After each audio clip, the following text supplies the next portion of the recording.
So good evening, everyone. We have audio recording right now, but we don't have visual. And so for our public records purposes, we will be able to have an audio of this meeting. Our communications team is still working to get the video and visual up, which also enables us to use the PowerPoint, our slides for a PowerPoint presentation. So we don't have that yet, but we're gonna get started because we have audio and we're recording. Give me a thumbs up.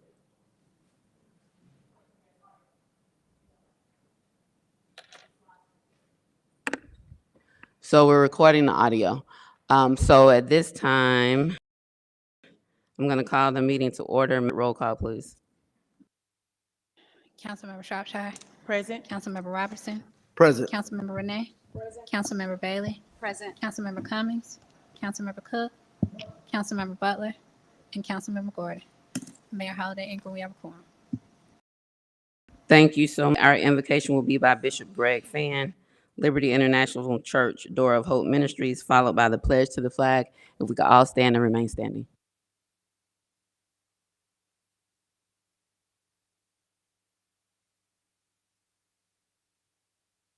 Thank you. Let's pray. Father, we come tonight seeking your guidance, seeking your direction, asking you, God, to first of all, to forgive us of our sins, because, God, we know you can't bless us until you have. Now, God, we at a pivotal time here tonight in this meeting, and there are many decisions to be made.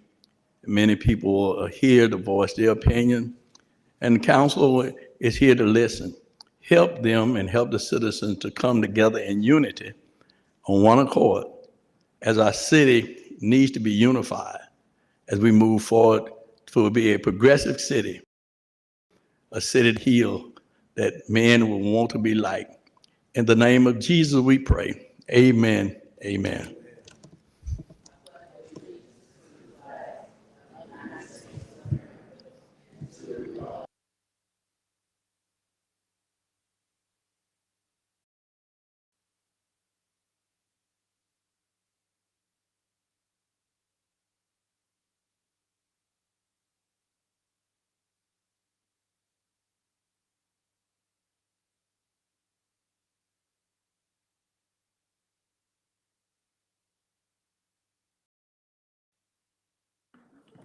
Sergeant at Arms this evening is Captain Robinson. Thank you so much for your service.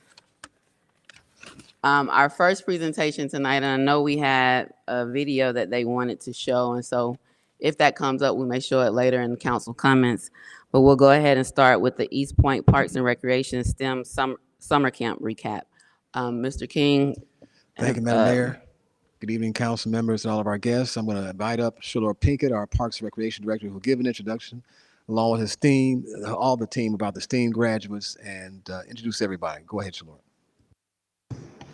All right. Good evening, Mayor and Council. I'm super excited. Like the mayor said, we had a nice video to give a good, tidy wrap up of what we did this summer. But I first want to start off by thanking Candy Burris, an East Point native. She did her third annual backpack drive along with Gooder, Parks and Recreation, as well as her foundation.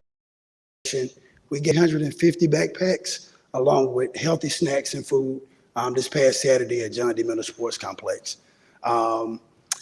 Ironically enough, what these young people are going to show you guys tonight actually coincide with what we're dealing with tonight about the possibility of building a solar power community point. Just kind of looking at everything, I started working in the city in 2010, ironically enough, as their summer camp director. Fell in love with the program so much, the part-time job led to 13 years later, me being the director of the department. To say that we've come a long way with this particular program, enough, I really want to turn this over to my amazing team. A part of my team that doesn't get a lot of the sunlight is our park service crew. They were instrumental this summer as well, maintaining the parks for the kids to play kickball, baseball, and you name it. We were pretty much at every park at some point this summer. I introduced DeJuan Anderson. He's my right-hand man, but it's a particular gentleman, Travio Chambers, that's done an amazing job. He's been with the city now a little over 2 years from Miami, Florida. We went from a 10-week academic program to now we operate 10 months out the year with opportunities for kids. But at this time, I'm going to get DeJuan Anderson to come up and kind of talk about what we're doing in Parks and Recreation, and in particular, what we did this summer with the STEM Summer Camp. Good afternoon, Madam Mayor and Council. I just want to take time to just thank you all. Thank you so much for trusting in us and giving us a helping hand to build this program to where it is. I've looked at you all facing every time we call on each one of y'all were there. Thank y'all so much. Whether it's to read words and the spelling bee, come to judge projects, or just come to bring our kids some ice cream. Thank y'all so very much. Academic piece, we really challenge ourselves to rival our athletics. It's no secret that we have the best academic team probably in the country, definitely in the Southeast as a recreational center. We pride ourselves in that. When we say that we are the best recreation center in the world, we really mean it, and we show it with our numbers. It's just not a slogan that we preach. Our academic program now has been in existence for 4 years, and we've been jumping milestones every year up into that. As Shalord stated, we run 10 months a year now. So we're really running a school out of our recreation center. And that's a privilege to you all. This coming fall, we're looking to open up and launch our East Point Career Academy. And our East Point Career Academy is exactly what we've been screaming for. You all had asked for it. We checked in the neighborhood, did a lot of talking, a lot of surveys. And with our academy, our career academy, with 13-year-olds to 21-year-olds, and they will be able to identify the interests that they look to go into as a career, and we'll be able to partner them with local businesses, local entrepreneurs who are in that same limelight. And so they'll be able to work hand in hand for 8 weeks with that particular interest level and see how they learn hands-on on the job. And at the end of that 8 weeks, if they show themselves to be blossoming, they'll have an opportunity to possibly do an internship with that company. So that's something that we're very proud of, and we'll definitely be rolling out soon. So we'll be getting you all some more information on that. Today is our amazing kids for our summer program. Our summer program, as you all know, is top notch. We have people calling us from all across the country trying to see what we're doing and how we get our kids to do the things that we have them do. Well, I always tell us, Lord, our secret lies right behind me, and Mr. Travio Chambers and Miss Ashley Murray during the summer. If we could, let's give them a big round of applause, please.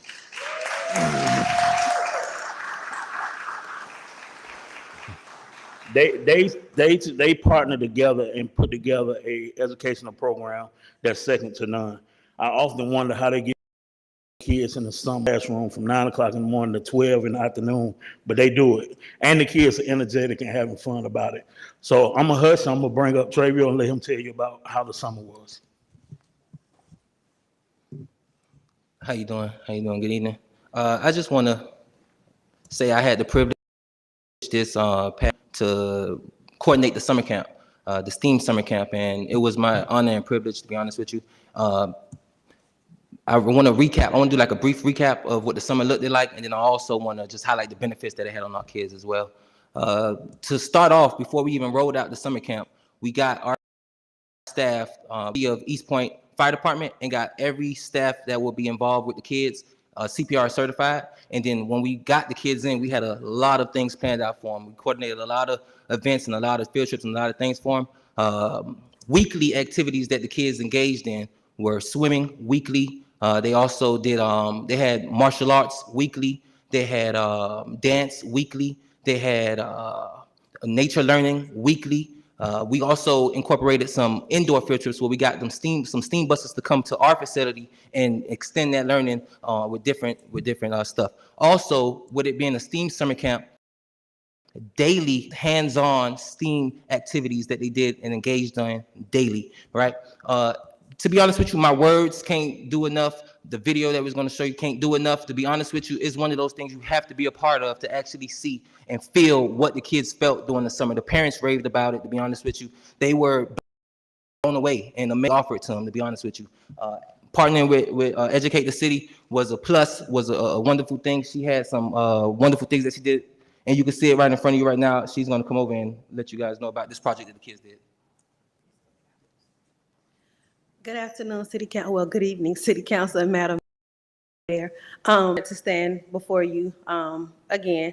I just wanted to share the STEAM education portion of the summer camp. And so just as they stated, from 9 to 12, so we're talking about 3 hours daily of STEAM education, active engagement. The kids did an amazing job. They had an amazing summer. And this summer, I wanted to make it a little different. And so normally with our STEAM programs, whether it's after school program or summer camp, we merge all STEAM elements in one lesson or one activity or 1 week or one theme. But we did it a little differently this summer. We took each week, or we took a week to focus on each, so the kids could really understand what STEAM was in isolation, and then bring it back and culminate the actual STEAM process and the actual engineering and design process. So I think that worked very well with the scholars. And looking at parent surveys, a lot of the parents wanted their scholars to be able to learn in such a way that they could take it back related to school, and it would align with school and state standards. And so that's why I chose to do the science, the technology, the engineering, and the math and the arts in isolation, so they could really understand it. Another component that I wanted to add for this particular summer camp was college and career. And so we were able to get in some engineers from the city of East Point. We got Mr. Shun, the electrical engineer, and we got Mr. Cadell, the civil engineer, to come in and speak to the kids. So having these African-American men, this underrepresented population, speak in front of another population of kids. Just like Travia said, you had to be there to see it. Like, I can't put it in words. The kids, Josiah just said to me, he said, I know him, I know Mr. Shun, and, gave him 5. But he said, that's something I always remember. He just said this like 30 minutes ago. And so these kids will always remember these experiences. And we try to plan in collaboration with myself and the team, experiences that these kids can take to school and that are lasting and that are memorable. And then the other component that we really wanted to beef up on was community and parental involvement. And Travio has done an amazing job with that, including the parents. We actually go through the parent surveys, the feedback, and we use that information to drive the instruction. And then at the end, for the post-survey, we also use that information to plan for the next program, whether it's summer camp, whether it's after school program, whatever it is. It's about the community and the community impact and the community involvement. So yeah, that was the after the summer camp portion of it. At the end of every summer camp, we always do a final culminating architectural or engineering and design challenge. This one was an architectural design challenge. I know last summer the kids did one where they designed a new facility for a new rec center. And so this one, the students were challenged with assisting the citizens of East Point with power outages. Ironically, right? With power outages. And so they had to design an eco-friendly house and then put them together and make an eco-friendly community. They had a budget, $5,000. They had to choose, you said, whoa. They had to choose what they wanted in their house. And they did a really, really good job. Like, a lot of them chose solar panels, and they can tell you about it. They chose backup generators. And then when we had Mr. Shun come in and tell them what backup generator is, and then says, hey, let's take an impromptu field trip. Let's go look at one. That was everything. And so it really honed in, it really tied in that experience. It made it a real life and relatable experience for the kids. And we have 2 amazing scholars here who actually, it's 2 of the 4. The other 2 couldn't make it. The challenge, this is their eco-friendly home that they designed to hopefully one day help the citizens of East Point.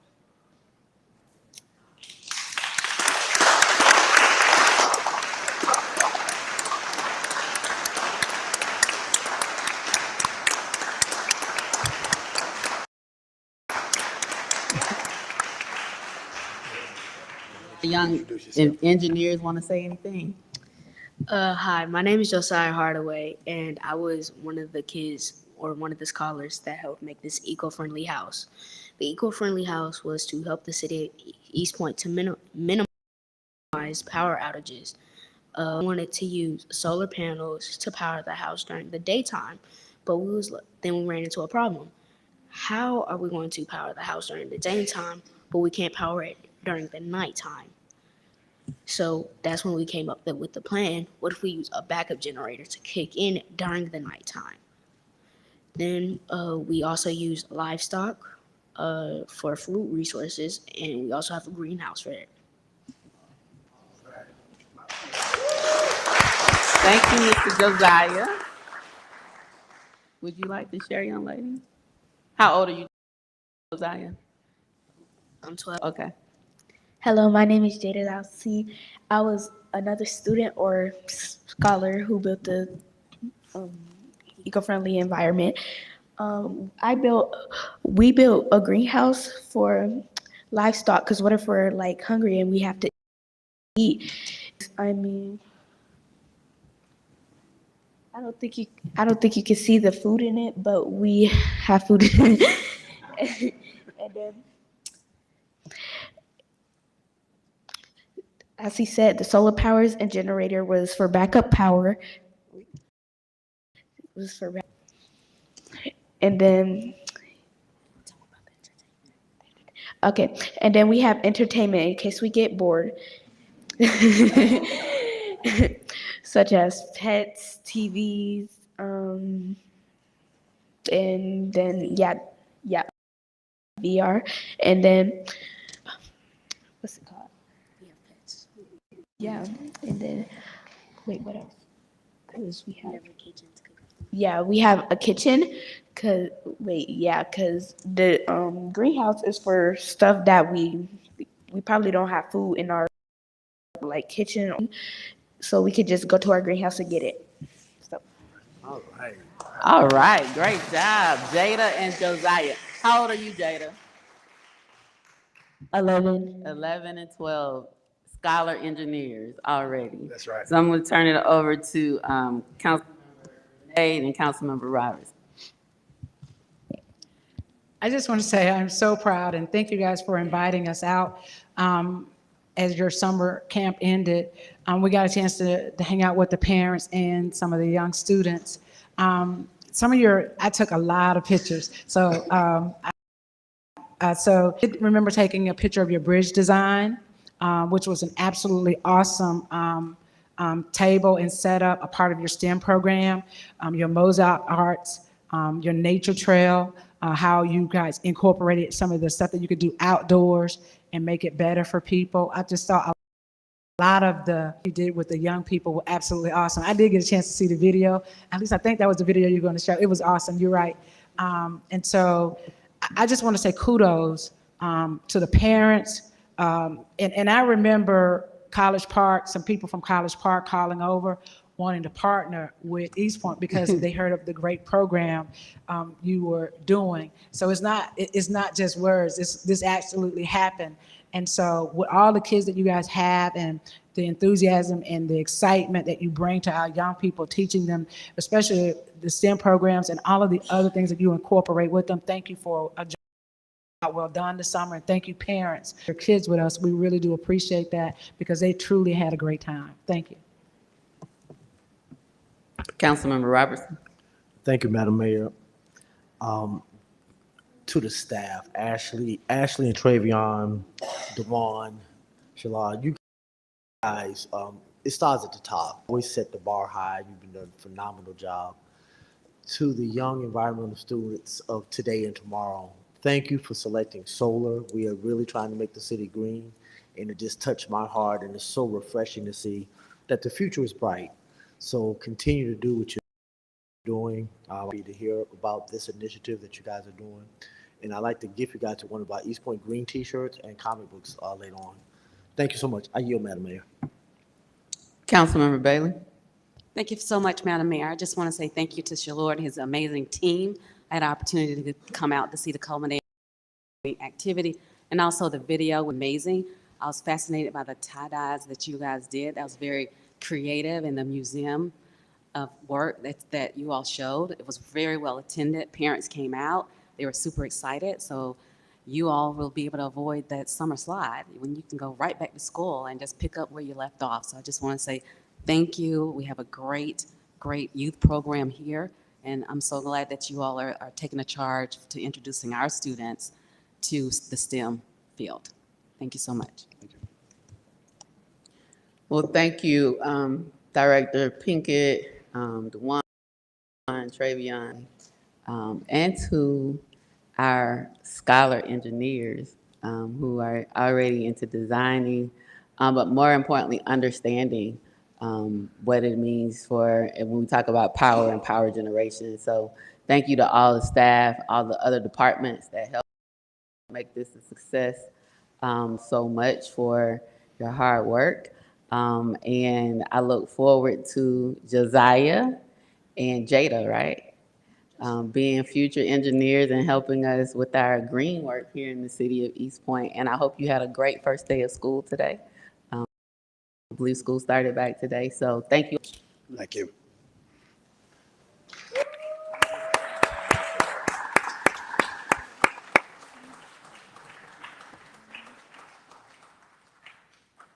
Next up, we have the homeowner tax relief grant. Mr. King from Finance. Thank you, Madam Mayor, council members. I'm going to ask Jeffrey Jackson, our tax coordinator, to come forward, who will give an overview of this particular item. Jeffrey?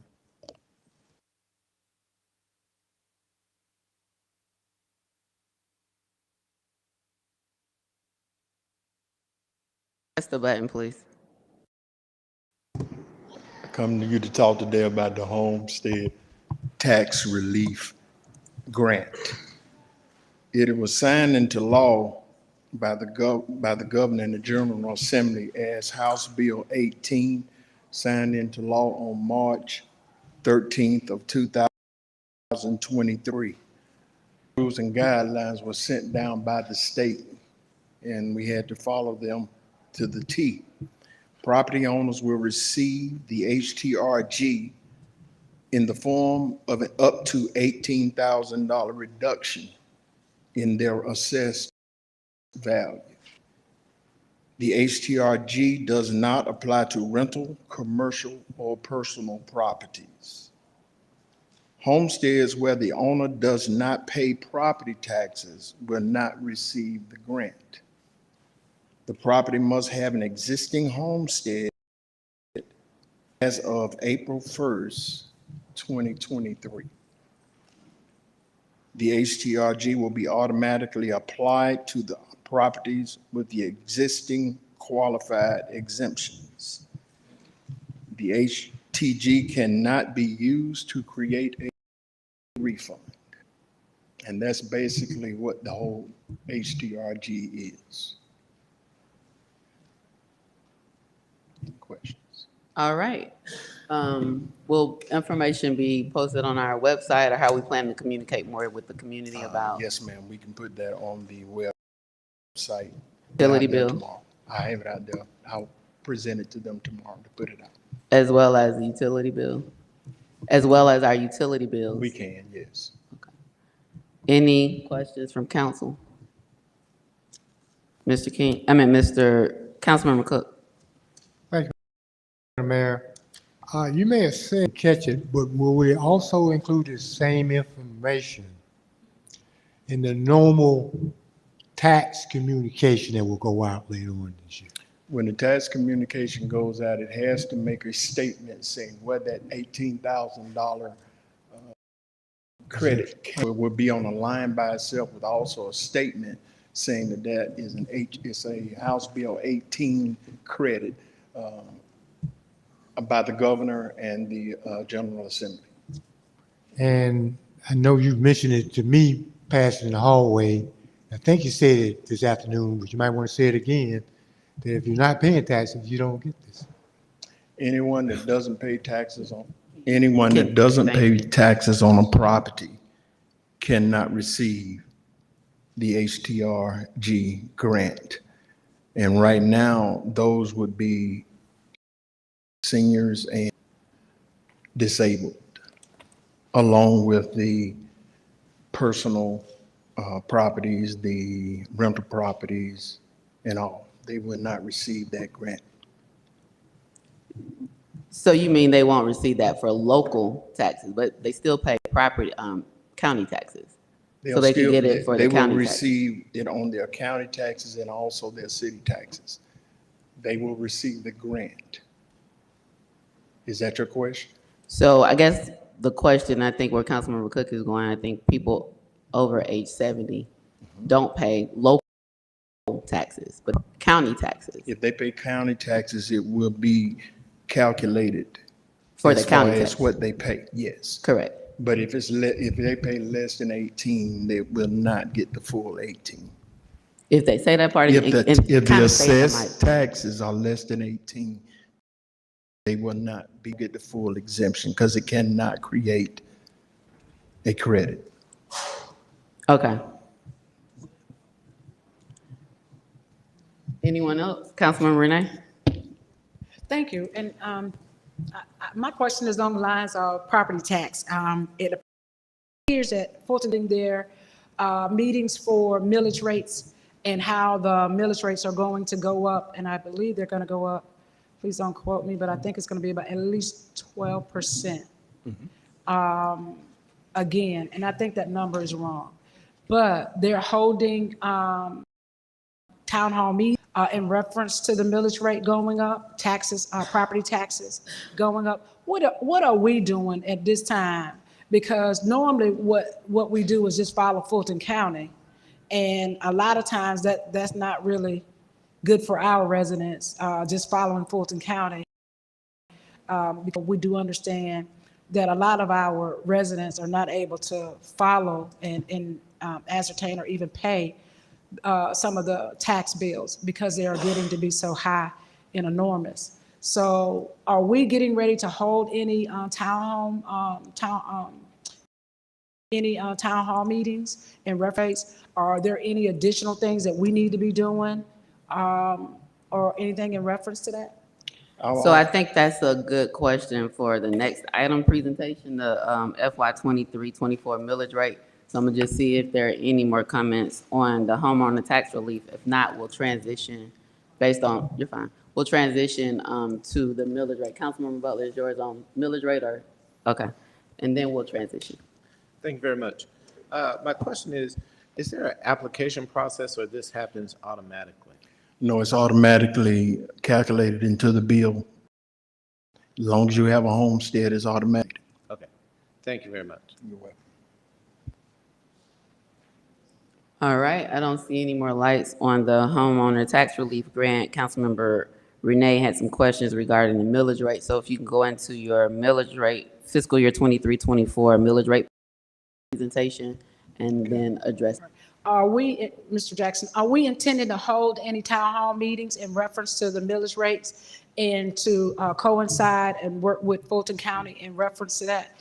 Because a lot of times we just kind of accept what Fulton County gives us and then just go with that instead of like even challenging them on some of the stuff. I say that it's because we have a lot of residents who have not made any improvements to their homes, and are still living in the same, but somebody next door did all these renovations or put up a brand new house, and their tax rates have gone up extensively. And so the person who think or renovations, are we intending to talk with them and teach them how to challenge their property taxes to make sure that they're not penalized in a higher tax bracket because they have not done any, they've just kind of maintained their house, cut the grass, maybe painted the house or whatever, but not have done any upgrades the kitchen and the bath. They're just kind of maintaining. Are we holding any meetings to update residents, to educate them and to train them in this city? In prior times, we did have them, Fulton County come to one of the hearings or informational services that we have.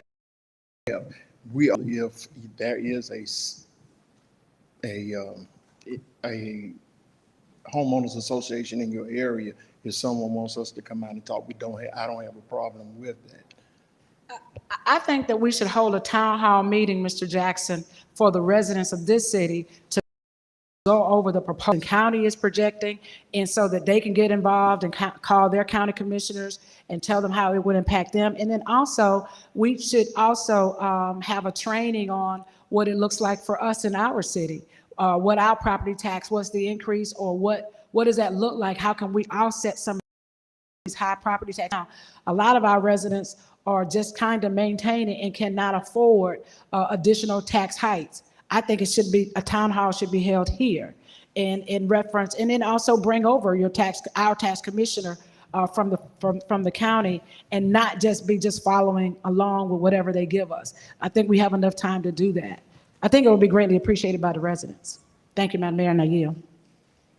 So Councilmember Butler, I'll let you go ahead and ask your question prior to the presentation, but then we'll have the presentation and then make it available online because our video still isn't up yet. So I have questions. Has the time expired where residents can appeal their assessed value for their property for this FY? Yes, it has. Okay. It expired in June. June. Was it the end of June? I won't say without being clear. So with the increase in millage rate for Fulton County, does that also apply to the school taxes in which residents are taxed? Or is it's tied to the appraised value? The millage rate is, everything is going to multiply. You could lean into the mic for me. You're a little tall, so it's not tall enough for you. Repeat your question, please. Yes. So we're talking about the millage rate increase for Fulton County. And so most of our residents complain about their property taxes. Yes. But most of their taxes come from the school and from the county. So we at East Point have reduced our millage rate in order to try to give some relief.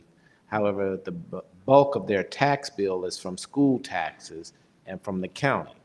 My question is the schools, the increase in millage rate from the county, does that also increase their tax burden from the school board, or is that strictly calculated by the appraised value of the home, and does the school board have its own rate in which they charge taxes? There are different millage rate county, depending on school and others. So you will go down the line on your bill and you will see the millage rates, and then it's multiplied out. Whatever the school millage rate is, it will be multiplied times that same assessed value. So the only difference is the millage rate of each tax. I understand. And while I have the floor, I just want to encourage our residents. We have a great group of people here that the majority of your taxes comes from the school board and from Fulton County. And if they're proposed a 12 or more increase in the millage rate, it's going to be a burden on you.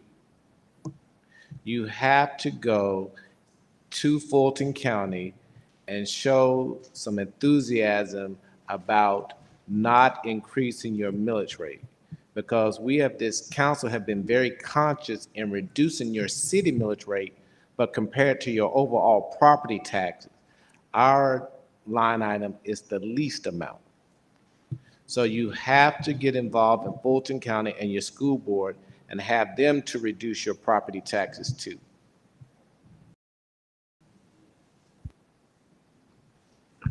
All right, you can go ahead with the presentation. The video's not up, so if you could just talk us through it, but make sure you lean into the mic. This year, we're asking that council, we're going to remain at the same millage rate. We're going to recommend that we stay at the same millage rate. And I'm going to try to talk through this without you being able to, so I hope I can cover everything you need to know.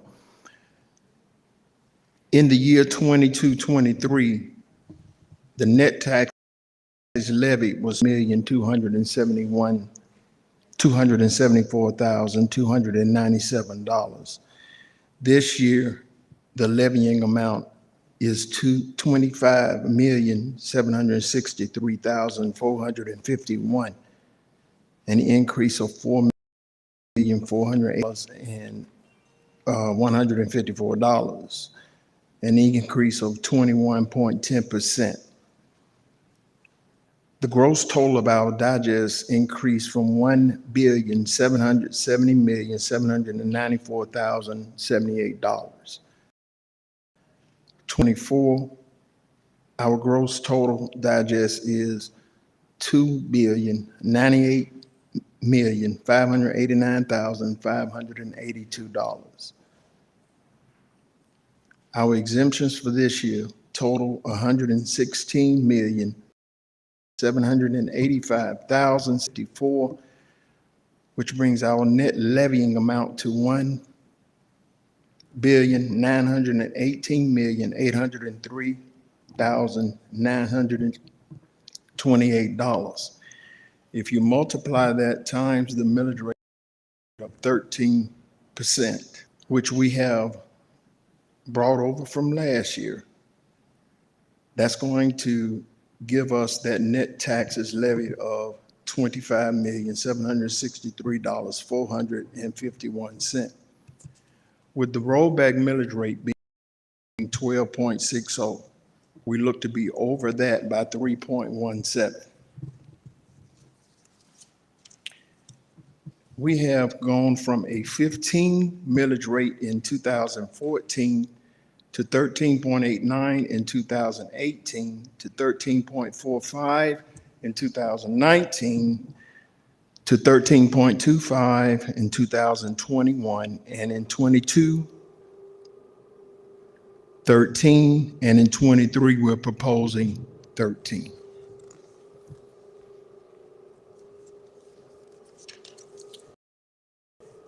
2014, the net property tax values were $10,952,273. It has increased over that span to this year's net tax levying amount of $25,763,401. Last year, a home that was $113,746 had an assessed value minus the $2,000 exemption of $43,498. If you multiply that time the millage rate of 13, that tax bill would be $564.48. With the 3.17 increase in value, that takes it up to a value $117,352. The assessed value minus the $2,000 homestead exemption leaves it at $584.24. That's a 96-cent increase from last year. If we calculate the HTRG in that, that's going to take the property down to $28,009 that we're going to tax them because of an $18,000 credit, which would then make their bill go down $234. So the bill would no longer be $584, but a rounded out figure, and this is not all bills, but it will end up being around $350. And that's the presentation. All right, and the PowerPoint presentation is attached to the agenda online. So if you all want to see it there, unfortunately, we still aren't the video up. Councilmember Cook. Thank you, Madam Mayor. Mr. Jackson, you do this every year. You have a town hall meeting with the charge and everything about 3 or 4 times. Hold on real quick, because since we're doing audio only, I didn't say anything the first time, but hopefully it's coming back down because it's up. Is that what's happening? Because we can't have both sounds. So if we could just leave it down, since we're doing audio, the sound of that is overpowering the speaker. Go ahead, Councilmember Cook. Okay. And let me try to be brief with just some direct questions. You're going to do this presentation with the visuals about how many more times before we actually make the decision? We have to make it 3 times. 3 more because we're times. over the rollback. And 2 more not counting tonight. 3 more. Yes, sir. All right, and knowing what we have to do and when we have to do it is all aimed at trying to finish the business we have to do with the property in order to have our millage rate in place Yes, sir. so that our budget won't be thrown in the trash because the number forecasted would be worthless. So you're going to be on a tight schedule. Now, the one thing you didn't mention that we all know is a driving force in all this. We use the millage rate itself that we calculate to try to balance out the appraisal process on that we basically have no control over. That's done by the county. Yes. And when we deal with the millage rate, we are reacting to that, Yes. trying to make sure that we can keep everything affordable for our citizens. Yes. Meanwhile, through that, we still deal with the issues of why we have to deal with tax revenue in the first place. And that's the expenses that these taxes cover continue to increase. So it's a balancing act. And I would say over the last 6 or 7 years, we've probably done a real good job of that, knowing that the monster on the P do not control is the appraisals that are done by the county. Yes. Now, with all that talking, you still got one other element that people forget. That appraisal value is not this year's appraisal. It's last year's. Last year's appraisals are still in the process. Yes. And they won't be completed until after we've done what we need to do in order to finish our business with taxes. Once again, wish you luck. Thank you. Councilmember Robertson. Thank you, Madam Mayor. I was following you until you got to the 8G. Could you elaborate what that means for me? The HTRG is the homestead tax. Now you got me. Homestead tax relief grant. Okay. And that's the one that was passed by the governor in General Assembly, House Bill 18. Thank you. So every time I said HTRG, I was just breaking it down to HTRG. Okay. Thank you. I yield, Madam Mayor. Thank you. All right, I don't see any other lights on, so you'll be back on August the 21st. And then September the 5th, which is enough time for us to be able to get some community meetings in prior to coming back. So we look forward to that, Mr. King. All right. Next up is audit and financial update. Oh, I'll open it up with this. We had a special call meeting on the 20th of July after being notified or receiving the audit findings. And there was 3 areas of findings. One, dealing with deleted vendors or vendors not within our accounting system. The second was payment of vendors outside of our accounting system. And then the other dealt with inventory and fixed asset valuation. And so tonight, we are going to hear Mr. King. I'll turn it over to him and he will bring up whichever staff applicable as it relates to any additional information that they have regarding those 3 areas. We will start with the cyber attack, which is, and the hacking, where we are in it, as well as the insurance claim.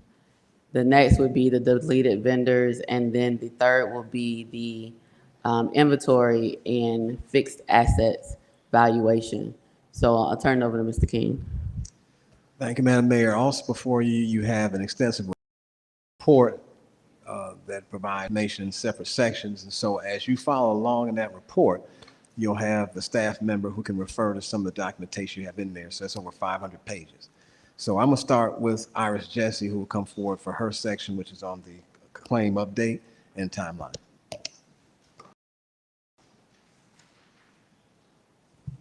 Good evening, Madam Mayor, members of council. As Darren said, Mr. King, city manager said, there is a cybersecurity claims timeline in the information that he sent out. But Generally, you to know that a claim was opened September 23rd, 2021. That is with Travelers Insurance, who is the carrier for the cyber security insurance. I believe that you know some of the background surrounding this. Generally, around August 30th, the new finance director, she'd been on the job, she started August 30th. And as soon It would be helpful if you could also include the year when you're referring to the date. Oh, yes, ma'am.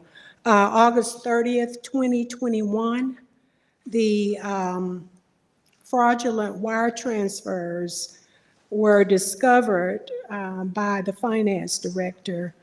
And the risk manager, Teresa Thornton, was the former director.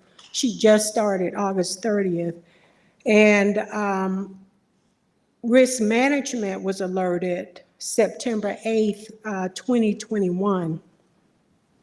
Around that time, finance was trying to figure out what was internally, and at the same time, the IT department, Maurice started toward the end of June, so he was fairly new, started to look at the system to see what could have transpired.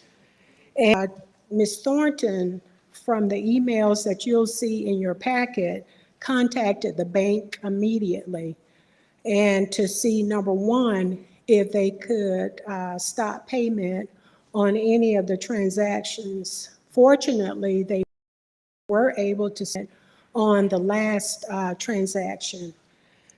On September 9th, you have emails in your packet that back up Teresa Thornton's finance director, her contact with the bank, Regions, to talk about what she needed to do, what she was doing to make sure that wire transfers received approval from the finance director. During that time, we did not have a permanent finance director. There was an interim finance director was also acting in the capacity of approving wire transfers. September 10th, we met with the city manager to discuss, who was Fred Gardner at the time, September 10th, to talk about the cyber fraud incident. We weren't sure exactly, when I say we, the collective departments, what was going on in terms of, was this internal, external? That's why you had the IT department in, the finance department, and ultimately the police department was involved. We being the HR department, contacted our broker on September 3rd to send them a narrative from finance. Once they had figured out, gotten statements from the people involved, we sent our broker a narrative alerting them to what we believe had happened. December 14th, JP West, the insurance broker, confirmed that they received and read the information that was sent to them. September 14th, the insurance broker, JP West, that request for additional information was sent to former finance director, Maurice Price, IT director, Brad Bowman, city attorney at the time, Fred Gardner, city manager, former city manager, and Russell Popham, who was also acting in an interim position. He was the police chief. Tommy Gardner, Chief Gardner, had already left.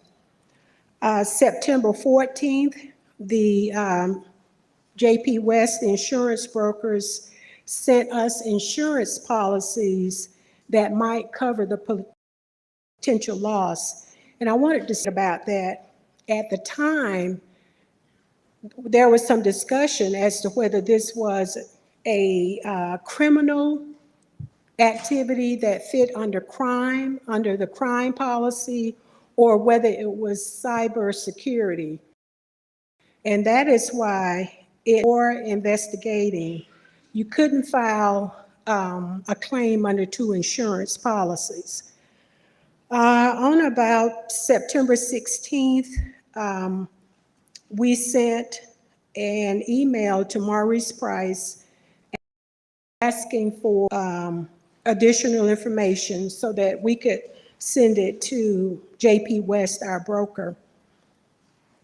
September 16th, 2021, I sent an email to Eileen Frank, JP West, that Fred Gardner, city manager, requests formal written claim be filed with Travelers Insurance Company. We noted that in order to file a claim, and this is directly from our claims adjuster at Travelers, that we didn't have to put it in writing immediately, that a phone call would have been sufficient. But we wanted to try to capture as much as we could of the facts as we knew them at the time. September 21st, I sent an email to JP West, insurance broker, informing them that the East Point Police, FBI, and others were meeting September 22nd, 2021 to discuss the fraudulent activity. September 22nd, 2021, Teresa Thornton, finance director, sent JP West, insurance broker, a revised executive summary and responses to the questions that Travelers Insurance Company asked. This information was being transmitted from Travelers Insurance to our broker, and our broker is our agent to facilitate claims, just like you would if you had a car accident or what have you. You contact your broker, the broker acts on your behalf. September 23rd, 2021, I transmitted additional information. Alan Glover, who by that time is a captain, former captain now, in the police department. He was assigned by Chief Popham to be the lead investigator. September 23rd, 2021, Teresa Thornton, finance director, submitted additional information to Alan Glover, police investigator. October 15th, 2021, a copy of the claim was sent to Iris Jesse. That was from Travelers directly, and I think your packet as well. It had erroneous information on it from Travelers. Eileen Frank, I let Eileen Frank, our JP West insurance broker, know that the city's address was incorrect, my name was incorrect, the date incident was incorrect, and she indicated that we should keep that, and she was going to contact the insurance company and ask them to send a corrected copy of the claim. October 27th, I sent the status update on the computer fraud that was provided by Teresa Thornton, former finance director, to Eileen Frank, JP West. I also inquired about the status of the claim because several weeks had passed and we had not gotten any information from JP West nor Travelers Insurance Company.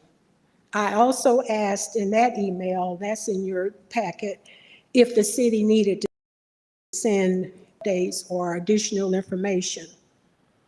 October 28th, I requested an update on the investigation from interim Chief Popham.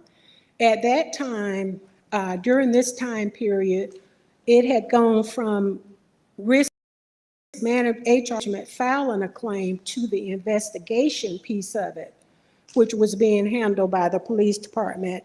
And we were dependent on updates from the police department. Of course, they were already working, and I believe Chief Buchanan may have already informed you because of the nature of the crime being multi-state and ultimately international, that the FBI and the Secret Service were called in.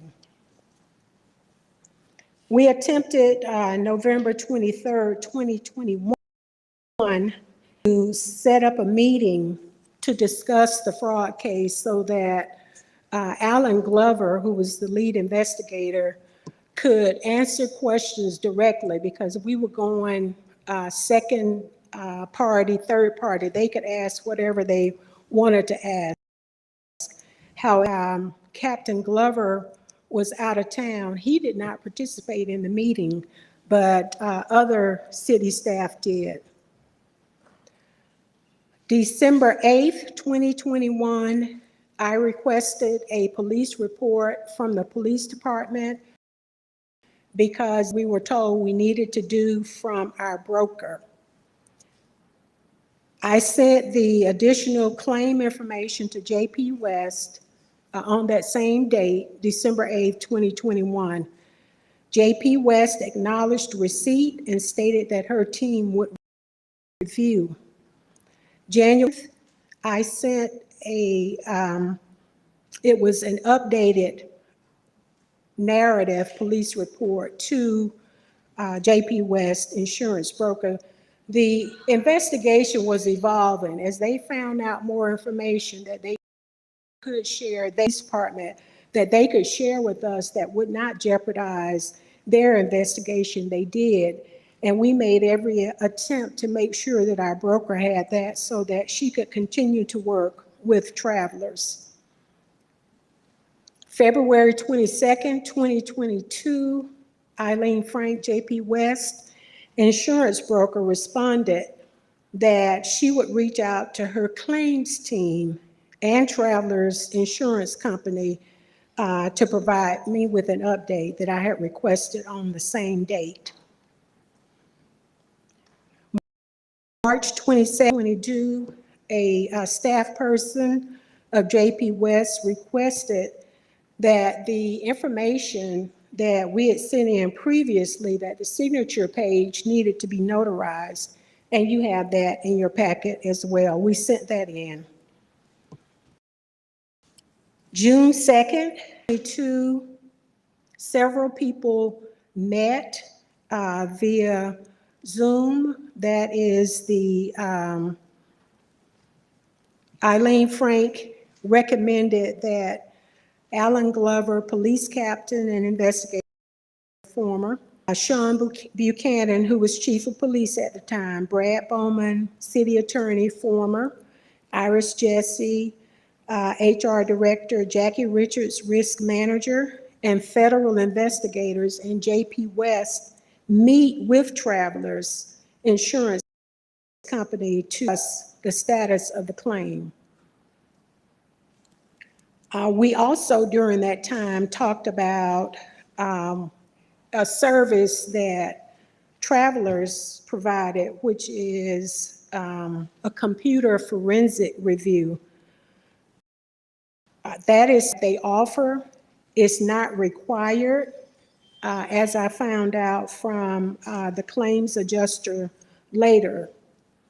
At the time that, during this time period, we were in a renewal.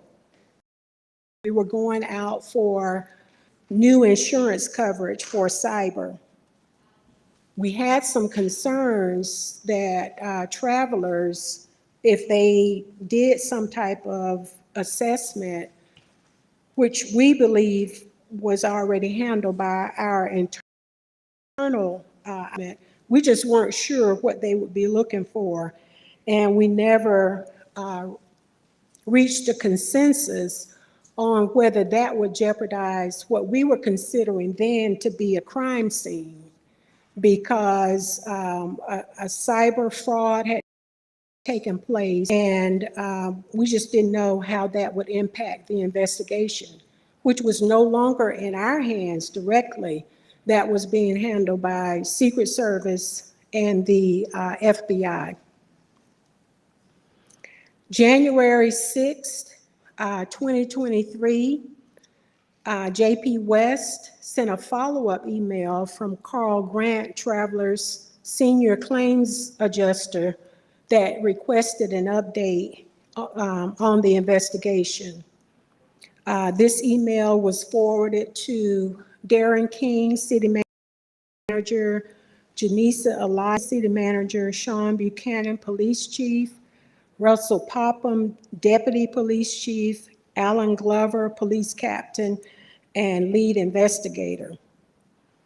Chief Buchanan responded that authorities had identified a suspect who received the funds and that the case was in the hands of the United States Secret Service. January 12th, 2023, Alan Glover, former police captain and lead investigator, sent an email to me that the ED and Secret Service informed him that the investigation is very active and that they were hoping to make arrests soon. This email was forwarded to Eileen Frank, JP West, and Carl Grant, Senior Claims Adjusters. July 28th, 2023, Chief Buchanan personally updated Carl Grant, Senior Claims Adjuster with Travelers, on the criminal investigation conducted by the New York Department and the U.S. Secret Service. July 26th, later that day, 2023, Chief Buchanan and I both had a conference call with Carl Grant, with Travelers, to find out if anything else other than the pending update from the NYPD and U.S. Secret Service was needed. Mr. Grant responded that he had no other requirements at this time. July 31st, 2023, I spoke to a managing director of Travelers and informed her that the city of East Point did not receive a letter from them stating that the claim was closed or denied. Ms. Lang informed Carl Grant, Senior Claims Adjuster, made notes to the file about his recent contact with the city of East Point officials, Chief of Police Buchanan and Iris Jesse, on Friday, July 28, 2023. Ms. Lang further stated that when Mr. Grant is back in the office from leave, she will ask him to label the claim as open. I spoke with Carl Grant, Senior Claims Adjuster, and asked him to give me the information he received from JP West Insurance Broker regarding the cyber fraud. And he stated that he gave me those dates, that he had received information about in October 2021 and March of 2020. He stated that the claim was opened on September 23rd, 2021. And again, that it wasn't necessary to request the opening of the claim in writing. Not being sure that Mr. Grant had received all of the information that you have in your packets, which represents the city sending claims several different times to our insurance broker, not being sure that this information had been received. Businesses have firewalls. Information may go to a junk email. I wanted to be sure that he had the information that we had transmitted. And that was on August 2nd. August 3rd, I received an email should have that in your, so acknowledging the receipt of the emails. And Mr. Grant stated that he was on vacation, but once he got back, he would review the information and add it to the claim.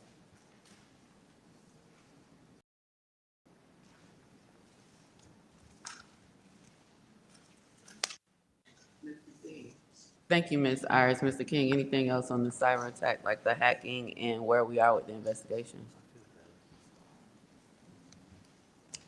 Yes, Madam Mayor, I'm going to have Chief Buchanan come up. He's going to talk a little bit about where we see in your red file on your desk information pertaining to that, but he can only say so much, but I'm going to have him come forward and talk a little bit. And also regarding the hacking, how do we know it was hacked? Yes, and I've got Maurice Price, our IT director, can talk a little bit about that as well. So he's also available. Also, we have representatives from Microsoft with ours that they're helping to do, but I also have. So council, the way we're gonna do this is I'm gonna have Mr. King finish the presentation of whomever is speaking about cyber attacks, and then we'll ask questions about all three. Cause we'll be all night if we break it up.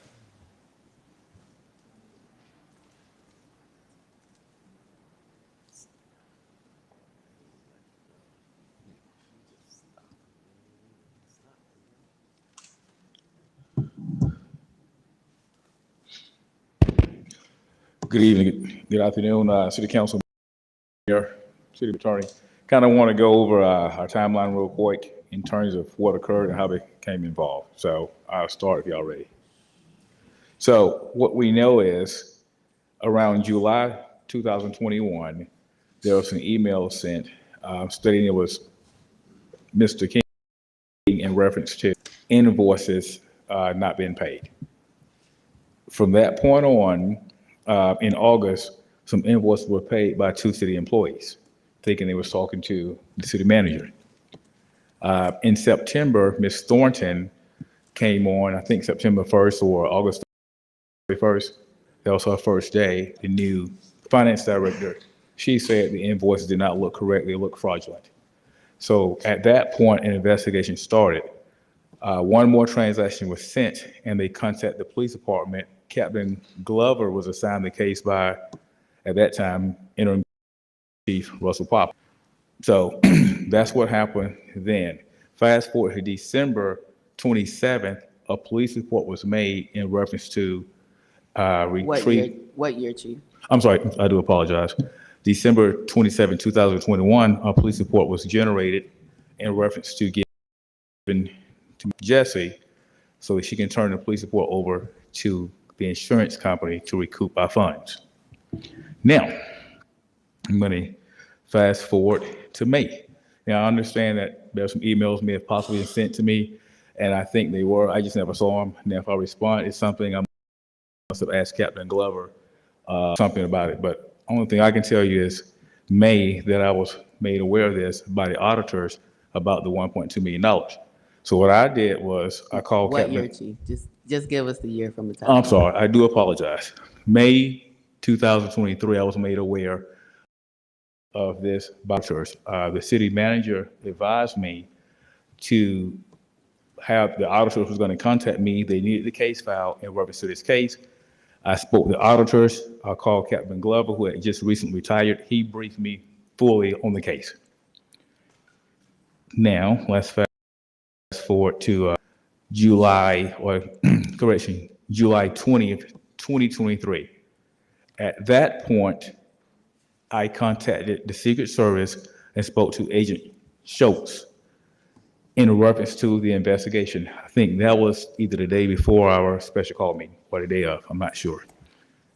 He advised that this was a criminal investigation based on a cyber attack. It was very multifaceted in terms of the details and the intricacies of what transpired, and he would brief me when possible. So Mr.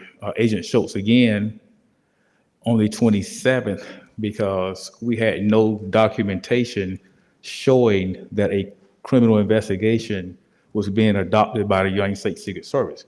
It was only his word and my word. So what I asked him is, could someone please write me a letter stating that there's a criminal investigation that's been done. He said he would. On the 28th, myself and Ms. Jessie spoke with the insurance adjuster in reference to this claim. I asked them what's needed to proceed with the claim at the request of the city manager. They advised they haven't had any police updates and they was unaware what was going on. I advised them this was still an open investigation. The Secret Service had the case and they're working the case, and I'll provide them more detail. On the 28th, he said, that's fine. I'll be back in town after my vacation, which is today. So he was on vacation all last week. On Friday, this past Friday, I spoke with another agent with the United States Secret Service. He provided me a letter, email, based on their email, stating that we are adopting the City of East Point police case. We have adopted it, and this is an ongoing investigation. It's very active, and it's still maybe several years away from making any type of arrest. So I just want to give you the timeline as it relates to the case. So as of Friday, I want to make it clear, I spoke with another agent with the Secret Service. I don't want to mess up his name. I know I just don't want to mispronounce it. But he made it clear that this is definitely still a criminal investigation. They have a case. This was a cyber attack. It's a very, it's a criminal enterprise taking so long. It's very detailed. So they are working the case. I gave those emails to the city manager to provide for you. Because I want to make it clear, this is definitely an ongoing investigation and a cyber crime did occur. And that's all I have. All right, do we have anything on the hacking, Mr. King, before I open up the floor for questions from council?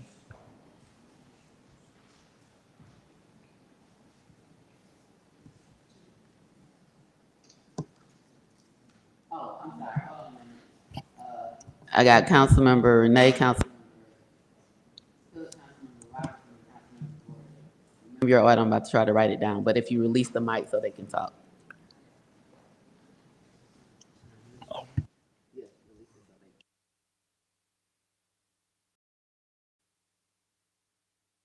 The hacking? Oh, okay. All right. Okay. All right, we'll have Maurice Price come up, IT Director, can give you a little overview of how that process could have occurred. And also he has with him a representative from Microsoft who could tell a little bit about some of the things they're doing. So Maurice, go ahead. Good night, City Council, City Manager, and City Attorney. So what we found out is that the hacking, it was a compromise of account. And the account, somebody's city employee's account got compromised. And from that compromise, they injected a rule into our email system to send the invoices so that one of the employees that got the email would think it's from somebody that is legitimately within the city of East Point. So we know that there's in total 3 accounts from this. And so basically it came from clicking on a link, and then that would allow them to get control of that email account. So far what we've done is I've been working with Richard Davis from Microsoft. We've been going, looking for different things in the environment that would be, any weak spots. Before that, we've been, working on everything in our environment to make sure that, it's secure. But I'm going to let Richard talk about the different things that we've been doing so far. We started on about August to have their team come in and look at our environment, and I'll let him talk about what we've been doing. Hello, good afternoon, Madam Mayor, council members. My name is Richard Davis. I'm a senior forensic investigator with Microsoft Incident Response. And so we have been engaged, working very closely with Maurice's team to perform a proactive assessment of the environment. So we're looking at both the on-premises environment and the cloud-based resources as well. We're doing this to develop recommendations for any improvements to the security posture, and also to look for any evidence of any malicious activity, which to date we have developed a series of recommendations and are continuing to do so. Our plan is to provide a formal outbrief on Friday of this week, which will include a summarization of all of those recommendations that can be provided to increase the overall security posture. Many of the things are actually already in progress by Maurice's team. When we brought up those points of security increase that could be done, Maurice was aware of many of them already, and they were already in motion. So that is the current status of what we are doing.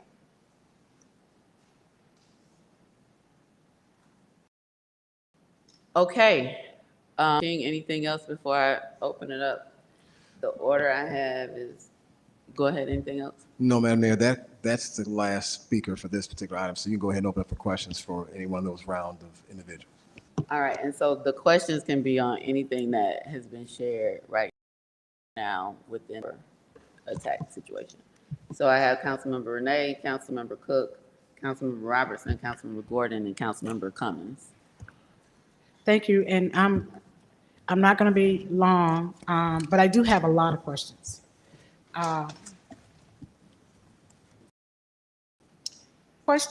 first question I have, and I started reading, we got this package tonight, and it's over 500 pages. So I've been trying to catch up and read as I can. My first question is, I understand that the interim finance director, Ms. Thornton, started on August the 30th. And the first cyber attack happened on July the 16th. We didn't notify the bank until September the 8th. No, they said, well, the HR director was alerted around September the 8th that the crime had occurred. So it didn't really say when, yes, it did. They said that on September the 9th, they notified Regions Bank. Why was there such a lag in time? Because the first hacking was in July 16th. Iris, can you come up and give a little detail? I think you were saying, because I know the first hack, you had a list, but you're talking about when it was discovered. Yes, ma'am. It took a couple of things to happen in finance. One of their accountants was balancing books or doing whatever, noticed that two of them didn't have. Who are we talking about? This is Chris Brown in finance.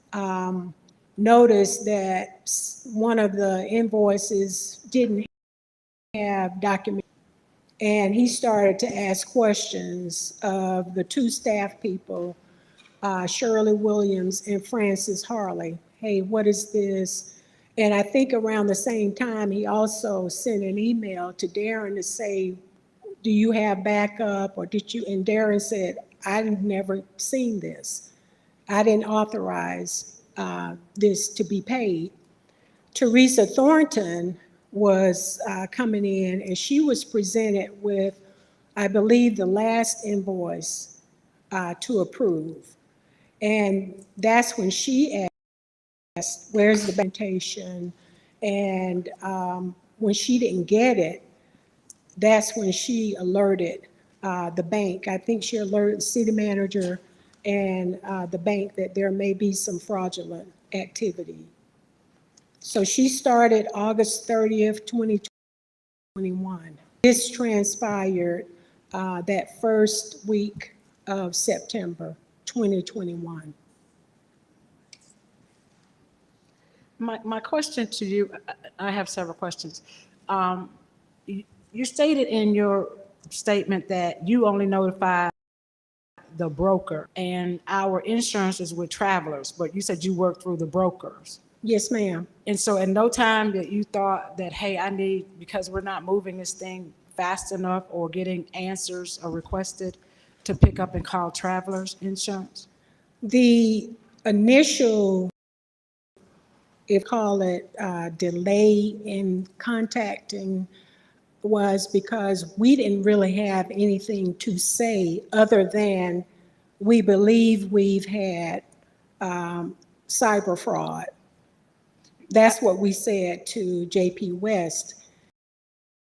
they're out to deal with, is that the time period that you're talking about, early September?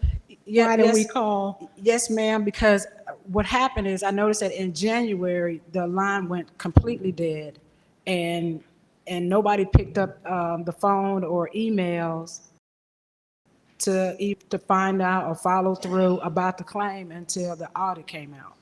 So in January of 2023, according to your timeline, everything just stopped. And for 6 months, it looks like, well, over 6 months, nothing happened. And so based on I think you're telling me that the brokers were supposed to handle this, or were you supposed to handle this? We were being told that the Travelers Insurance Company needed additional information, and each time they did, we sent information to our broker directly to the insurance company. That sounds a little off to me, because why wouldn't you CC both? I mean, you have a relationship. According to you and Chief Buchanan, you got on the phone and called Travelers. You made a direct line to Travelers in reference to the claim. So if you were able to make it about a week ago to find out what the claim was, how we're gonna move it forward, what's going on with the claim, surely you would have been able to do it months and years ago. So I'm not really following the logic here that only a broker is gonna do it. In the meantime, when the urgency hits us, we can all get on the phone and then call the Travelers Insurance Agency. Do you understand that? I don't really understand that at all. I do. Yes, ma'am. I do understand what you're saying. And the reason that we're able to talk directly with the carrier right now is this case is under Travelers. They're not our current cyber security insurance provider. They are working on the claim because it occurred during the claim policy. JP West doesn't represent us anymore. And this claim hasn't been transferred yet to our new broker, which is McGriff. So that's why we could call directly to say what's going on with it. And yes, I would agree that we probably put too much faith in the broker, but we didn't have any reason to believe that they were not sending information. Also, there was another party, Secret Service, privy to whatever they may have been doing at that time. We don't know what they were providing. Well, the truth of the matter is, I don't think that their investigation had anything to do with the claim, unless there was some additional information that will come out later, because actually all they could do at that point is identify the claimant, the suspect who took the money. Actually, all we needed at this point is to make sure that whatever they asked us, this office to send in, to make sure it was reported into them. There's another report that I read in here about the forensic. They wanted to do a forensic audit of the computer, but yet that was not sent in. According to your statement, that's sent the computer in, and Travelers wanted that computer to do a forensic audit on it. So why wasn't that submitted so that we could go ahead and get our money back based on the hacking situation? So two things related to your question about the secret not having anything to do, any bearing on the claim. There are several components in the cyber insurance policy that we could file the claim under. So if we prematurely said this is a social engineering incident, there are like several different ones, I don't have it in front of me. We wanted to depend on the investigation. We believed it was criminal activity and cyber fraud. That's what we believed. But at the time, we had nothing to back it up to say that's what it was. I'm a little baffled over that, because now we're almost into 2 years, and okay, so I'm a little baffled over that statement, because what happens is if your IT person, Mr. Maurice came in and told, wouldn't that be justification because he's the IT guy to lean on him and to do the reports or submit the documentation that they ask us? And when they asked you for a forensic audit of that computer that was hacked, wouldn't that also help further information to move things forward so that the answers could get done? Because your IT guy is saying you were hacked, and now Travelers is involved, and they're asking you for to do an audit of that computer, and that was not submitted. And I don't know if somebody would say it would be an option. Go ahead, I'm sorry. It wasn't a computer, and I'm getting outside of my area, but it was the system. And that's what Maurice identified through various means of how the infiltrators got in. It wasn't a computer. It was what happened, how did someone get in and have control over the emails, I think just as the Microsoft expert said. So he couldn't say that. It wasn't one computer. We couldn't pick up Darren's or Shirley Williams' computer. It's the network. I think based on your statement here, and you can go back to the pages that you can review your statement in your timeline, you asked for a computer based on even if 2 or 3 computers, based on what you printed in here, according to your timeline, this is what they asked for. And so because they asked for that, I'm asking, I'm not very clear on what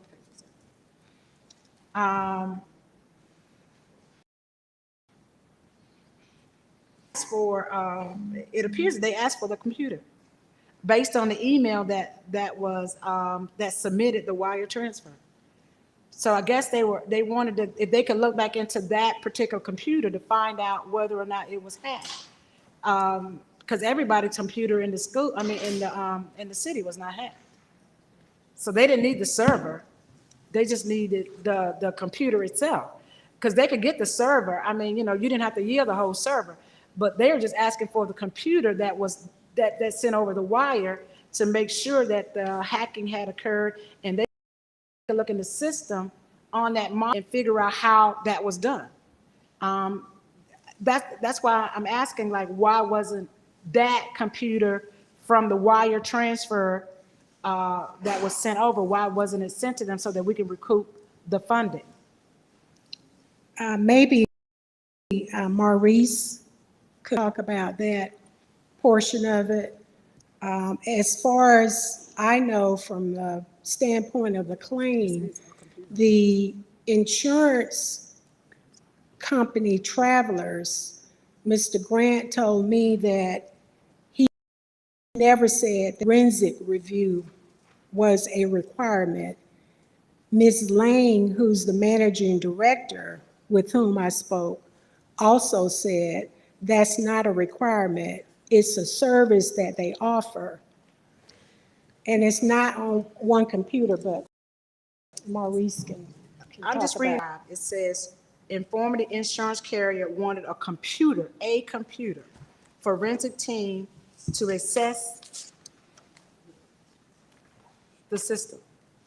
So I want to know, like, we're trying to recover the funding here. And in order for us to do it, we have to provide the documentation that is needed to the insurance company. They're asking for this information, and it doesn't show where we're submitted a computer for them to do it.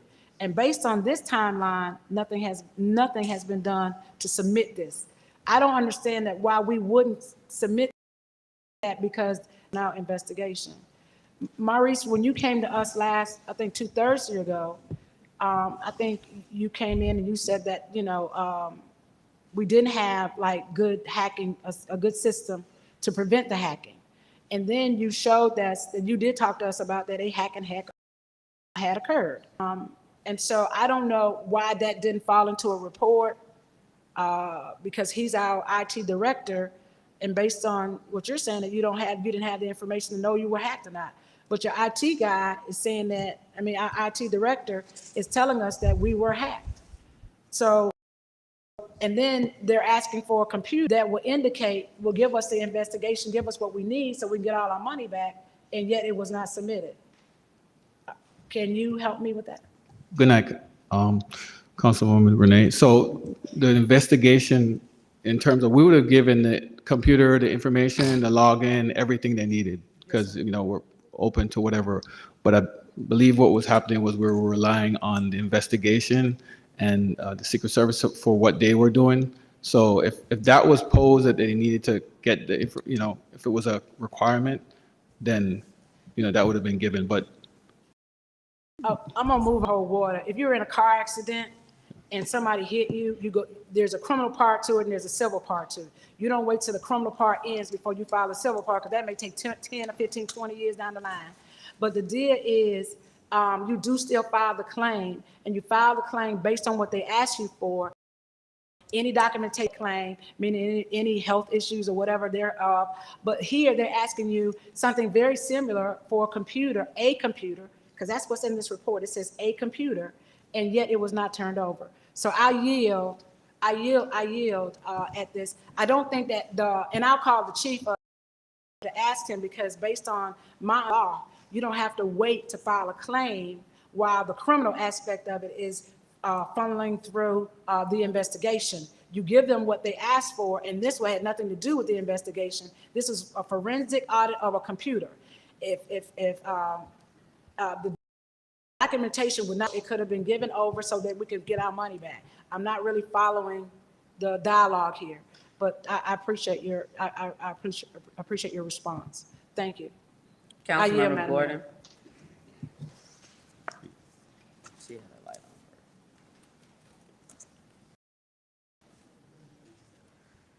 on. Councilmember, hold on a minute.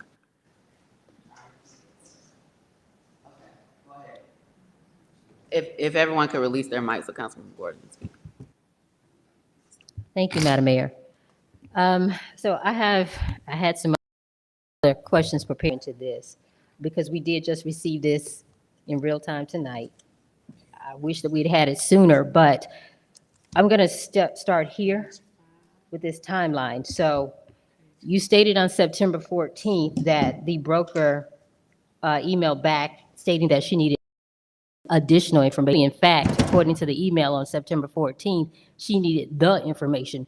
She basically stated, would you please request an expanded narrative that specifically details exactly who received what request or instructions from what person or source on what date at what time that resulted in who sending a wire to what financial institution, account number, address, in what amount, and for what purpose, who sent and who authorized the sending of each wire transfer. So my question is, what in the world was the narrative that was sent? What was sent to the broker initially? Because if she needed all the information, what was sent to her initially? Initially, what was sent to her was a narrative from the individuals in finance, Shirley Williams and Francis Harley, on what happened. So later on, she sent back with those specifics, which I sent around to the various departments to say, here are the questions from the broker that we need responses to. And I think you have an email in your packet. We soon the responses to those questions, and that was sent to JP West. Okay, thank you. During the special call meeting, the police chief advised us then, as well as even tonight when he spoke, that he in fact was not made aware of this entire situation just, I think he said May, if I'm correct, May of this year, 2023. So I'm really confused as to how Chief Sean Buchanan's name is referenced throughout your timeline of events starting June 7th of 2022 over and over again until I was involved.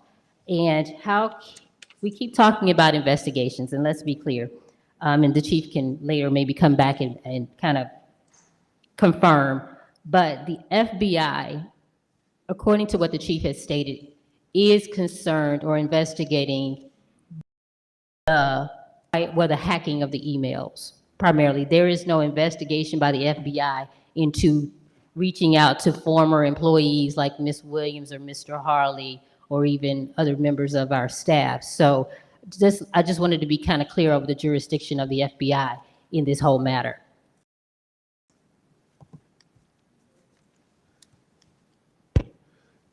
So I think it was more like a two-part question, if I'm not mistaken, Councilwoman Gordon. So the first is about the emails that was mentioned, and the second is about the jurisdiction of the FBI. You just want to confirm that, correct? Yes, sir. Okay, so I heard my name mentioned in reference to emails, and I would find out about this until May. Ms. Jessie said that I may have responded to an email back in January 2023, correct? I think she said that and I think right after I responded, Captain Glover responded that this case is to the Secret Service. So I do not remember that, but maybe I did send something. So I may have asked Captain Glover to respond, and I responded for him. But I can only tell you when I was officially notified and briefed on everything about the case.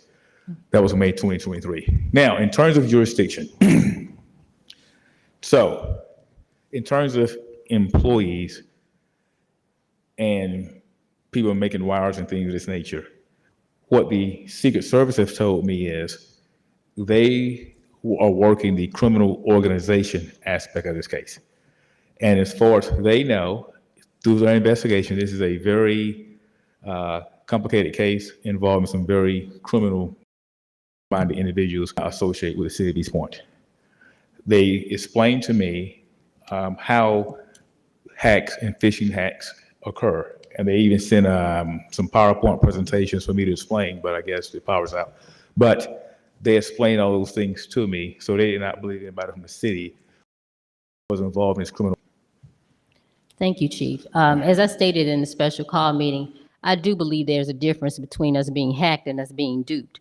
So with that being the case, let me just say this. My priorities with this whole matter are to determine why there was a failure to comply processes for the wire transfers, to ensure we never experience a situation of this nature again, and that responsible parties are held accountable, because the buck has to stop somewhere, and it's going to. We cannot just sit here and sweep this under the rug. There's a lot of robust, rather, and vigorous communication in this timeline, but it is a fact that in January of 2023, the insurance carrier stated that there was a 30-day notice sent to the city. There's even item 36 on this timeline that says JP West Insurance Broker sent a follow-up email from Carl Grant, who is the Traveler Senior Claims Adjuster, that requested an update on the investigation. In January 6th, so if this timeline further goes on to say that this notice was sent by email to Mr. Darren Manager, Janisa Elias, the Deputy City Manager, Chief Sean Buchanan, Russell Popham, Alan Glover, and the lead investigator. This claim was closed in February of this year due to lack of response and lack of receiving information. 3 items. 1, more information needed to be received about Romano the No Incorporated. 2, and that's another investigative update. And 3, what were the protocols for wiring transfers by the city? What process and procedure? So I'm here to tell you, I find this incredulous. I find it incredulous that our intellect is being insulted, because this is the thing. Why would a case be closed? Okay. So we must maintain order. And everybody will have their chance for public comments, but we must maintain order. And so we'll continue with the questioning. Staff has provided their information, and everyone is entitled to have their questions and their perspective, and we'll be hearing that. But please, let's maintain order this evening. Go ahead, Councilmember. Thank you, Madam Mayor. Gordon. Why would a case claim, why would the adjuster have a need to send us a 30-day notice if we've been in constant contact? Why would the claim be closed if we've been in constant contact? And the point that I think Councilmember Renee made eloquently is that we on serve as FBI investigating this large crime syndicate that's beyond our ability to really capture, but that's not going to stop the movement of a claim. It's just not. So I'm sorry. I feel that the ball was dropped. Consistent. Why in the world did it require the chief of police just last month, a few weeks ago, after the findings of the auditor's presentation, to re-engage the carrier? Does that make sense? Well, to me, it doesn't.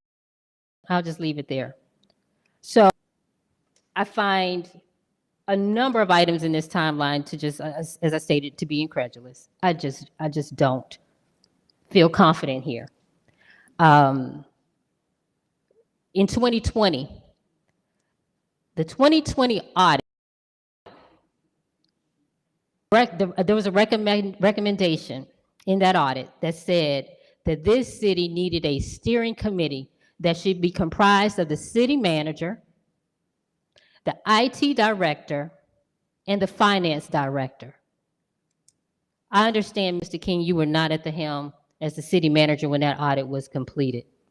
And I know that in the last meeting, Mr. King, you made several references to the fact that you weren't at the helm, but I'm sorry, to me, that's comparable to trying to tear apart two pieces of paper joined together by Gorilla Glue. You cannot separate the two. There's no clean break. That it was an accident that this hack took place. I opened up one at my job before, and I had to go through some training. But again, I have so many questions around what happened internally with our processes. Was there, Mr. King, and I really want to ask you this question. During the several wires, the 4 wires that were transmitted, were you never in contact verbally or in person with Ms. Williams or Mr. Harley? Did these wires all transpire outside of the accounting system? There was no email, there was no W-9 for Romano to know. And all this activity went on. We have several emails. There's one where Ms. Williams says, I just spoke to Darren. There's another one where your perhaps hacked email is contacting Mr. Francis Harley, and it says, thank you, after he said it, that the wire was completed. Please give me a call. And that's important to me because if the hacked email told Mr. Francis to give me a call after the first wire transfer, to me, if Mr. Francis contacted you for real, in actual Darren King, wouldn't that have foiled the scam of the plot at the first wire transfer? Did that call never take place?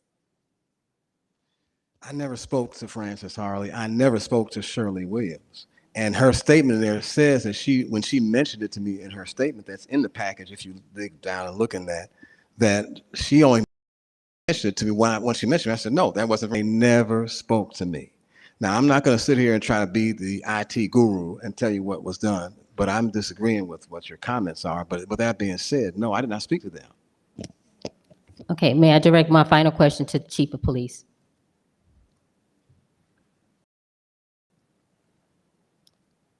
Thank you, Chief, and I'll be brief. One question, not a two-part. In your recent investigation, were you in touch with Mr. Harley and or Ms. Shirley Williams? And if so, are you aware of them? Did they make any statement in regards to having verbal or in-person communication with the city manager? So I truly believe, with all due respect, that this may be better for executive session. Okay, thank you. Come on. So please. Let me just kind of tell you why. Hold on, please. This is a very challenging time. And the information they provide is going to be provided. We're going to deal with it. But please, our rules say no yelling out. I mean, but we know that, right? Please. We opportunity to make public comments. But please, can we do this in order?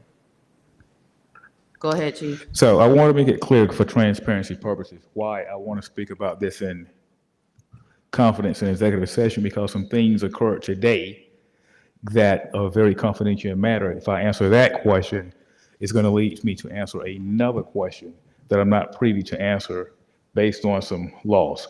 That's the only reason why. And like the mayor said, all this will be published. So I just want to be transparent about it. That question is going to lead to other questions that I can't say publicly. That's the only reason why.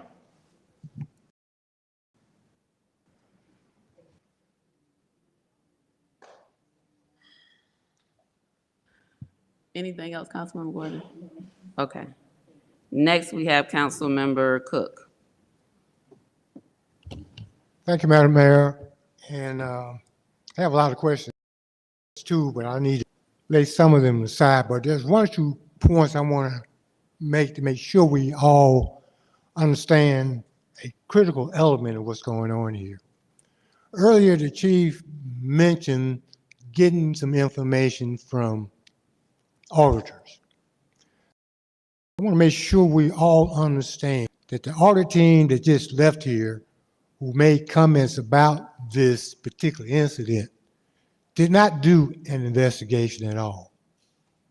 They got their reports from the existing financial staff that had been involved in the issue for several months, if I'm not mistaken. But this particular auditor that did the other two findings that we mentioned did not do anything related to this investigation. They were given information that they included in their report. I want to make sure that we're all perfectly clear on that point. The one point I bring up a lot, which has been partially answered, is the very first comment on the cybersecurity claims tax. Because when I read it, it almost appears that we brought in a superwoman as the finance director who came in, roughly about August the 30th, 2021. And by September the 8th, we've been hired. We know that didn't happen that way. There's some fill-in information there that is maybe accidentally or purposely left out based on its relevance. But what that tells me is that the financial staff was already putting together enough information that says we have been taken. What do we do next? Now, hopefully before we finish with this dialogue, someone would actually explain just how, well, to me, it's frustrating that in order to process a claim, we find ourselves talking with a broker who has to be the intermediary before we talk to the insurance company. I don't know why that is. That confuses me. Maybe it's because nobody really knew on both sides of this who's supposed to be in. I see some comments along the line as I flip through the pages that refer to the case being closed and having to be reopened. Who closed it? I hear what's supposed to be what closed it. But how do you close the case when we haven't even settled up on the financial reimbursement issues, which I understand are still pending? And it almost sounds like that this whole thing took place right in the middle of contract renewals. I'm stretching the point there, but is it a possibility that we got a broker and insurance company more concerned about getting rehired than we are anyone doing an investigation? Okay. Now, I'm no computer expert. I lost all my money sending my son to school, so but the one thing I do understand here is how easy it is to be, what's the term we use now? Catfish? I think that's the one where you really think you're talking to Joe and you're actually talking to Joe's sister who sounds like Joe. kind of a thing. I'm getting back to the point is that whatever took place was extremely sophisticated to the point that nobody really understood what was going on to begin with. But the thing that puzzles me and disappoints me the most, that if we have already shelling out money to an insurance company that's supposed to be providing us with reimbursement on a bona fide claim, why does the city have to jump through so many hoops? I'm looking at. And it's almost like between the broker and insurance company, maybe they don't have enough experience, at least down on the local level. You know, why isn't this process so simple? We call and say we've been hacked. You think so? You got anything that's indicating that? All right. Here's what I need to have you. All this happens within days. This thing has been going on for months for sure. It sure has been going on because the city doesn't want some satisfaction out of all of this.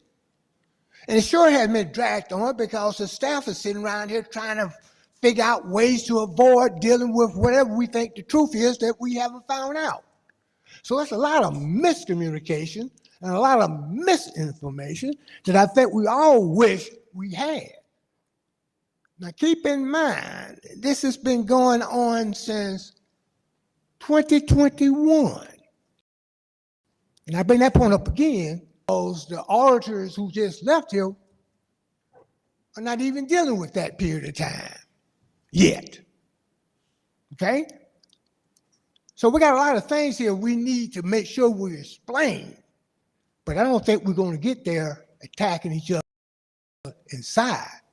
Because that you're trying to paint a picture for takes more energy and time to even deal with than what we've already spent on this topic. So let's just keep all of this real. Okay? This is not a television show. This situation where this city lost some money. This city got taken advantage of. We've already established the fact that the main players here are basically innocent because we know they got due. We're still sitting here trying to prove that the city manager sent an email and that same individual responded. Why are we wasting energy on that when we know we got hacked and these people aren't under suspicion? But we want to talk about that more than we wanted to find out what's taking the insurance company so long to sell this claim. If they really knew what they needed to have because they know what they're doing, why did it take so long to get that to us? Okay? Let's keep all of this real. Put your imagination on the table. It's not a television show. Councilmember Robertson. Thank you, Madam Mayor. The question is going to go to the city manager and I guess to your department heads, but again, to the citizens of East Point, again, I apologize that we're in this particular situation. I think that there's a lot of moving pieces in here, and I have a question I want to ask in reference to the criminal investigation. What was the claim in reference to the insurance policy? What was the amount that the claim is under? Mr. City Manager, HR question. Yes, Iris, come on before you get the exact amount.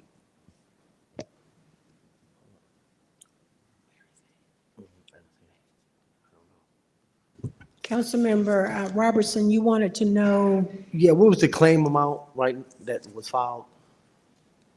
the 1.2. Actually, what happened, that was the total amount of the wire transfers.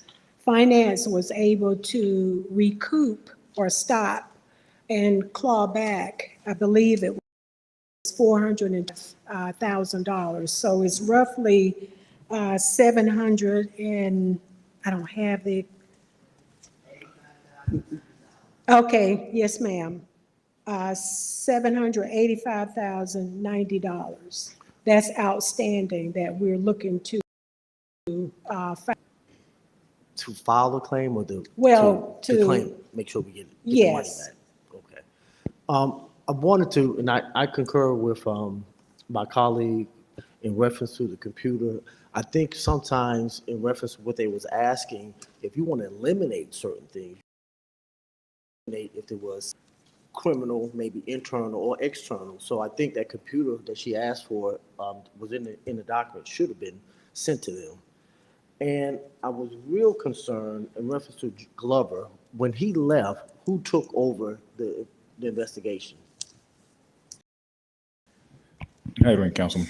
And the reason nobody did is because the case was adopted by the United States Secret Service. So we don't have the case anymore. We have files, but it's not our case, it's their case. Okay.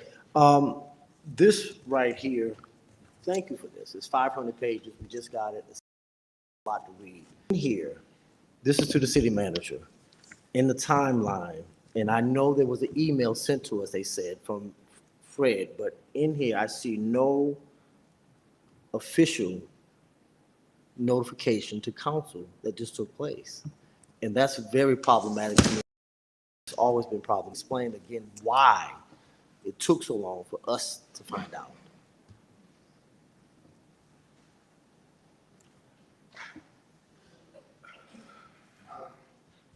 I have everybody in order. If you can release your mic, go ahead, so Mr. King can speak.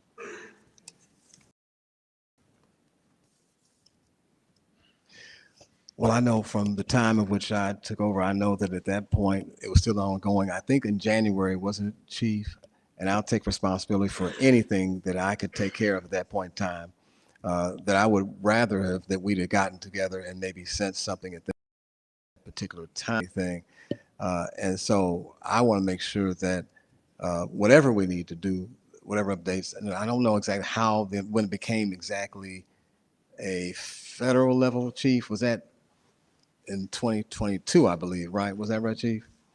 And then so at that point, how often we were getting updates, but that's something definitely we want to make sure we provide for you as we move forward. I think at this point, did they give you any timeline, Chief, on when we would get further updates? I know they don't. I just want to know if, no? No, there's no timeline. They don't have any updates. There's no timeline for, in terms of an arrest, I would say that. So no further updates is available. Okay. One final question, thank you. One final follow-up. I think on the 21st on 2021, somebody prepared a summary. Who prepared that executive summary?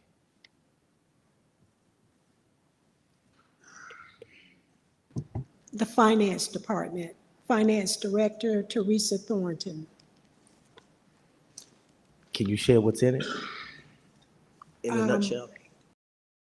Yes, it pretty much gave a of the dates of the wire transfers, how it occurred. And also, I believe she talked about her contacting the bank to let them know what was going on, and some interchange with them in regards to a couple of forms that needed to be completed by finance, which are also a part of your packet. Okay, thank you. IT, I have a question for IT. Microsoft for being here, but where are we now, right now, with our security, and how long has it been there right now? How long, where are we now? Councilman Robinson, where we are right now is we're transitioning with different tools to make our environment better. Starting off with just hardening our environment, without going into full disclosure of what we're doing. I don't want to reveal anything, but we're hardening on our environment, as well as just educating the whole city about cybersecurity and just finding ways to, like I said, we're open to getting our environment assessed. That's why we have Microsoft here to look at the areas that we can improve. So that's where we are, basically a continual improvement. As we go along, we peel the onion one layer at a time. As we reveal something, we peel it one layer at a time. But Before, in the beginning, this incident happened, I reached out to Homeland Security, and I had them, have our environment to scan the environment. If you look in the packet, I have the information on when I reach out to them. I've been, working with my team to look at areas that we can improve little by little. And it's a lot to it because we can't just pull everything from on the rug because we'll shut down the whole environment. So that's what we've been doing, is strategically continual improvement, taking one piece at a time and finding the key areas that we find that are vulnerabilities. I worked on the email system. We're changing to a different email system to improve that, which is a system that I know that government agency uses, and that will give us more notifications on whether email is external or internal. So to also tell you, hey, this email is coming from an external person, so be aware, be cautious.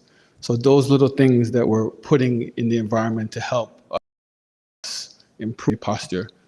And in the long run, I would like to implement, a security framework within the city for us to have that we continually go by so we can see what we're doing and reevaluate ourselves every time. Because you have to look at what you're doing. You may have a practice and think you're doing good, but you also need somebody from the outside to help your environment. So that's our goal. Okay, thank you, Mr. City Manager. I wanted to find out,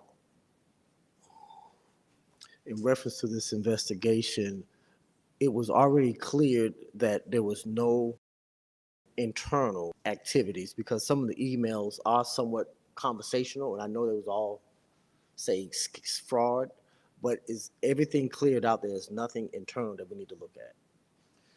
Chief, can you talk on that? Because he's been overseeing it. Come on forward and tell us, is that, before I can say, is it any, can we say 100%?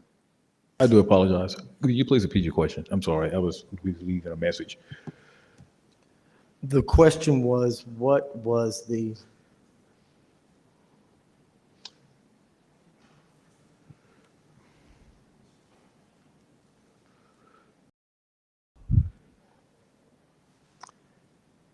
I have so many problems with reading this timeline. I just wanted to know, in reference to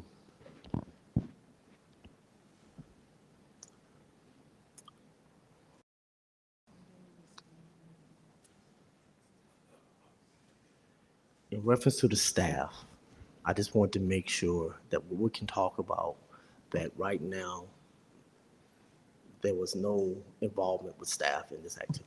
So I've spoken to the Secret Service about this, and we had length about this particular incident. And as far as they're concerned, based on the information they have and the group they have been working, nobody is related to any East Point employees. There's no East Point employees involved from a criminal perspective. Okay, thank you.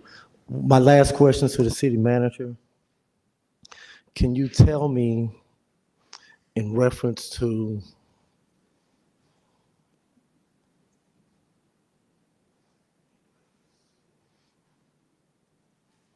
this investigation, what are now the protocols for in place? Well, they've been upgraded for some time ago. In fact, our finance team can talk a little bit about that as well, but they provided different safeguards. So people who they were utilizing in terms of the positions, they've made adjustments. And so they can give you details on how that's been done to provide additional safeguards on that. Thank you very much. I yield. Councilmember Cummings.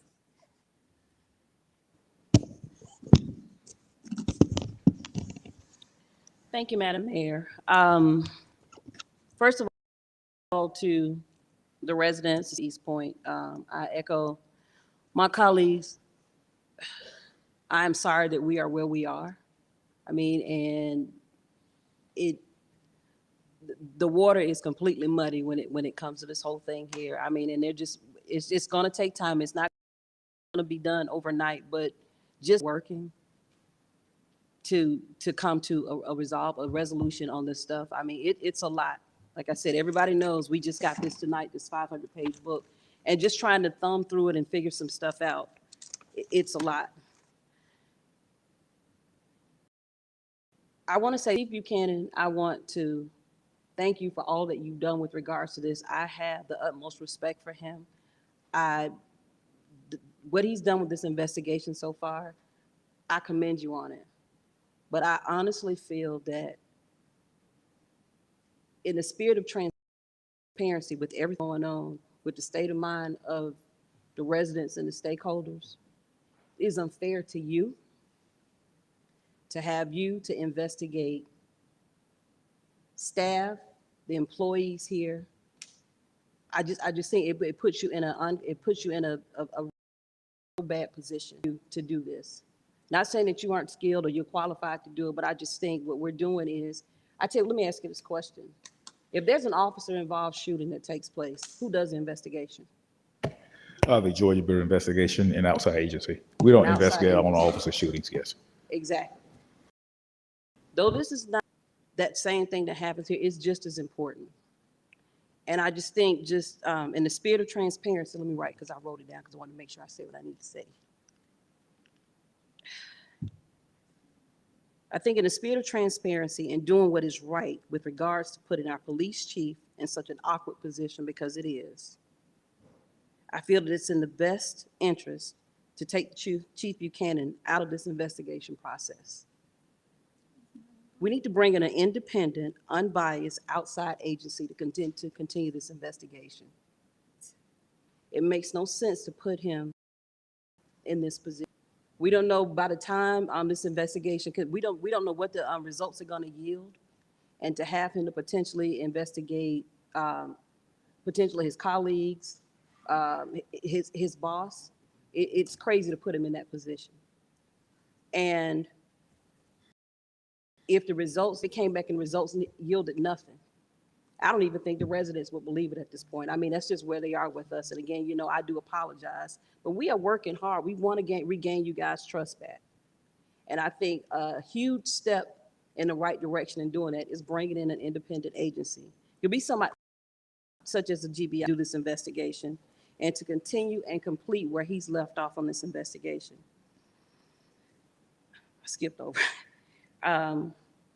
And just to say, the police department, they were requiring an outside investigation to come in if something took place, if it were an officer-involved shooting. And I think we should do the same thing here, now, and remove it from this. And not taking anything from him, but I just think at the end of the day, it's crazy to have him to come in and do this investigation. I'm sure it's hard for him to come in and ask some of these hard questions. And I mean, he's doing an excellent job as the police chief, but let him do that and not conduct this investigation. So that's my question. So I would say this, I appreciate your concern very much, Councilwoman Cummings. We're gonna have a little talk later about this investigation and maybe see what's the best way going forward. Okay. Okay, thank you, Chief. Miss Jessie, I have a question. Well, first of all, I'm sorry for the IT person. Let me ask you first. Mr. Maurice. So I know you've talked a lot about what we're doing to protect, on the outside, just making sure that there's no hacking or anything else that takes place. What are we doing to train our employees, all city users, everybody that has access to computers? Because this whole thing jumped off because somebody hit one things right. And that pretty much gave them access to go into our system. That's correct, Councilwoman. So what are we doing for the employees so that they know that just what it is they need to look out for? Do we have some training in place? Yes, we do. We have training in place. On July the 31st, we have pushed out a new updated training. And also, there's some tests that we give them in the environment to see if they would do certain things. So we do have formal training, and each employee has to take that training. New employees, and yearly they have to take that training. With the support of HR, that's the implementation of that policy, that they have to take a training if you're a new employee, as well as yearly, you need to take a cybersecurity training. And so we work with our company KnowBe4, and from what we what happened, we did get more focus on the things that we feel that would be improve education and to help them understand what you need to do to mitigate that, right? Because hacking is it's not a matter of, it's a matter of when it happens, So, so we're going to educate them as much as we can. Okay, and I also, because on council, we deal with a lot of emails on a daily basis, so we need to make sure that that training is extended to all the members on this body as well. Yes. Thank you, sir. Ms. Jessie?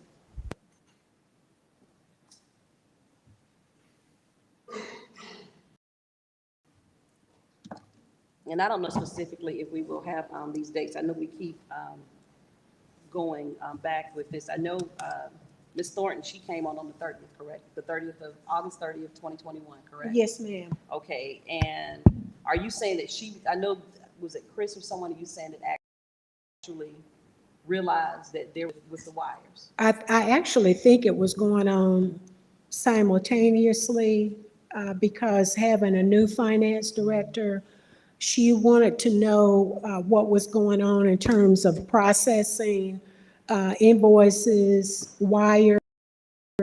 So presented with one to approve, but did not have documentation, backup documentation. Around that same time, or it may have been before, another person, Mr. Brown, Chris Brown, sent an email to Darren that said, can you tell me about this invoice? And Darren's response is in your packet. He said, I don't know anything about that. I hadn't seen that. Okay, so, but we don't have specific dates. The thing is, because she came on the 30th, and I don't know when he noticed it, but when we look at the dates that these transactions took place, you had the payments they paid out. The wires were made on August 18th, August 26th, September 1st, and September 8th. So I don't know at what point that we realized it, but I mean, if she came on the 30th, even if she did it the very next day, if we could have possibly stopped some of this, like I said, because you don't have specific days that he actually noticed it, correct?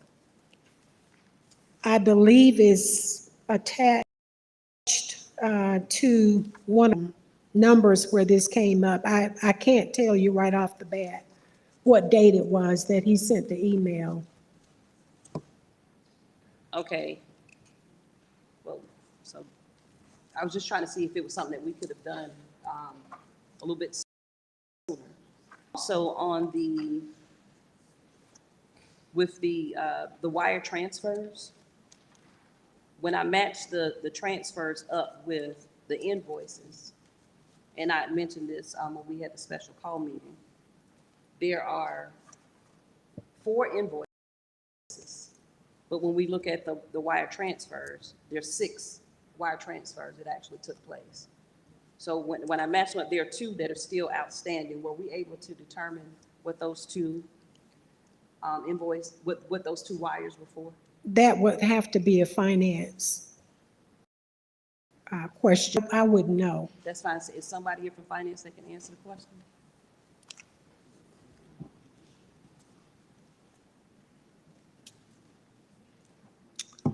Good evening. Hi, how are you?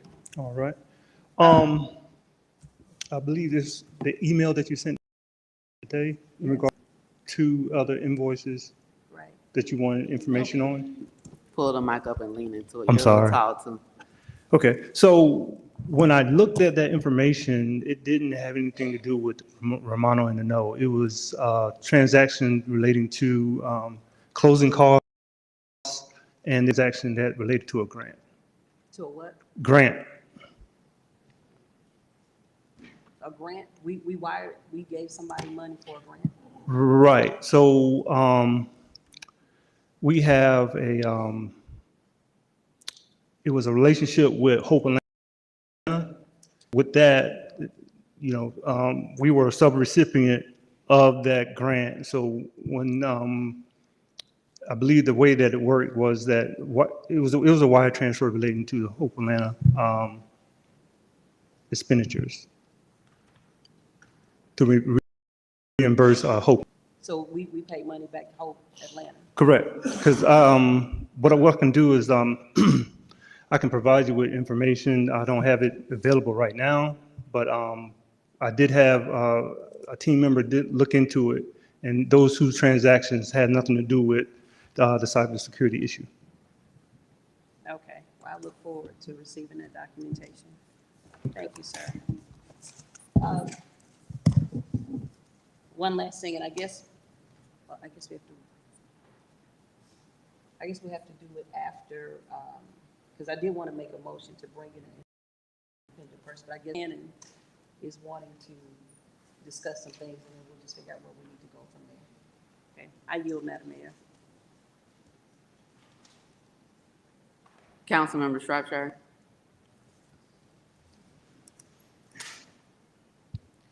Thank you. Ms. Jessie.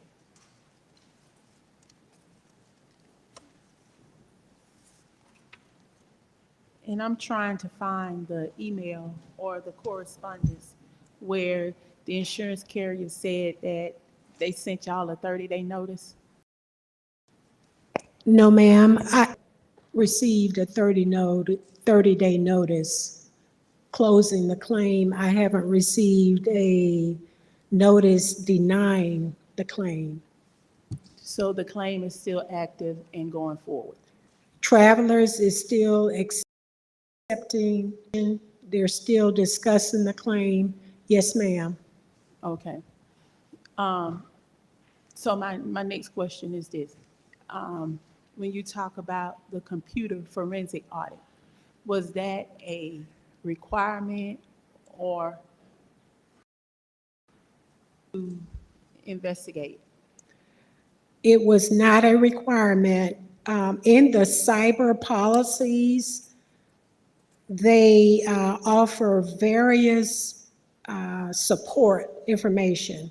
So for instance, as Maurice talked about ongoing vigilance of our system, we get calls, he gets an email, we get notified that, for instance, the current insurer will do their own scans, and they'll let us know if any suspicious activities. They'll call and say, it looks like portal X is open or something else is going on that you need to pay attention to. A review of our internal systems, our network policy offers that as a complementary part of the policy. I think it's pretty similar to if you have homeowners insurance, maybe your insurer will say, we'll come out and do a free fire inspection or something like that, so you'll know where you're vulnerable. Okay. My next question is for IT, Maurice.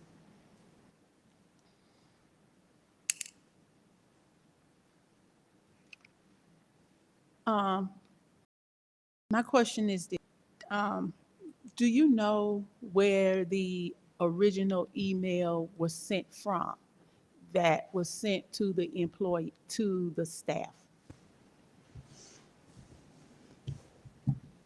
So the original email, it stemmed from a different country outside of the USA. Yes. And also, Can you name that country? sorry, say that Can you again. name that country? So in the report, it shows that, and here's the thing, it shows that Nigeria was one of the countries. That And sent the email to the city? yeah, And what did the email contain in that email? So when it was it sent to everybody or certain people? it was just a link. It was a link. It was a link. Yeah. What did the link contain in the email? So it was a link that looked like a PDF, and basically, that would click on it. So when the staff got the email from what country? Nigeria. So Okay. and also let me explain this. So without interfering with the investigation and so Okay. forth, these things can, what we call them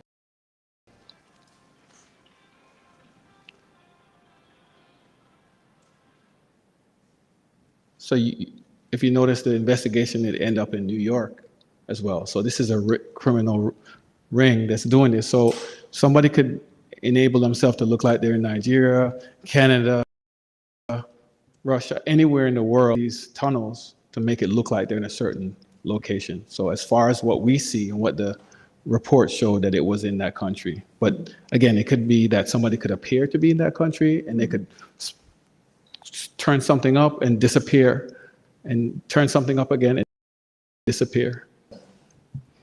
So my next question is this: you say there was a link, a PD file in the email.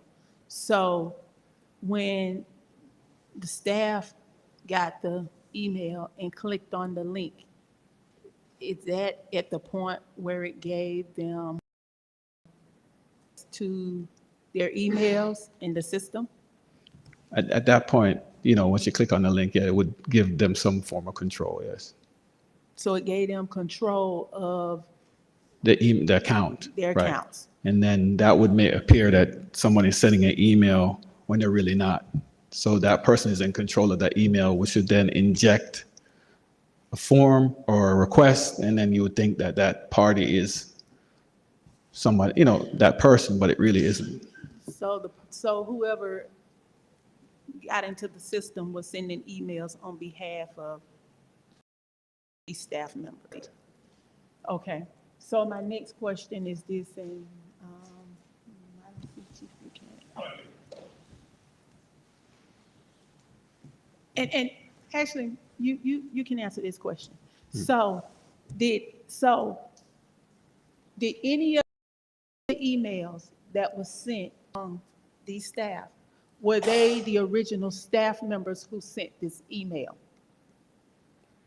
From the report, it doesn't, no, the person, once they injected that email into the system, it created had access to the system, they injected a rule, an email rule, which did their account to make it look like it was them.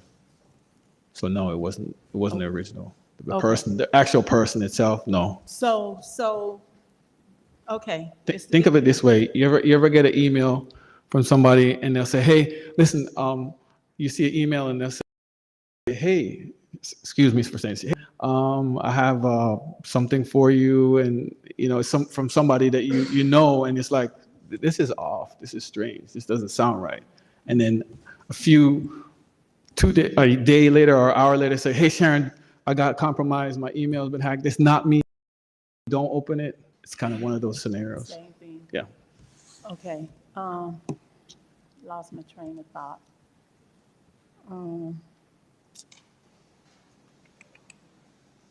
It'll come back to me. So, I want to say this. It was said, pretty much this is the first that we are hearing of what happened. That's not the case. Mr. Gardner, at the time, sent an email on September the 9th, told us that the system had been hacked and that that an email was compromised. I called Mr. Gardner and talked with him and asked him before I knew about the email, because I actually had to find it, because it was brought to my attention. And I asked him, and Mr. Gardner don't have a dog in this fight. And Mr. Gardner is not here. Mr. Gardner said he called us after this email went out and told us what happened. So I want to put that out there. I mean, it's unfortunate that this happened. It's sad that it happened. And, we can go back and forth and ask ourselves, what was the community now? But I think the breakdown was, and for Chief Buchanan was, he wasn't the chief at that time. It was Popham, Chief Popham at that time. And so when you send an email, quite naturally, once the hands change, you're gonna go on the email, and not always that person is gonna look at that email or read it. they're gonna tell that person who's been handling the case, you answer the questions. They're not gonna deal with it. Now, my question was, when Popham left, not Popham, Glover, was there any update on it? But I think you stated that it's in the FBI hands and it's no longer a city investigation. Am I correct? That is correct. And when I spoke with Captain Glover about this, he already put the case file up, for lack of a better term, because he said we no longer have this. And according to the Secret Service, that is correct. Okay. I'll yield for now. Thank you. Councilmember Bailey? Thank you, Madam Mayor. My question relates to the 4 transactions, and I know that we're acknowledging that we were hacked, as a result of a cyber attack on 4 separate occasions, and we were able to pull back the very last transaction of $434 and $197. And this may be from Maurice. Although we were hacked and we were requested of this money, why did we actually wire it to them? Because wiring it to them violated our procedures because it was over the $25,000. So in the hacking, was our system, it sounds like the hacking occurred and that the person that was hacking, they mimicked, I guess, an email to request the money. And the receiver felt it was a legitimate email and then followed a procedure to wire the money. My question, though, is it's terrible to be hacked. And I don't know, I actually get calls all the time where someone's attempting to hack me or saying fraudulent with my account.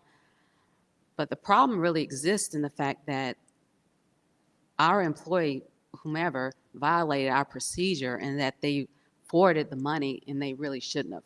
That's the first problem. And then secondly, when that happened, we don't have stop gates in place to recognize that that in fact happened. Because we should be doing profit and loss, budgeting or balancing to see that this happened so that it can actually be stopped. So 2 issues happen in terms of wiring the money. We did it without the documentation. And I could understand if if we also had a receiver that was hacking and going into our money and sending it. I don't think that occurred. The hacking just occurred as far as the ask. So, place to prevent this from happening again, and that we aren't following the procedure as far as wiring the money. And then secondly, as far as balancing like profit and losses monthly to see when there's a problem. Because it seems like Chris discovered it. He acted quickly enough to move forward to do something about it. Because when you look at the executive summary that's here, the invoice date has 7/16/2021, and it was paid 8/18/2021. So I'm thinking the person that was hacking made it seem as though it was an urgent matter to get this paid, and that's why perhaps the invoice date was incorrect. So my concern really isn't, well, it is the cyber security and the hacking. That is a problem, but a more significant problem is the fact that we are not following our own policies and procedures that prevent from happening. So what do we have in place to prevent this from happening again? Councilmember, I gotta say it first. In that time, the people who were here that time, I don't believe they were violating procedures. I'm gonna have come up here, Shannon, and tell them what the process has been. Now, what's in place is something that provides additional safeguards. The people who were in 2021, there was a process of those individuals. They were process wiring transfers. Can you speak exactly what that process was in 2021 and then talk about what's in there today? Because one thing that she mentioned about the 25,000 over that amount back at that point, what was the process? Thank you, City Manager. Councilman Bailey. So during that time, just to give a little background of that time period. So you're still in the middle of COVID. Not to say that that's also you have high turnover in finance, right? So we finished the audit, that's the FY 2020 audit in April 30th, 2022. Shortly after that, our deputy finance director resigns. Shortly after that, in June, the finance director resigns. Then we have another employee who's technically an internal auditor, but they resign, retire, move on. So you're left with a staff member, the interim at that time. So, but the standard procedure is you're supposed to have documentation that substantiates the wire, right? So I don't understand why that did not happen, but it did. And I guess, Cynthia, can you talk about the new procedures we have? Well, currently what we do, I'm sorry, Cynthia Hammond, Deputy Finance Director. Our current process it's twofold. We have restrictions that we've set through the bank itself that allow certain employees not to be able to set wires up for a particular amount. In addition to that, with BSNA, the current system allows us to attach all the documentation to any request that is received for funding, whether it's a wire or a check. So that information is not, that request is sent back to the department head and say, hey, we need the documents that show that council approved this. We need the contract. We need any information that relates to that particular vendor. Now, on the procurement side, as far as setting that vendor up, E-Verify and all that documentation before it actually gets to our department. Thank you for that response. In terms of like profit and loss and balancing, how does that work? It's done every month. It's done monthly, but we have somebody who actually tracks cash every day. We're checking our main operating account to see if there are any nefarious looking transactions that may need to be questioned. And if they see something, they'll usually bring it to my attention or Shannon's attention. And that's done daily. We have 2 people who are responsible for monitoring that account, to ensure that nothing gets by. We have had, a number of checks where, people have tried to take checks that we sent to vendors and actually use those checks again, and we've caught them. Thank you so much. You're welcome. I yield, Madam Mayor.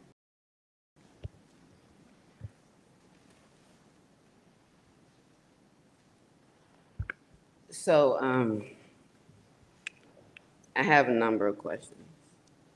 And the real concern is the first invoice was dated July 16, 2021.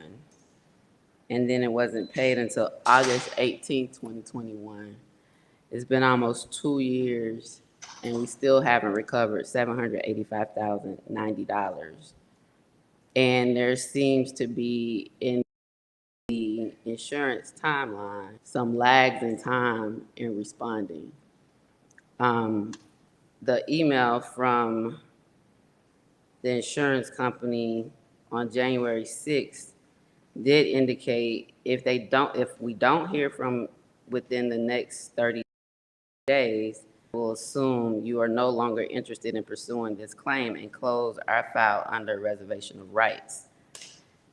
As I quickly thumbed through what we were provided this evening, I do see another email in February from staff, I guess, trying to get more information.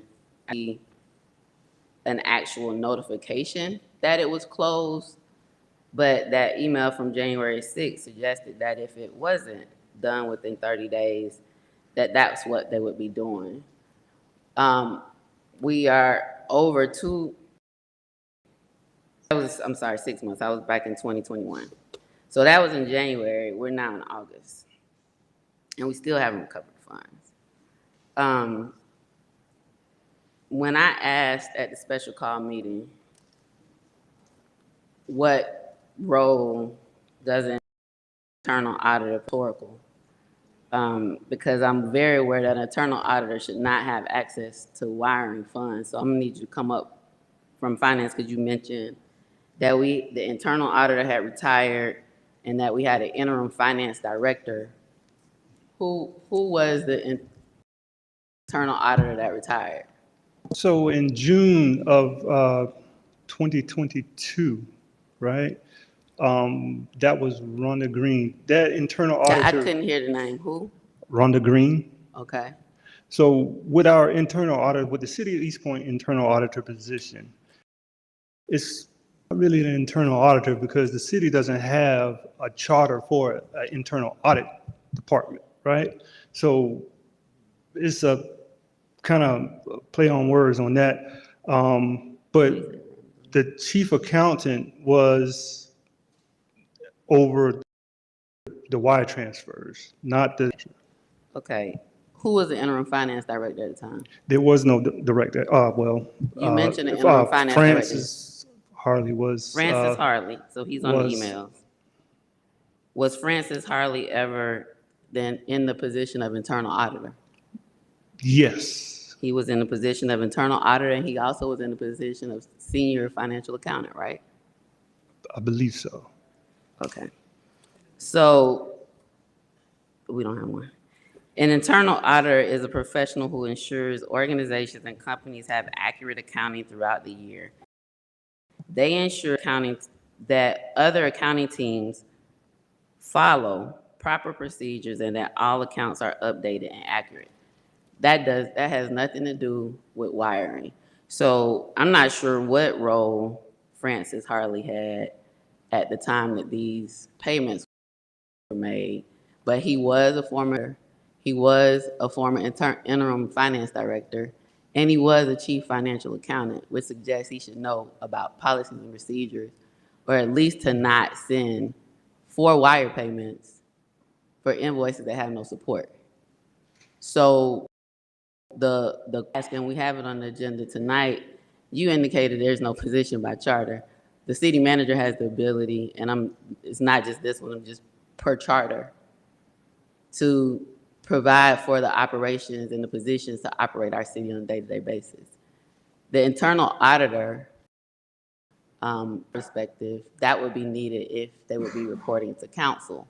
Correct. And that's what we will be discussing tonight, because that's absolutely needed. Because we need to have somebody internally that reports to council to be able to keep us aware around policies and procedures and if they're being followed. I mean, staff should be doing that. So have to have a check and balance. The other is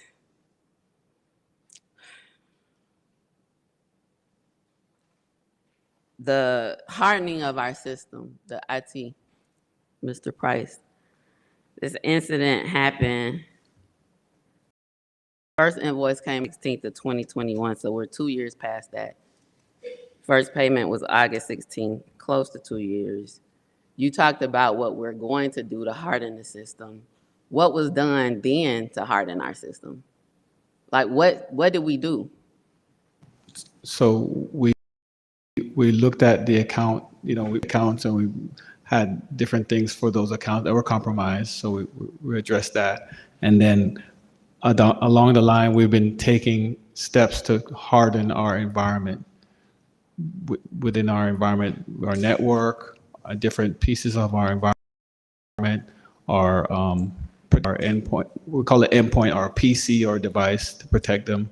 So we've been just continually taking steps to improve the different levels of our security.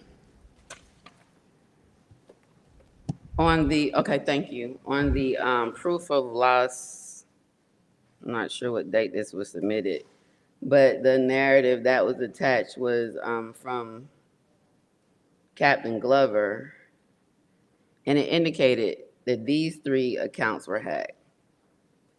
D. King at eastpointcity.org, s.pointcity.org, and J.M. Rogers at eastpointcity.org. At any time that we receive any information that Francis Harley's email was hacked, because I don't see anything in any of the documents or the narrative, I should say, from our police department that suggests that his account was hacked. So I don't know if that's a police question or Mr. King, but what I see in the report is D. King, S. Williams, and J.M. Rogers were the 3 accounts that were hacked, which doesn't include Francis Harley. I'm not sure. Close. Chief? Come on. Can you tell us if his was also included? I think it was just those 3.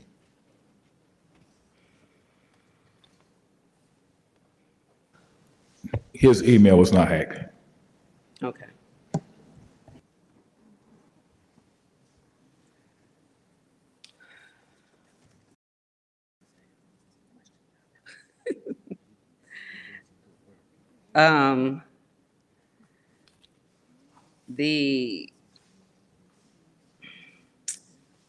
At the special call meeting, a forensic audit was,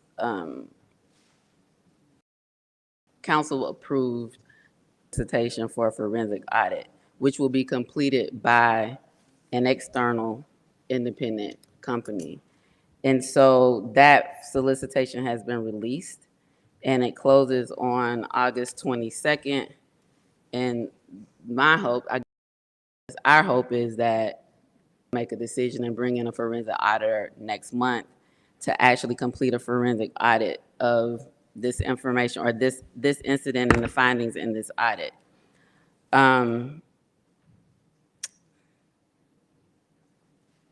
We are taking a lot of time at these public meetings to this because the public is getting the information at the same time that we are. So we got this binder, a packet of information tonight. It was on the dais. These questions that are being asked by council of staff, you're hearing that in real time.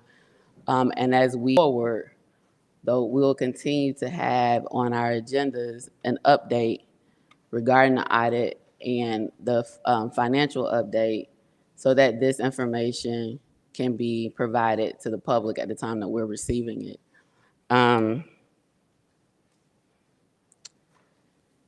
It is where we are right now is absolutely not where we should be. And the real a very real concern is the time that it is taken. We are now.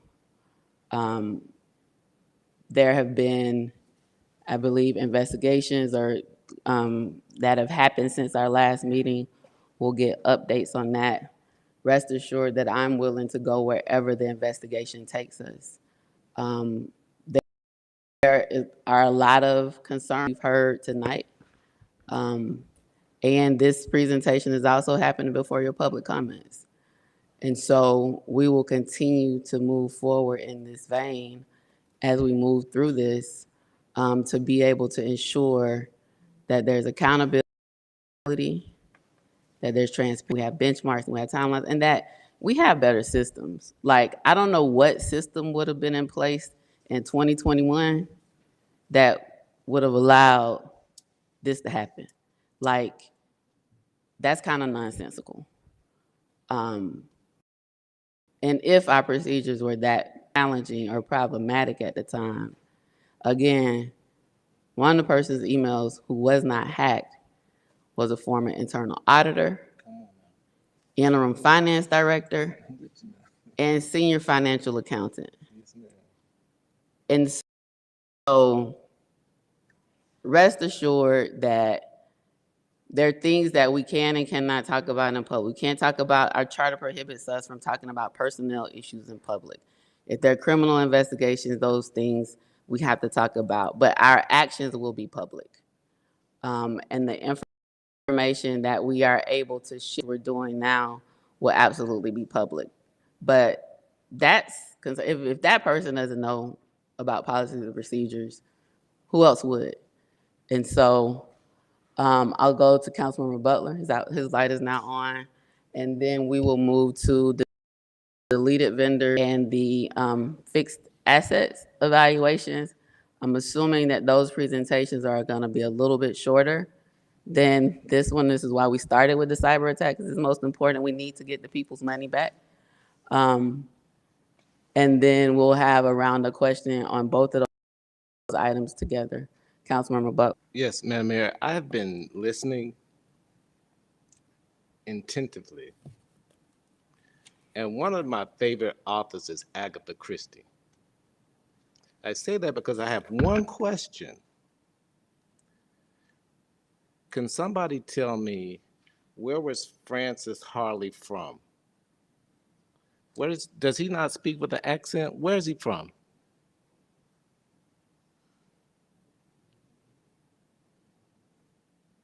Does it, Shannon, Cynthia, do you guys know where he's from?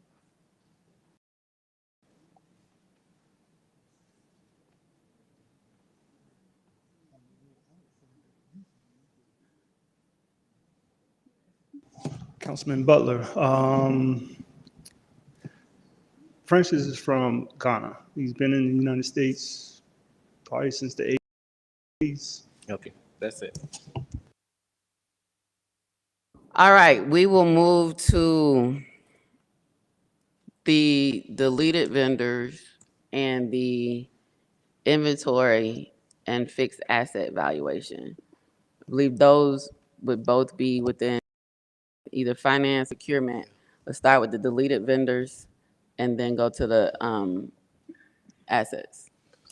We'll start with the lead vendors, and I'm gonna bring Derman Lawrence, who's our interim contracts procurement director. He can tell you some of the things been done, and then Cynthia will probably piggyback off him as well.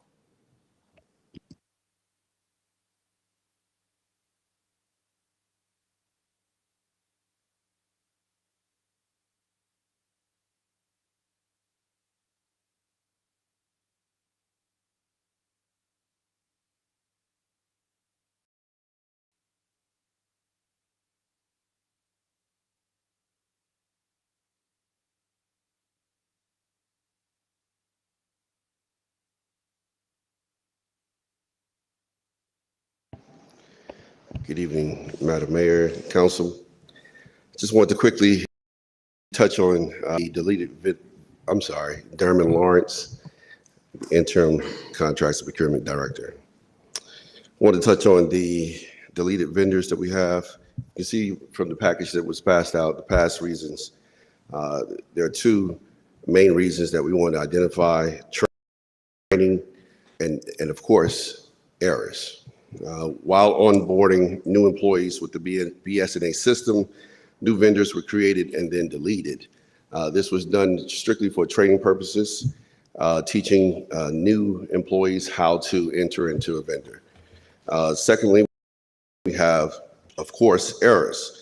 These errors were actually from duplicate vendors that would be created. And so if you can see, we've established a new training sort of introductory manual for entering new vendors strictly for this case. You can see that we have a screenshot, and of course, apologize, this is on paper, it was supposed to be on PowerPoint, but you can see we have a screenshot of the actual BS&A module of how it will look when you're inputting new vendors. We're actually not doing any live runs anymore.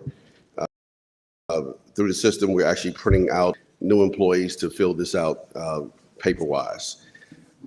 We also have to have no exceptions of making sure that we enter all the vendor information correctly from the W-9 that's presented to us. Another way that we can prevent duplicate vendors is when we're entering the EI or the social security numbers, make sure that we have the dashes. I know that sounds simple, but those dashes within the system, if we don't put a dash, the BS&A system will recognize it as one vendor versus the dash recognized as the second vendor. But if you can go to the page where we're showing master vendor box, this is the most important part of creating duplicate vendors. The master vendor box is supposed to be checked prior to entering in information. This will actually scan the system to show whether that vendor is already created. And if that vendor is created, the second sheet you will see that will be coming up showing you that the vendor is already in the system. And from that, you can actually then, those people are then charged to actually click what we call the discard changes button. In the past, they just close it out thinking that those changes were, actually those changes were saved once you press the close button. And because those changes were saved, that then created other duplicate vendors, which of course had to be deleted. And of course, we have some corrective measures that we have already taken. We've contacted BSNA directly. We've had them block all access to delete vendors from the system altogether. And of course, with this new training module, we have new employees. We taught them how to prevent creating duplicate vendors. Tried to make that painless as possible. Any questions? Yes. Councilmember Cook and Councilmember Renee. Thank you, Madam. The one thing that's missing, it may be in the package, and I can't remember exactly how it's worded, but would you repeat exactly, if you can, repeat exactly what the gig is that the auditors are examining? You're saying the past reasons for deleted vendors. That implies if it's on a sheet, we deleted vendors that we should not have. Okay? So the simple question is, why do you need to keep them if you're not actively doing business with them? So what is the accounting issue here that forced the auditors to give us a dig on their review about deleted vendors? Well, that sounds more like a financial question. May actually be one. And I have to Make it defer make sense to. to me.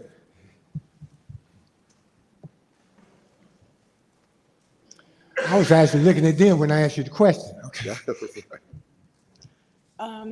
Actually, Councilmember Cook, I'm not sure what led them in that direction, but it's part of the audit trail. There are audit trails that are within the BSNA module, and it may be that they were just looking to see what items may have been changed or whatever in that module.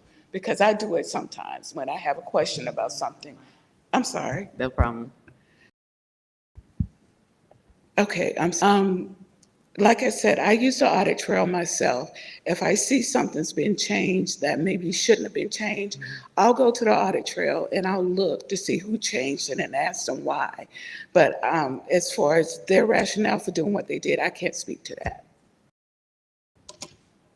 Okay, you're saying rationale for doing what they did.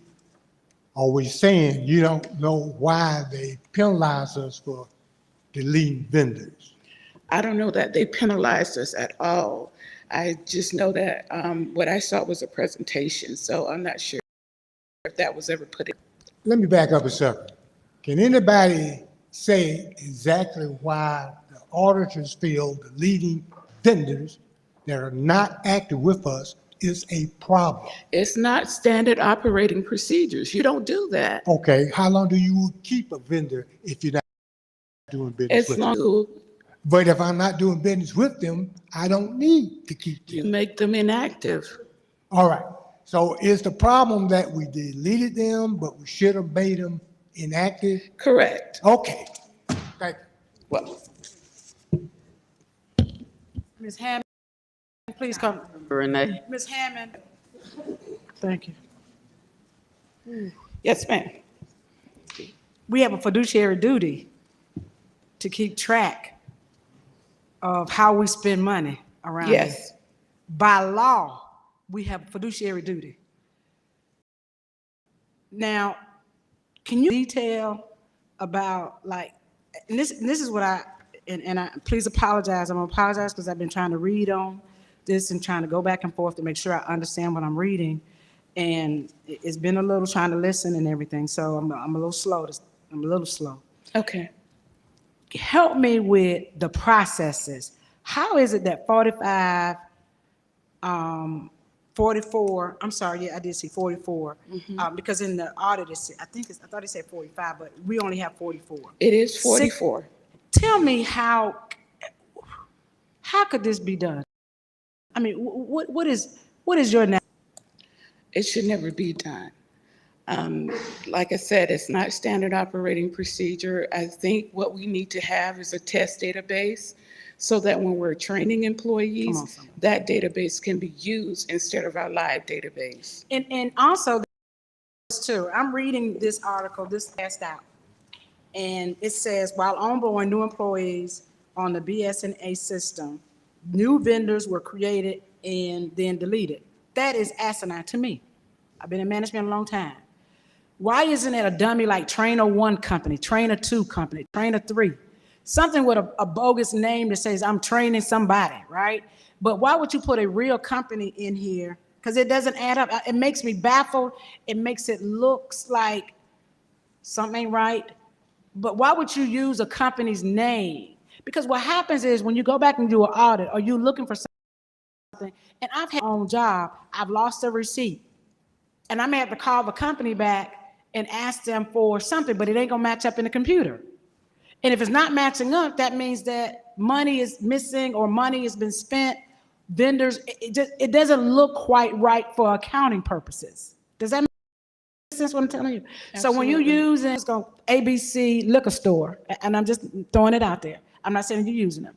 If you use ABC liquor store and it's deleted, but you need the file back, does that make sense? Now you've got 3 or 4 files in there that you've recovered that's deleted, but you did no transactions with them. Or you only did just 2 or 3 years. So it looks like the accounting, it throws the accounting all the way off. And that's why I'm kind of baffled, like why would we use, if that's what we did, why would we use company's name in a training process? And then we like delete them. I mean, it just don't add up to me. I'm looking at some of the invoices, but then the companies that you can't find that are deleted, are you saying that they were, okay, so that doesn't make sense to me because even if I delete something, the server should still have it out there and it goes away. And if we're still operating from the same system, was IT bought in to help recover some of these missing files, missing vendors? Councilmember Renee, I called BSNA directly and Deputy City Manager Nisa Elias was on the phone with me because I had the same concerns. And, you know, I'm like, why would you create a system that will allow you to do this in the first place? Well, their rationale to me was that the only way that you can delete a vendor is if there is no transaction, no payments to that particular, and they actually sent us a letter showing a demo of what happens when you try to delete a vendor that actually has activity. Okay, I think I got that. I think I'm a little confused. Okay, so let me go back. Let me repeat what I think I heard. Okay. You talked with BSNA, right? Yes. And they said the only way you can delete a vendor is that you had no money or nothing transpired between East Point, the company, and themselves. That's the only way. Correct. Okay, so these deleted ones, we got 16 out that we have no clue about that. So we are sure that those are they were set up for training purposes. Is that correct? Correct. Now, the other 29 that you found, but were you able to track all of those vendor procurement processes with that as well? Yes. Mr. Procurement Man? Yes, ma'am. Okay, so now what we're doing is we're doing a new training manual. We've got a new operating procedures, and so we'll be covered on that part. Is that what you're saying? Correct. All right, I yield, Madam Mayor. I yield. Thank you. You're welcome. Councilmember Gordon. Thank you, Madam Mayor. Thank you so much, Ms. Hammond and Mr. Golden and everyone. Thank you so much. I have a question about the BSNA system as we are talking about moving forward. We know that we had some down system some months ago. And I just wanted to know, and this may not necessarily be directly relative to this, but just in next steps in moving forward, did we properly identify why the system had some complications some time ago in being down? Are we familiar with that? About 2 or 3 weeks, we couldn't take utility payments. Remember that? That's Right, what you're right, talking right. about? Yeah. So that means, Was that when I was on leave? Here comes IT Director, Mr. Price. Councilwoman Gordon, I can speak on that. So that was related to something on our firewall that was an issue, and that was a long-standing issue before I got here. So that was addressed, and so it corrected the issue. It had nothing to do with BSNA. So the way that BSNA does is when the customer goes online, they try to get the bill payment. It was blocking them from reaching to our environment. So that was a firewall issue that we corrected. Can you tell me a little bit more? You said that it's a firewall, it was a firewall issue, but what exactly was the issue? Can you explain it by way of example? Or is it too technical? Not too technical. Certain items that needed to be addressed with that firewall to get it to where a point to where it would be compliant and updated correctly. But we have what in place to make sure that won't happen again? We have a support from Cisco Monitor, then we have a solution to make sure that all of those items are in place, that it gets the correct measures to make sure that the system is online. So that it's protected. Okay, thank you. Yeah.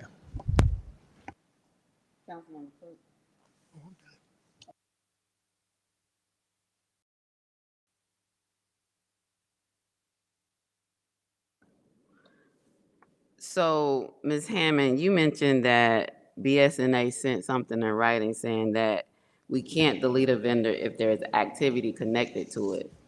Yet you were able to, I think it's 17, 16, 17, no vendor information found.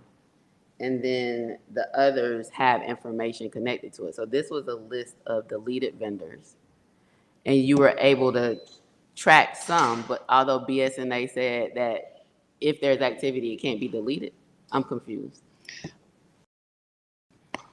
Okay, the 27 vendors that you have information on, those vendor codes were reused, and there was activity associated with those vendor codes. Oh my, so it was deleted and then the same number was reused. That's Correct.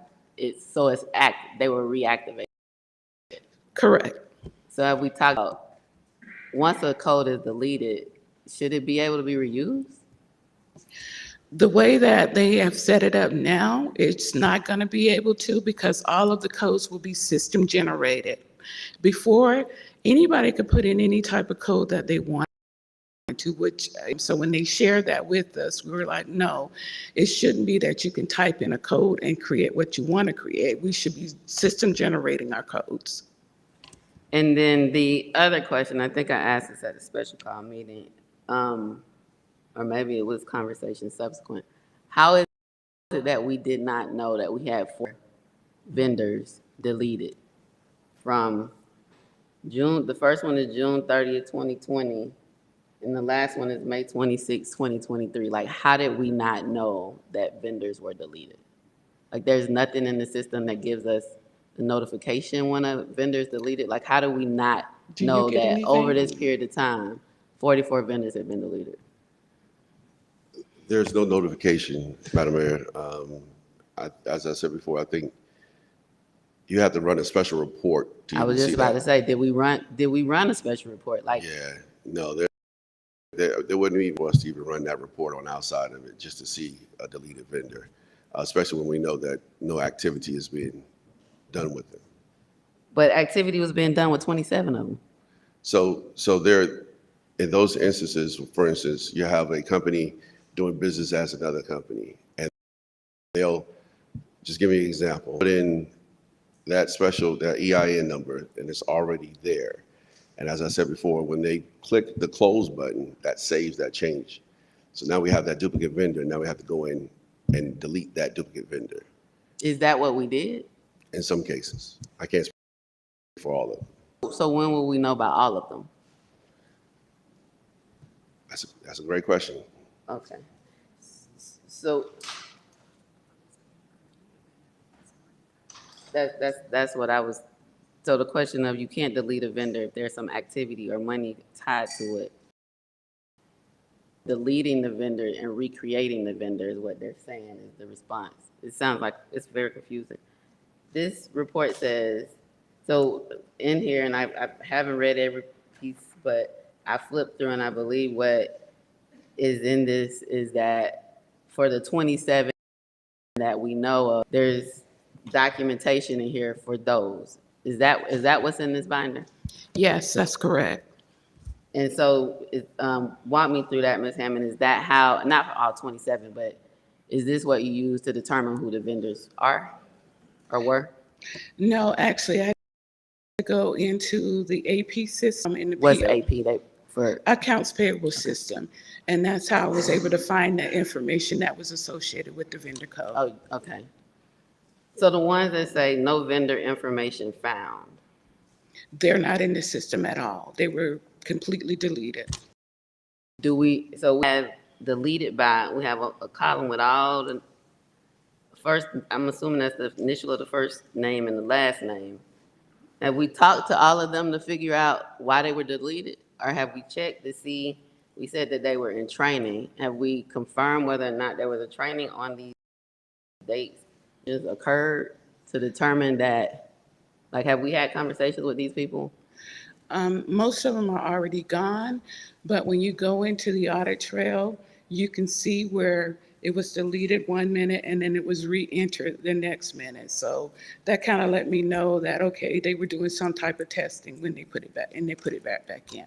But those are for the 27 that you were able to recover. Correct. I'm talking about the 17 that still say no vendor information found. Did you see in that audit trail? You No, didn't see it reactivate? there's nothing I can look at there. Okay, so, I mean,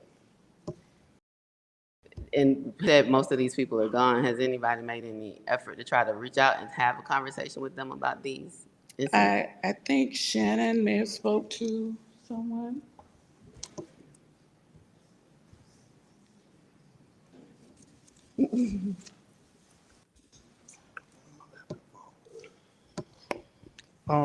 No, I haven't reached out to anyone in regards to these matters, but, yeah. No. Councilmember Cummings. Thank you, Madam Mayor. If I'm not, I think that the Jay Bigby person, they still are employed with the city. Which one? Bigby. Yeah, I guess we have there's Jay Balcom, T.D. Jones, Jay Bigby, and Kay Woods. Which ones are still employed? Bigby. Jake Bigby. So Kay Woods, T.D. Jones, and Jay Balcom are no longer working with the city? Okay. Anybody talk to Jay Bigby? She's still here. Yes, it was all training for her.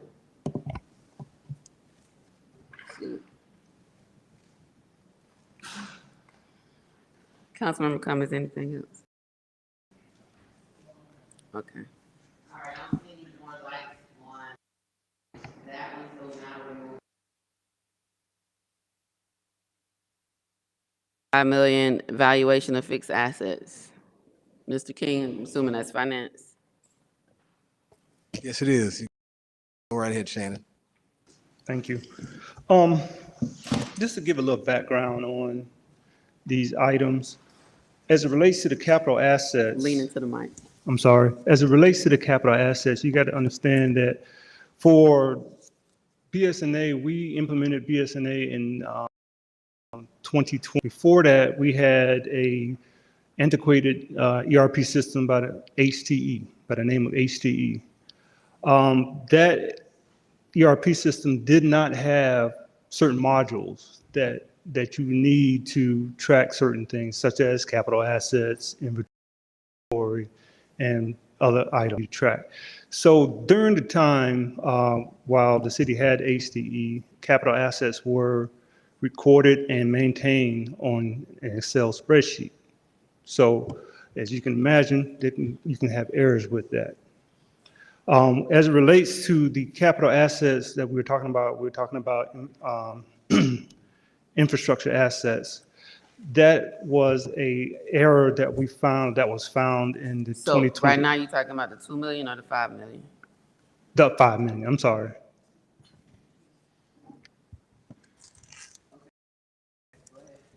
So with the 5 million, it was discovered in 2020's audit where there was an asset that was recorded in 2011, and what happened was. What date in 2011? I'm sorry. What date in 2011? I don't. June 30th. June 30th. What date? June 30. So with that asset, there was an entry done to that asset to record that asset, but what eventually happened was it was recorded wrong, incorrectly. So in 2020, a proposed audit adjustment was done for that particular asset. When we entered that proposed adjustment into our new BSNA system, it was entered into correctly, thus giving us a doubling our asset or overstating the asset. So in the FY21 audit, this was already an issue that I believe Ms. Hammond had already evaluated it. And so when during the audit, we just made it known to the auditors that, hey, this is an issue that we need to resolve, and we will resolve it. So in essence, what it is, you have to do a journal entry to reverse what was done. And that will bring your asset back into the appropriate balance. So what was the initial value of the asset that you reversed? Kind of talk about it in numbers so people. Okay, so with the initial value of that asset, I think it was like $1,000 in 2011. So with these infrastructure assets, you have what's called improvements over time, right? Because in this case, it's governmental assets. Those are your road improvements and your bridges and whatnot. So in this particular instance, improvements were added to that. So also the accumulated depreciation wasn't done correctly or recorded correctly in the spreadsheet. So that's where your error was when you calculate the depreciation as it relates to that. So fast forward 2020, this asset was found by our previous auditor. Hey, you need to adjust it. This is an accounting estimate. It doesn't mean that you purchase more assets. It's just an accounting estimate that says, hey, you overvalue this asset based off a calculation. So you have to adjust that calculation to bring that asset back into balance. How did we get to $5 million? I hear what you're saying, but I'm expecting, how did we get to a place where it was $5 million over? Okay, so that asset was 600. You add in an additional 2.6. That 2.6 was double, I believe, and that makes your asset 5.5 million.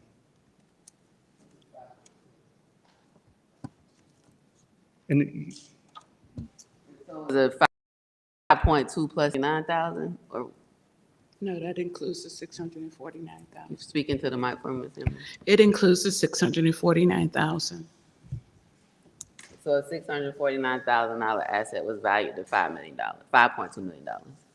Correct. And was that adjusted? yes, it's a You proposed gotta go audit. back into the mic. I'm sorry. It's a proposed audit adjustment for FY21.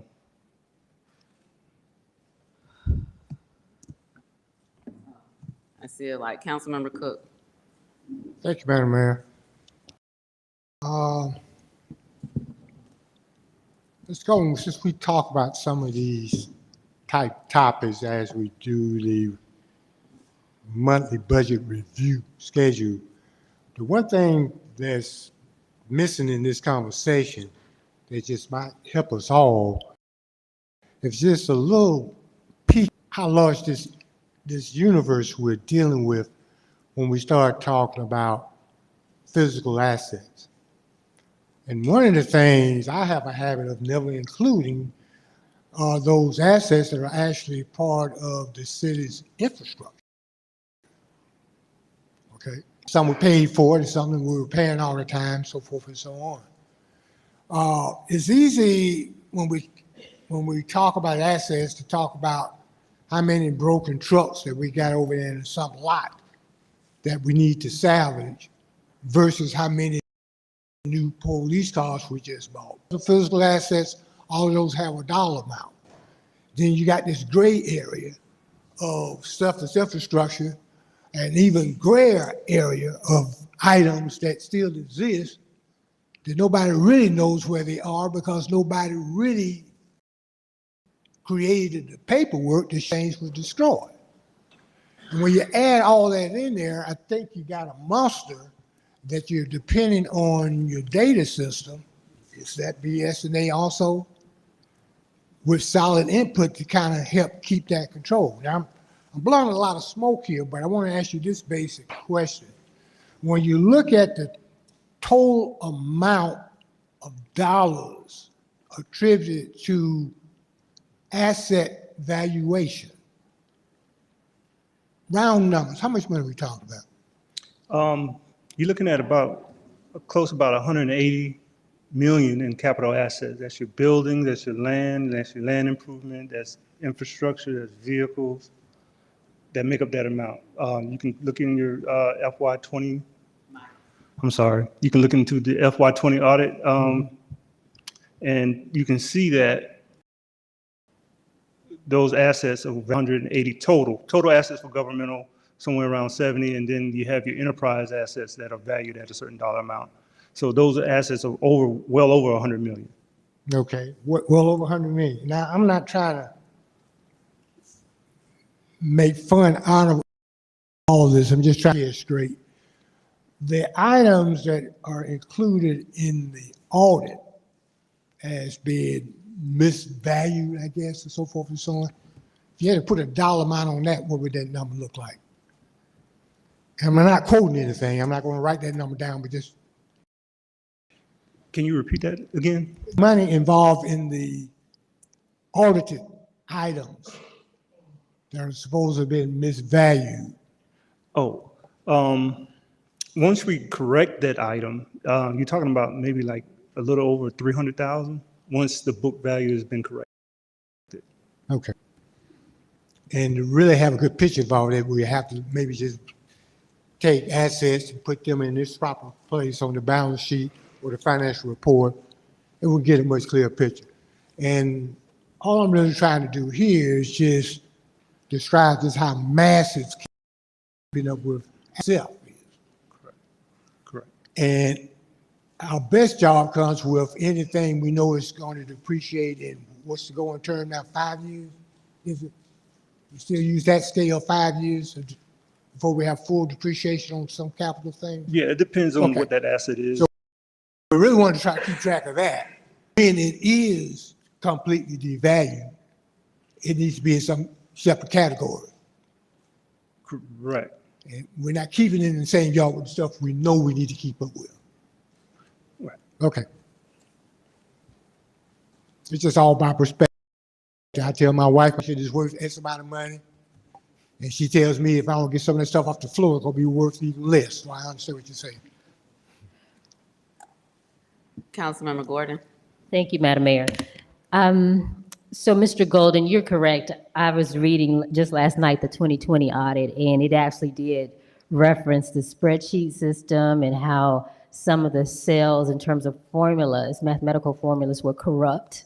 So there were errors, and that process was being transitioned into the system for better maintenance and upkeep. So regarding this particular item that in this report or presentation was considered the Honda that became a Ferrari that you're just referencing, can you, I think Ms. Hammond, you might have mentioned what this asset might have been. Do we have any further clarity on exactly what this asset is or was? On the 49,000? Correct, yes, ma'am. No, not yet. We still Just to the don't know. mic for me. I'm sorry. No, we don't.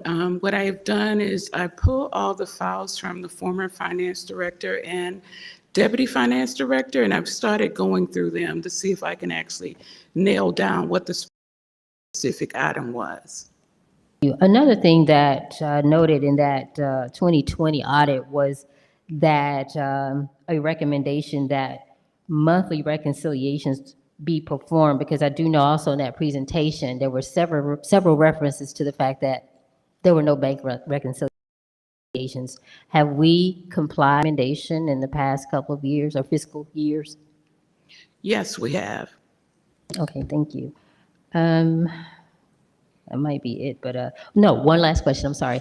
In the special call meeting, Ms. Hammond, you stated that you had discovered some discrepancies as well, assets, and that might, as you continue with your research, and I guess I don't want to say investigation, but your research into this matter, that there might be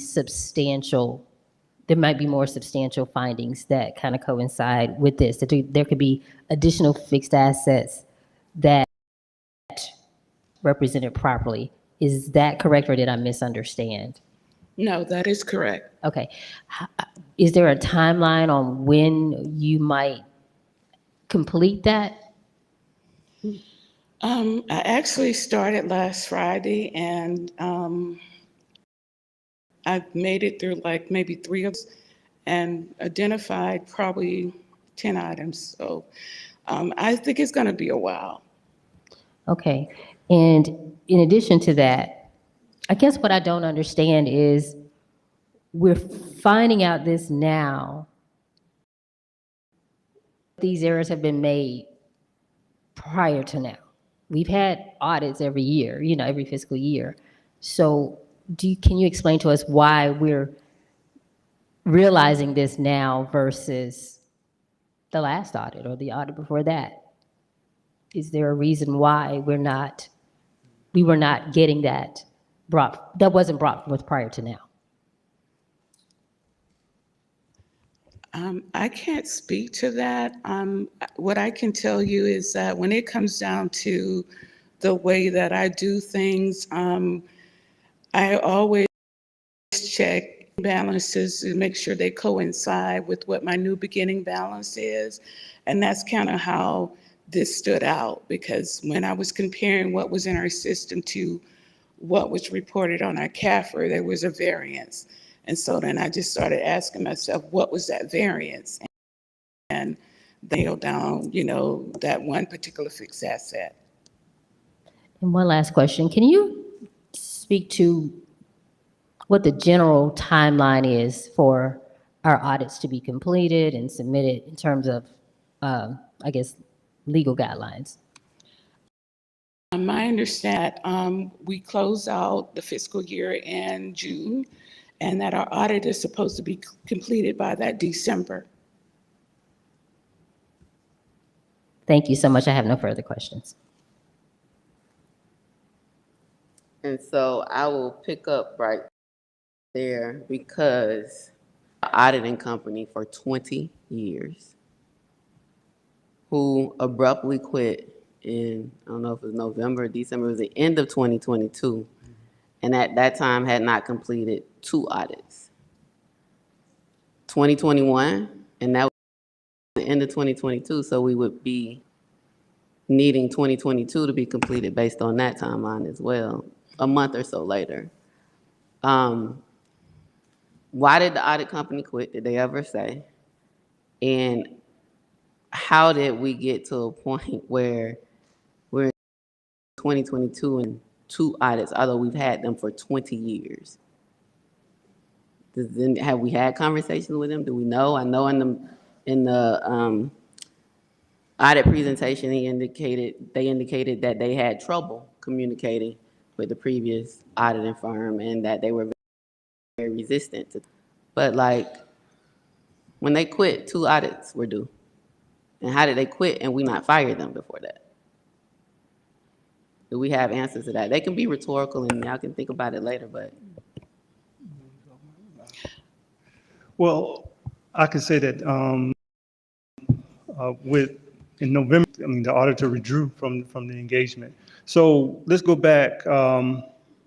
If you want a timeline, if we can start with April 30th, 2022. That's when the 2020 audit was completed, right? And then we forward into the summer of 22. Never mind, I won't even ask. Go ahead, keep going. We get the communication from that prior audit firm of 20 years. So from that point on, in August of 2022, we received the engagement letter for 2021, right? All parties signed that engagement letter in, I believe, I think all parties signed it then.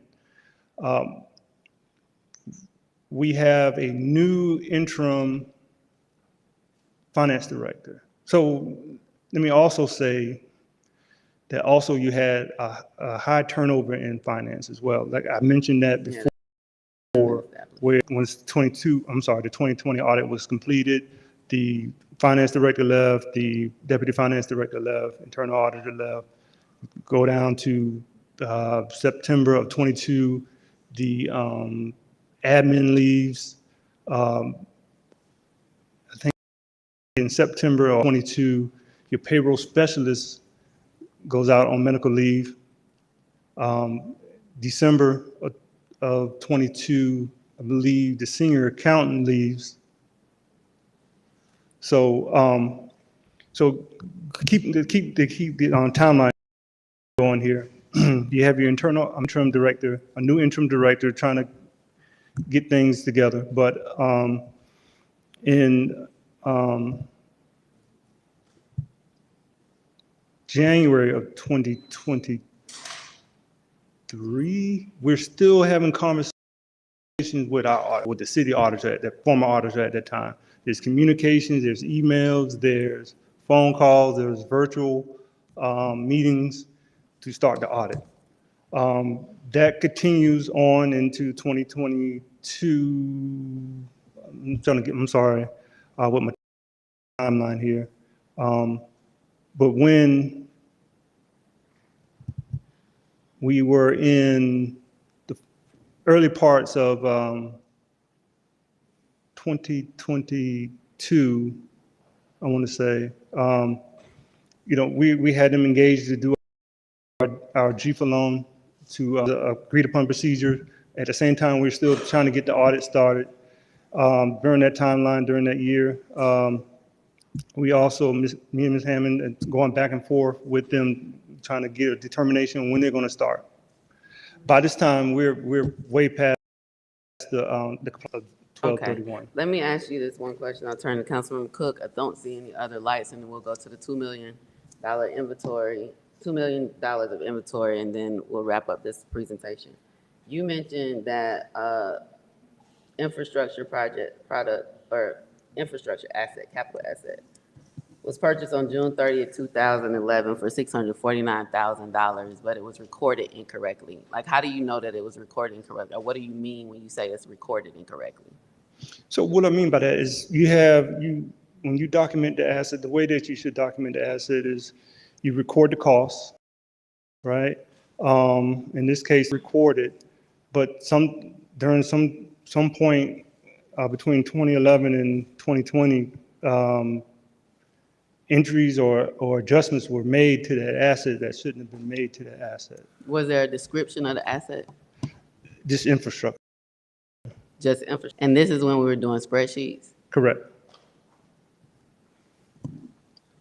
Councilmember Cook. Thank you, Madam Mayor. And since we're about to, I guess, wrap up this topic, would you mind closing by kind of giving us a feel for exactly this is what I mean. We got fiscal year 21 that really got started late and basically ended abruptly because we end that fiscal year without the financial report being done at the end of the world because staff knows how to go in and fill in the pieces for that. Meanwhile, based on the fact that this is August, we're looking at right around the corner, we really should be into fiscal year 22 audit. We should be in the fiscal year 22 audit. Actually, we should be preparing for FY 23 audit. Okay.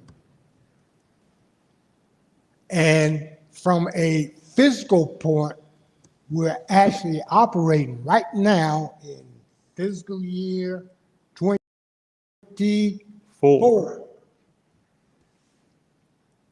And all this because we tried to be loyal to a firm that basically kind of stabbed us in the back by dragging their feet to the point where we just said enough is enough. And you're out of here. Not us, no, we didn't say that, but in so many ways we just, it dragged on. Now, the other thing that's key to know, and we may have to do this again, we used that particular audit firm for years, but we also realize we don't use the same individuals. Audit firm that size has audit teams. Correct. And we made sure we got different teams, even though they were from the same firm. And knowing there's going to be a little bit of mixing there. But we may be in an environment now where we may have to reestablish how long we keep an audit team. I don't know what the current suggested recommendation is. It may not be 10 years anymore. It may be we're out there hunting for new auditors here in 5 years, maybe even less kind of thing. All right, so with all that said, we're trying to attack this problem, right? We already have a firm now that's really about to start or has started already on fiscal year 20. Correct, they have started already on, well, the FY 2021. Okay, can we say that they are basically in full blast right now? Now, before you respond, I do remember that there's a lot of pre-audit work that we do too, right? Correct. Okay, all that being said, is this new group that we had, and I think they were here at the last meeting, had to take the brakes off and they're actually running right now. Yes. Okay. Thank you, Mayor. $2 million inventory. Okay. It was discovered that it relates to inventory that relates to the electric department. So some of those items were counted and included in the inventory report, but some of them were left out that we're determining whether or not put on a spreadsheet or not. So it's similar to your capital assets. Some of these things were actually put on spreadsheets that were counted. So apparently some assets were missed. Some inventory items were missed. And so going forward, what happened is your auditor is supposed to be at the count at June 30th of every year. They're supposed to observe the inventory count. That did not happen for FY 21. What department? That's warehouse, was this procurement, contracts and procurement? So what you shared with us was electric. Yeah, well, the warehouse falls under contracts and procurement. We have several warehouses where we house general fund governmental stuff, and then some of the stuff for our enterprise fund. So you have electric assets like pole mounts, pad mounts that are high dollar items that some of them were not counted. All right, any other questions? So, thank you. This updates and information was what happened, why did it happen, what are we gonna do about it, and how do we prevent it from happening again? And this information that we've received, as the public received it, is information that we as a city council have to use to make the decisions that we will need to make, as well as conduct the investigations that we need to conduct. I indicated earlier that the forensic audit solicitation is out. It will close on August 22nd, so that will be an independent forensic audit completed by a company that is not doing our exist. And then hopefully we'll be able to bring that entity on board in September to begin our forensic audit. Based upon what was shared tonight, it sounds like we'll be making some decisions about how do we proceed further with investigations. You all heard the information as we heard it, and some of the concerns that we have and that you've heard shared up here tonight. And so our next meeting is March, why am I in March? August 14th, work session. We'll be discussing then. We have August 21st council. And again, these are being conducted at our public meeting so the public can get the information as we get it and hear the questions that we're asking and those responses. We will now move to any committee reports, budget and finance. Councilmember Cook. Madam Mayor, just some announcements.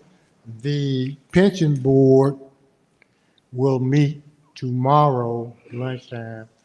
The primary objective is to review portfolio performance last quarter and to see whether or not we're still within that target range we like to stay in. That's 7% increase. I can tell by the initial report for funds that we probably will have a very good, very interesting meeting tomorrow. But that meeting will be basically reviewing the various portfolios. That's at noon tomorrow. The meeting probably lasts about 3 hours. Later on tomorrow night, we will have our rescheduled budget variance report meeting. Hopefully, we can get around to discussing the end of the fiscal year on how well we did with the budget and how prepared we are starting off with the next budget. Madam Mayor, that concludes my report. All right, next up is adoption of the council agenda. Madam Mayor, I move that the agenda for tonight be a production of the removal of item number 7. With the exception of the room. So you want, the motion is to approve the agenda, removing item number 7. Correct. Council discussion and possible action on changes of council salary from the agenda. It's been moved and seconded. Any discussion? All those in favor? Aye. All those opposed?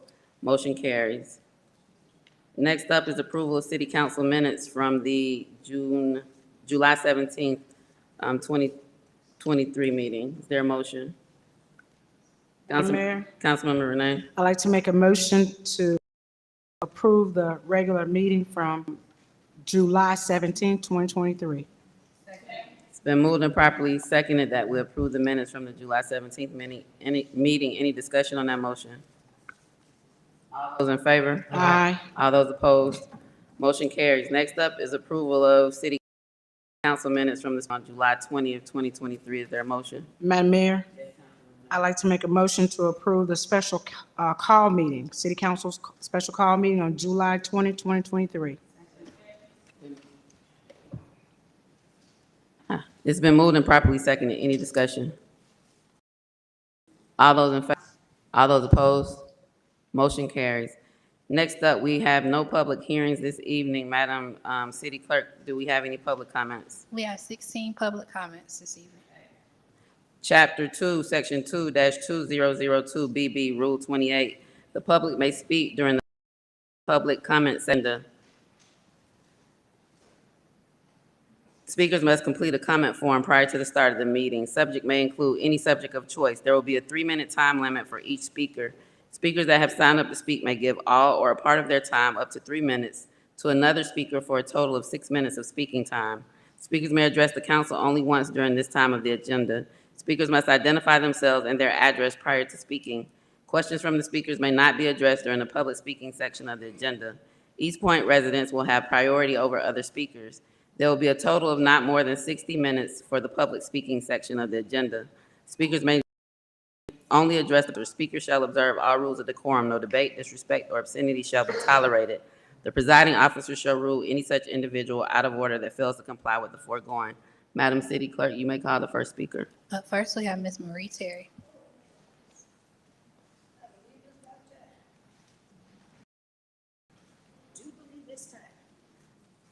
I don't know if I should say good morning or good night. Marie Terry, 2855 Sylvan Road. It's been a long journey tonight, you guys. And I see you guys took the council salary off the agenda, but that was one of my speaking things. And like I said, June the 20, that you guys do not deserve a raise. If you look at the $1.2 million, you look at what's been missing in the city, y'all been bouncing around this evening, playing the blame game. Y'all in here playing the blame game on the old regime and the new regime. Okay, and I agree with Councilor Swapshire. I talked to Fred Gardner myself, and I don't know, maybe y'all all knew about the money missing, but that alone is bad. Now, with the city manager, and the finance department, y'all know how the charter goes, and it goes like this sits over the finance department. And I think with the city manager, with all that money missing, all the wire and all that going on, he should have been talking with every department head. And when he got through with the department head, you guys, I know y'all should have known. And you as city council should have been talking to the city manager. Y'all are losing, y'all going around at all these events, spending the taxpayers' money, but y'all don't know y'all losing this city. So y'all try to blame everybody for the wiretapping. Everybody, you can't do that. Y'all are going to be held accountable for what you're doing. And you're talking about the budget person, Mr. Shannon, we still have a, as to where Thomas Callaway is on that budget. And Thomas Callaway no longer works for this city. Council Lady Josetta Bailey works for this city, and it should reflect that, and it's not reflecting it. And all the mistakes, all the entities that's being made, I really think that the finance department need to be done. I even think that the city manager need to step down. I even think that we need another city attorney. We have an intern. We need a city attorney. Y'all haven't done that. We do need a city attorney. Y'all can sit there and be like, y'all don't hear me, but this $1.2 million, even though y'all confiscated some, y'all knew about that money, because that Monday night after city council, you guys knew the money was missing. Y'all tried to escape, and you called a special call meeting. Y'all knew, and I don't know why none of you guys didn't tell your residents, the stakeholders of this city. Y'all should have told us that that's missing. But you want a raise. You got your raise. You lost 1.2 million. You got your raise. Y'all don't need a raise. This city's still not having a commons area. I gave y'all 14 reasons last time. I did. And this is a big one here, $1.2 million. And y'all all night. Y'all keep us here all night with what? Playing the game? This is not a game. This is for real. One thing, I'm a homeowner. I'm gonna make sure that y'all do your jobs.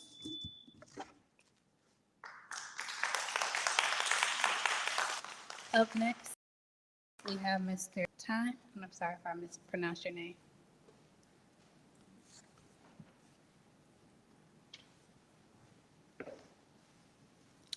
Good evening. I'm Keith Thiem. I live at 1760 Vesta Avenue. And one of the speaking points I was wanting to address tonight was mayor and council raises. I don't see that as being appropriate given the recent current events. The other thing I'd like to demand is that we have transparency in our events and have them accessed on the web. Specifically, Wednesday Wine Down, on that. I'd like to know how vendors are paid, what's going on, how it goes. That's all I have for now. Thank you.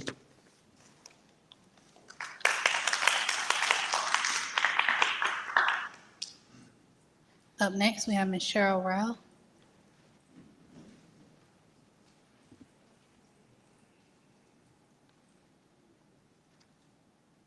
Madam Mayor and Council, what a show you've put on tonight. 4 hours. 4 hours. Just talk. And you wait. No, it's almost 11 o'clock at night and you're finally letting us speak. This is ridiculous. You work for us. You need to hear from us much sooner. Several weeks ago, we were shocked to learn that an auditor's report from an auditor's report of East Point was defrauded of $1.2 million. But you all knew. You especially, Mr. City Manager and Police Chief, all of you knew. And yet you act as if this is you. It is not. We demand immediate accountability for the mismanagement of city funds that allowed the city to be defrauded of this money. No well-managed city with proper procedures and safeguards would have to occur. We demand that the city manager be held accountable, possibly fired, for his complete failure of oversight. Even more incredible, this person was promoted after you all knew this fraud occurred. He was promoted to this position after this fraud. Finally, you, Mayor and City Council members, must be held accountable for the poor financial management and oversight of the city on your watch. You owe it to us to clean house immediately. You owe it to us to put forward a plan for how you're going to fix the financial mismanagement of the city. And finally, I'm absolutely incredulous that you would even put on the agenda tonight a raise for each of you. Where was the finance committee? Why weren't they meeting? Why weren't they looking at all of the transactions? This is $1.2 million. This is ridiculous. It's a slap of every hardworking resident in this city that you would even consider a raise at this point. I've got news for you. You've done nothing to deserve a raise whatsoever. You are supposed to be focused on addressing problems and improving the city, not enriching yourselves. There should be absolutely no salary increases for elected officials or top leadership until we get to the bottom of what occurred. Thank you for your Thank you for your comments. comments. Up next, we have Ms. Ruth Fleming. Sorry, Ruth Fleming.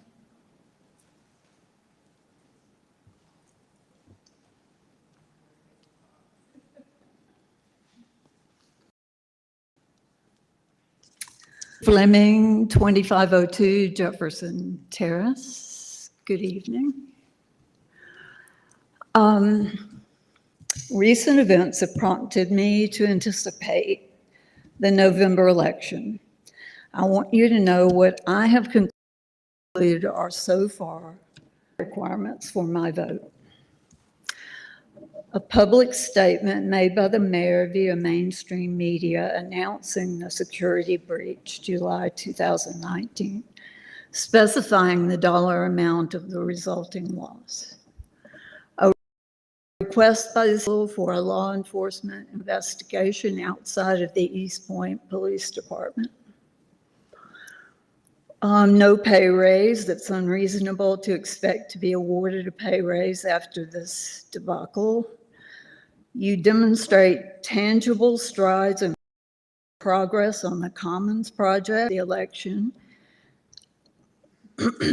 Hire permanent department heads for finance, procurement, and the city attorney.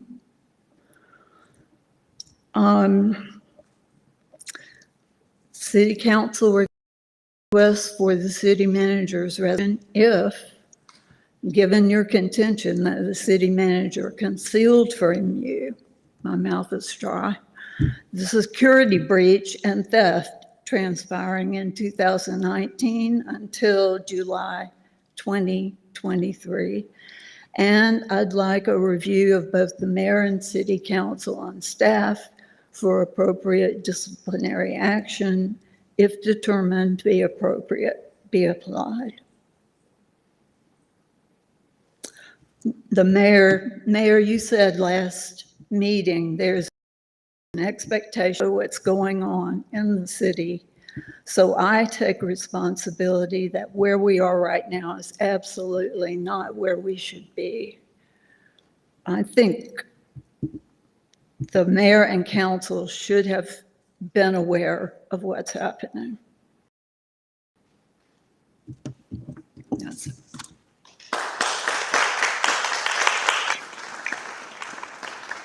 Up next, we have Ms. Ernestine Pittman, and she had time given to her by Napoleon Black, so she'll.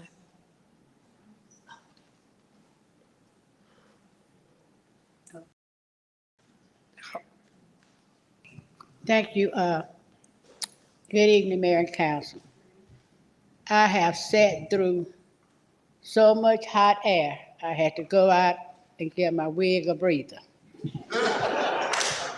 There is no way on God's green earth that EI has gotten to be psychic and can take on 3 other personas to send an email through our city, have a conversation with itself about the people who are in charge in the line of approval, who has to override what?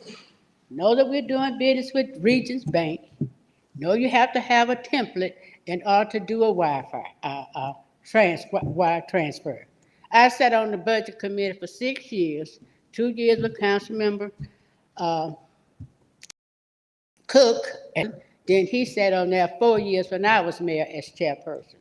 I also sat on there with Francis Harley, and I really take great umbrage at anyone who would try to besmirch his name. Francis Harley was an excellent employee. And when I sat down today, I read 83 pages of budget and finance committee reports, starting back from 2020, January the 1st. I was so impressed by the people who attended them, by their positions. Those positions have not changed, that people have. But in the information that's contained in that budget finance committee reports, it alluded to everything that came up in this audit report. Council members, you three of you sat there, and the mayor, and most of them. Here rolls around September the 21st, 6 weeks before the election. Oh, you knew. Deputy City Manager was sitting right there in the meeting, and the auditor. This is the first time I'm aware that the city had an auditor from the outside, the external auditor, sat in budget finance committee meetings. You could have asked him anything. There were questions about the management letter. There was questions about the previous audit. You all don't even remember, but you asked them. I sat there, it only took me an hour and a half. I read every last one of them. And it talked about reconciliation not being done. It talked about no internal findings were in the management letter. But now all at once, after September the 21st, things did not change. Not a single tone in any of those committee meetings would have suggested that you had just heard that the city had lost $1 billion to Romano the Nose. Romano has our money. We're not getting anything from the insurance company. Enough has been said in this meeting last Thursday and this Thursday. Our controls were not there. We've already said we're not getting the money. What happened? What happened is we have a city manager that needs to be fired. We have a mayor and some council members who need to stay in their places as leaders and not assistant to the city manager who the council is supposed to supervise. That's what happened to all of those finance directors. When you read through there, and I had to stop and pause and say, these names keep changing. People need that job. They don't turn down $125,000, $40,000 jobs just because they wake up one morning and say, I've had enough, unless they have truly had enough. No, stop lying. And stop, I look better than any of you set me for a fool. This is age and beauty, okay? So let's get that together. You sat here, council members, when you know you have not had a budget committee this entire year in 2023. Yet you voted to pass a budget that you had no input in other than your pet projects, that you didn't know not a single program for children under the age of 18 was left out. Oh, I enjoyed the STEM program that came up here, a paid tutorial that used our recreation center. With few children, how many children would have loved to have gone swimming? They wouldn't go in East Point. We don't have any place for them. How many of them would have loved to try to line dance or sheriffs or whatever. We don't have the, instead of you coming up with means and ways to rent space until we build a recreation center, then you don't care about our children. You spend hours planning for these concerts. You couldn't even take the time to look through the freaking see what was in parks and recs for our children. Oh, I have a problem. And I have a big problem when one is the city manager. Oh, he needs to be fired.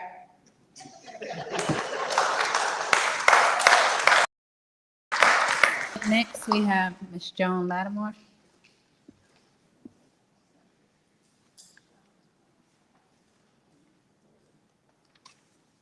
Sorry if I mispronounced your name, Tazgola Bruner.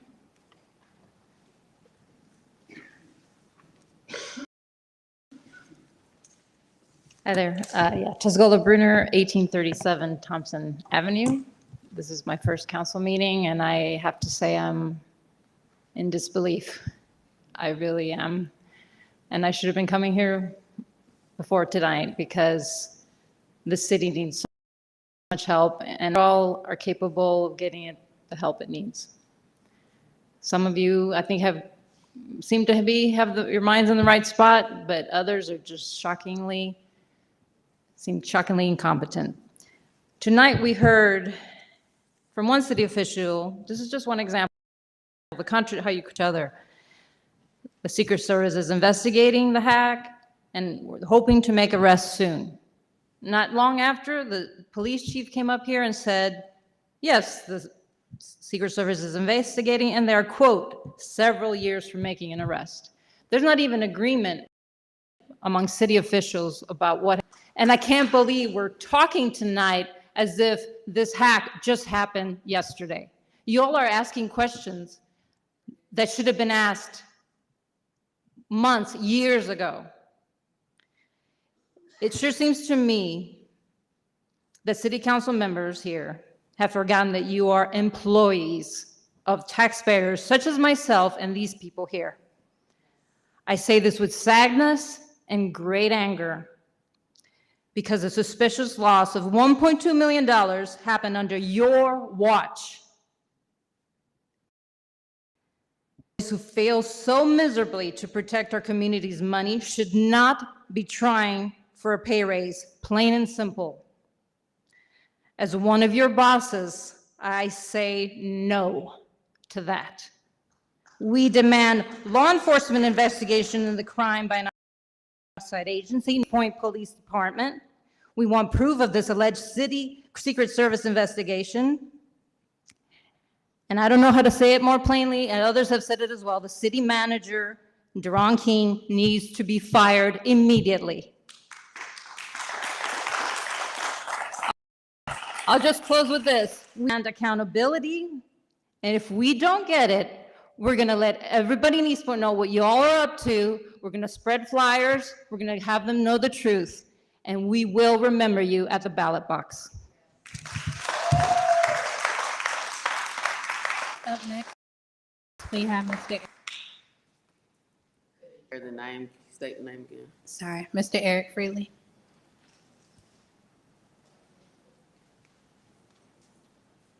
Good evening, Honorable Council and Mayor. Eric Friedley, 1642 Ware Avenue. It's impossible, honestly, to tell from the gobbledygook that we heard from the city manager, the finance department, the chief. It's impossible, following all of that diarrhea, to know, was this a hack? Was this incompetence on the part of the city staff? Is it malfeasance on the part of this man? Who knows? You certainly don't, or if you do, you're not sharing it. But the gobbledygook that we all heard, no citizen can make any sense of it. You owe us better than that. You owe clear explanations. We need to know, as Tazgola just said, is there an investigation going on? Is it the Secret Service? Is it the GBI? Is it the FBI? Who is it? Is it the East Point Police Department? Who knows? We need to know. We deserve better than this. King needs to be fired.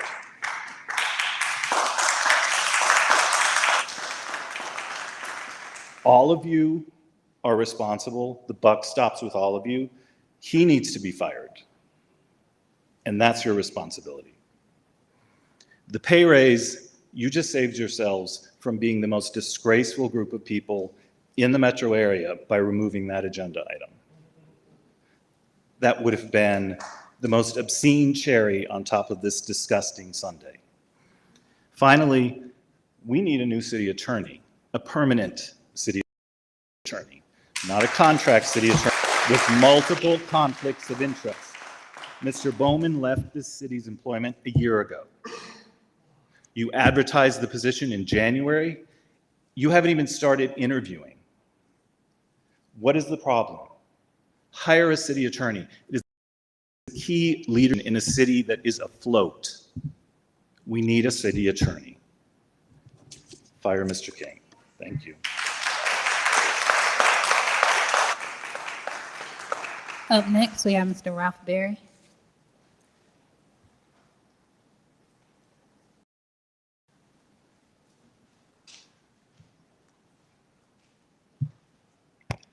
Ralph Berry, 2502 Jefferson Terrace in Ward B.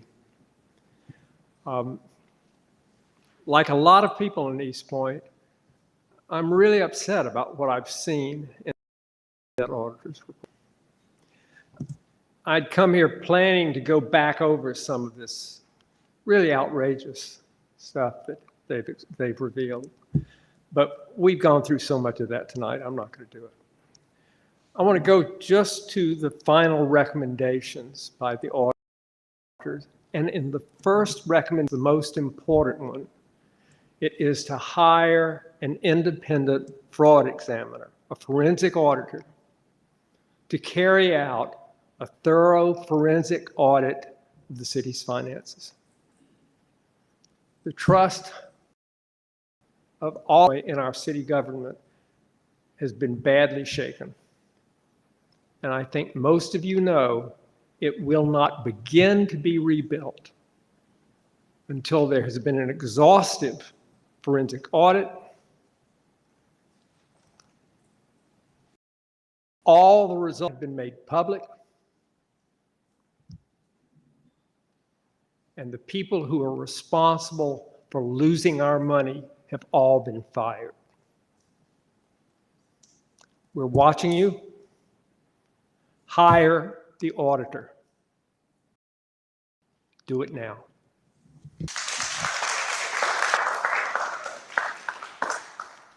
All right, Ms. Ann Adams.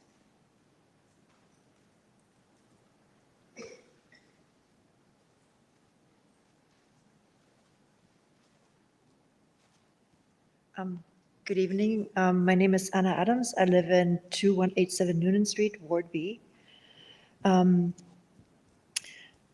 Like the others, I still wrapping my head around why we were about the audit, the outcome, and also why we were just informed 3 weeks ago by external auditors about the almost 2 years ago. Money went missing without the council knowing it, and some assets are not properly accounted for.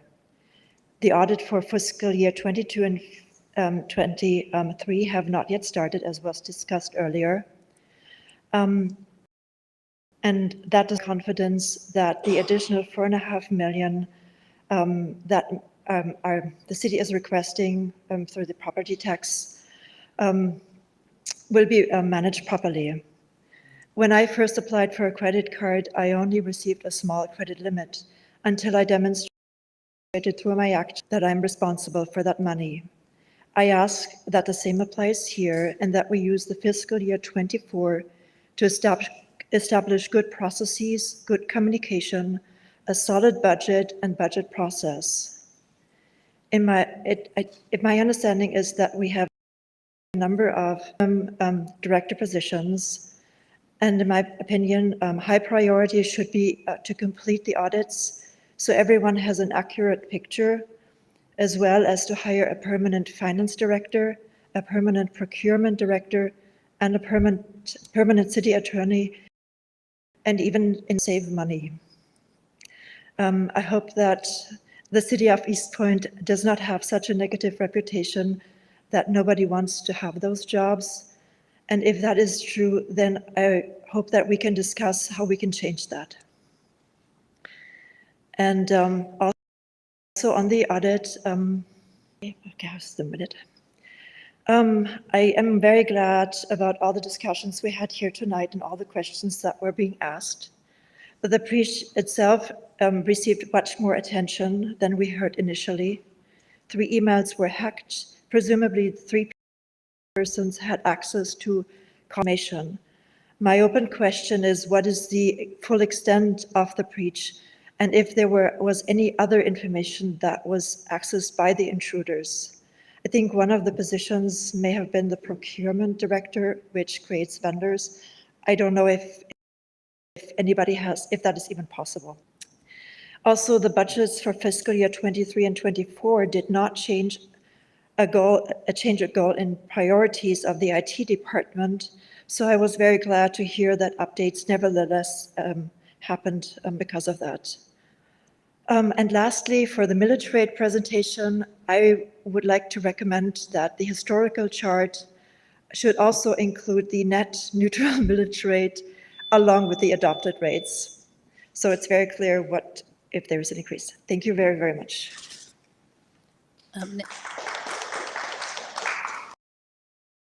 Up next, we have Ms. Kim Kenny.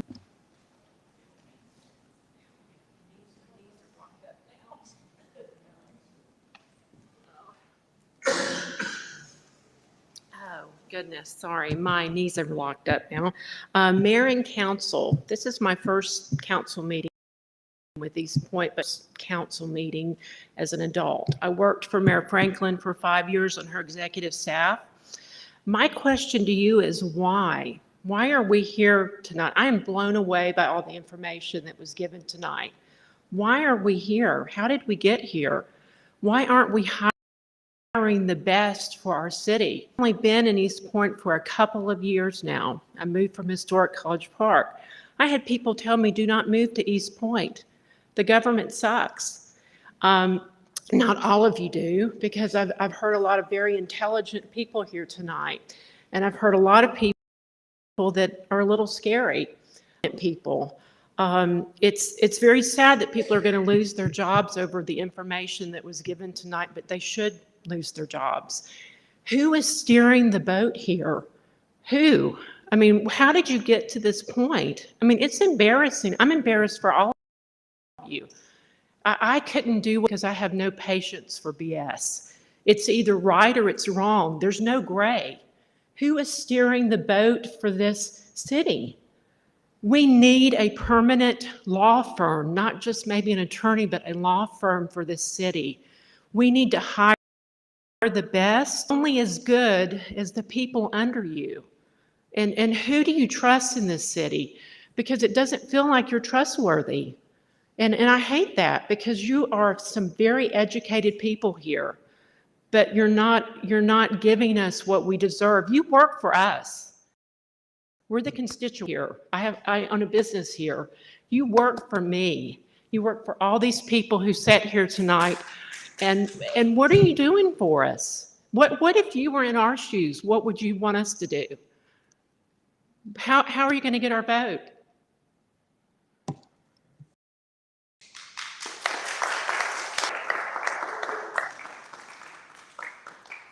Next, Ms. Falada James.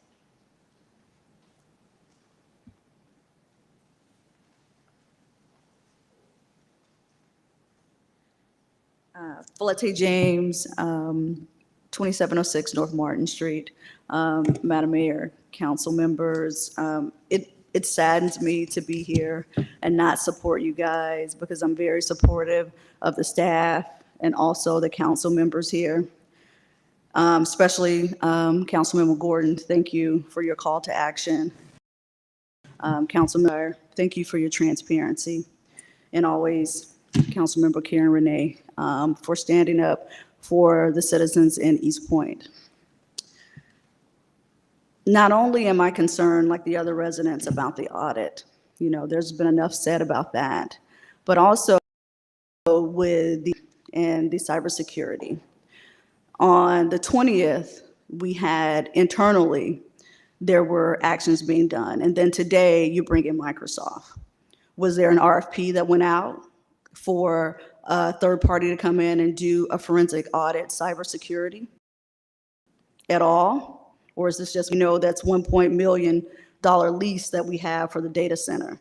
Is this another example of us not really doing our due diligence and making sure that we're transparent with the residents? It's not clear. There are no answers. Tomorrow's a new day. So if it wasn't with the residents, you have an opportunity to change the way that you present yourselves and your actions in regards to the information that's been provided. It really saddens me because not only do I support each and every one of you, with my neighbors, but there needs to be a new day, new action, and there needs to be accountability. You guys, as council members, you make that decision, and I'll look forward to see what happens from the information that's been provided. That's all I have to say.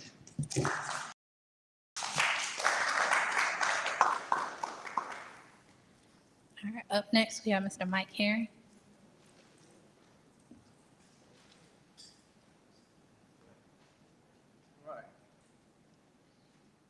I don't need 3 minutes. You all should be ashamed of yourselves. You really should. Could you kind of the mic for me? Well, what I was saying is, I don't need 3 minutes. You all should be ashamed of yourselves. You really should.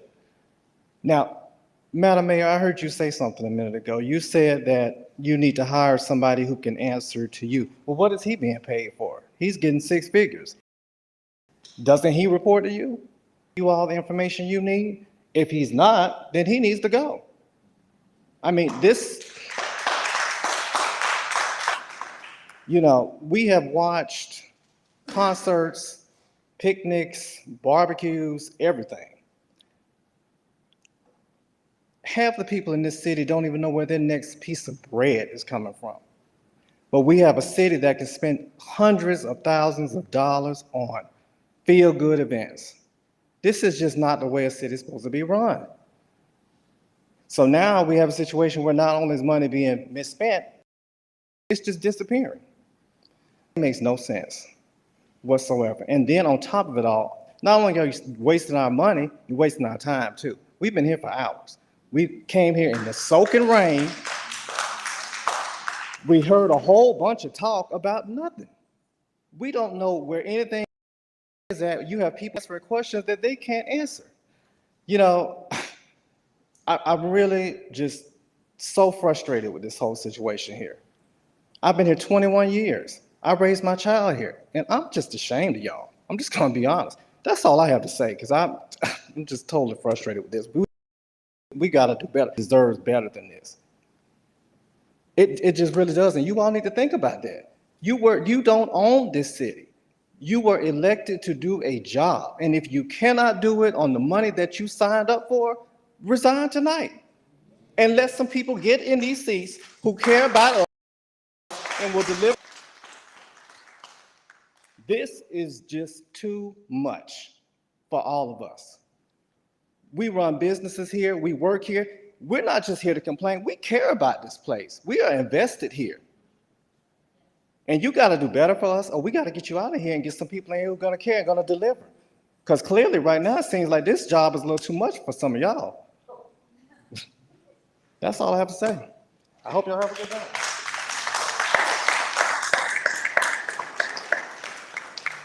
Up next, we have Mr. Adam Silver.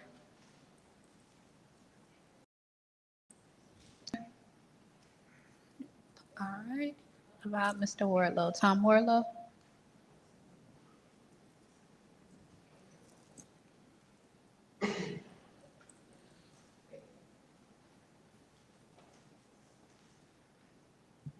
Good evening, Madam members of the council. My name is Tom Wardlow. I live at 1301 Mercer in the beautiful city of East Point. I also live in Egan Park, which I am very proud of. In fact, I enjoy as president of this little neighborhood association, and I am there because I wanted to make it better, make it better. Not that it was bad, just everything can get better, and so that's why I was there. Now, I've heard a lot of people talking and a lot of my fellow citizens talking, and I think it comes down to an issue of communication. Clearly, the information didn't pass between the correct people to get things done correctly. That's you. If you can't get it done, get out. Come on now. All right, let me give you an example of something that to me is problematic. Go to the eastpointcity.org website and then click government. And as you go down through that section, you will see that each of the council people have a bio. And in that, they also have an email address and a telephone number. I will tell you, and I will tell you, for the past month, I have tried each one of the members of this council with the telephone number that is listed in our website for this body, and nobody answers. Not any, when I take it back. Mr. Butler, yours did once. Mr. Robinson, Mr. Cook, yours did once. I've tried this 4 different times throughout the month, and mostly what I get is, oh, gee, it's full, and gee, you can't leave a message because there isn't any room. What are you doing? How are you getting any information, citizens, when the place that you have to present yourselves to the world as a city government, we can't get to you? That troubles me. I don't quite understand. It's pretty clear to me the reports aren't getting to you, but as you don't care apparently for anybody to get information to you. Please fix that. Fix that. Come on, people. Okay, let me see. What else? Yeah, whether you knew or whether you didn't know doesn't matter. Was your responsibility to know. Okay, that's it. Thank you.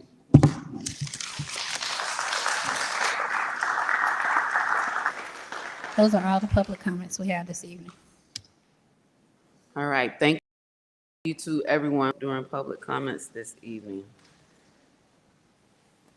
We will now move to our agenda items. First up is council discussion and possible action on whistleblower process. Can we get a motion to open the floor for discussion and possible action? Madam Mayor, I'd like to make a motion to open the floor for possible action on a whistleblower's process. So moved. Is there a second? It's been moved and properly seconded. Any discussion? All those in favor? Aye. All those opposed? Motion carries. So I'll open this up and turn it over, have a discussion, we turn it over to our interim city attorney as well. We do have a whistleblower protection ordinance. It is section 4-1162. We need a process for able to make those whistleblower complaints. Two, I would suggest a third party, like outside of this, but that might take some time through a procurement process. And so I think we need to have something in place rather than later. Georgia Municipal Association has shared some whistleblower policies or ordinance that they worked on for other cities, as well as a nonprofit organization that I've shared with the interim city attorney. And so we won't be like necessarily trying to make a definitive decision tonight, but giving him the ability to look at those and bring something back to us on Monday for our work session to have further discussion on it. And so that, again, ultimately we have a third party, an outside entity, just doing a quick Google There are at least major companies that provide this service to Fortune 500 companies, large companies, that can be that third-party, non-connected entity that people could file complaints with. So the ordinance has been in existence, I think, since 2003. But we need a process to be able to make sure that people can get information to us if outside of the organization. So that's why this is on for discussion tonight, not to make a final decision, but to have that conversation so we can start that process rolling or moving forward, and have information at our next meetings. Councilmember Gordon and Councilmember Cummings. Thank you, Madam Mayor. And I wanted to know if you wouldn't mind being open, or if council would be open to an item that actually Councilmember Cummings and I have on the agenda, which is a grievance policy, because it works a little differently than a whistleblower. But I'm just thinking, if we're looking in the vein of having as you stated, another company address the whistleblower, would that be something we might add to that, or is that something separate? I mean, I think we can look at them together. I think the goal is to get information to us, whether it's a grievance. I'm thinking you're suggesting an internal, maybe an employee grievance. There should be an HR policy and process for them to file that. I know we have the Civil Service Board of Appeal and things of that nature. Whistleblower generally kind of goes to maybe some criminal related type activity that people need an outside source to look at. But I mean, I think we can look at all of it, and I would ask, as it relates to the grievance policy, that we get whatever HR currently has in place, and even if it's not called that, like what are those processes, so we can look at that together.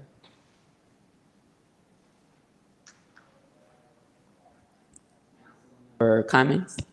Thank you, Madam Mayor. I know you talked about with regards to the whistleblower, and look at possibly contracting a outside agency to report it to.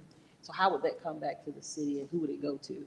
I mean, I know we're just in the initial stages of it, but what would we do, you know, with regards to how that information will come back? Who will receive the information? So I think those are decisions that we should make as a part of the process. What's key is getting information to us, and probably unfiltered information to us. I'm not sure if those companies already have like best practices or things in place that they recommend for entities, but they do it for a lot of corporations. But I think those are things that we need to discuss as we move forward. Ultimately, the information needs to get to us, unfiltered. Councilmember Shropshire. Thank you. Councilmember Gordon, you mentioned a grievance process. Is that to give employees an avenue if they get terminated? Well, not necessarily if they get terminated, but just you have a grievance. But Because the city has a board, civil service review board, that the employees go through. If they have issues wrote up or anything, and that board is made up of residents with an attorney that sit on that board that hear the case. If an employee have any issues within the city, it's the Civil Service Review Board. so, correct. But I think when I think it was one of the retreats we had maybe a couple of years ago, we were talking about something to that effect that would allow, in an anonymous way, I think at one point we were talking about surveys and that kind of thing, but just something, perhaps even to expound upon the civil service action, because what if a person doesn't want to go that far? They might want to be anonymous in raising an issue, but may not want to put themselves completely out there in that regard, but still want and need an address, a concern addressed. So that's why I was wanting to submit complaints? Yes. Okay, Yes. and I think I brought that up, and I can say in executive session, about 2 months ago, to have an avenue for employees to go through if they had complaints. And because right now the complaint would go through HR. But if they had a complaint on HR, or if they had a complaint on their director, who would they go through? We had that discussion, and I said we should have a outside company to look at that. And we were supposed to have that bring that back, but we've had that discussion in about 2 months ago. Okay, you're right. I forgot about that, but I'm not trying to step on your toes. Oh, I know, It just I know, was, I with know. all this happening, Yeah, I just. but when you said that, it Yeah, just tripped. we did Yeah, talk. we yeah. had that conversation. Okay, well, I'm in sync and I support that. So whatever we need to do to make that happen, I think that, would be good for us to do and to add on to getting that put in motion. Mm-hmm. Okay.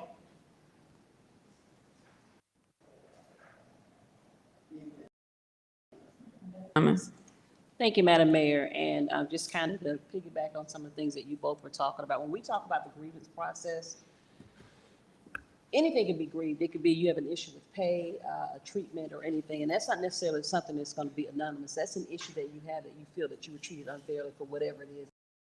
It could be a promotion, or you felt it was an oversight that you felt like it was something, a position that you applied for and that you didn't get it, so you can grieve it. It's something that is basically unfair treatment.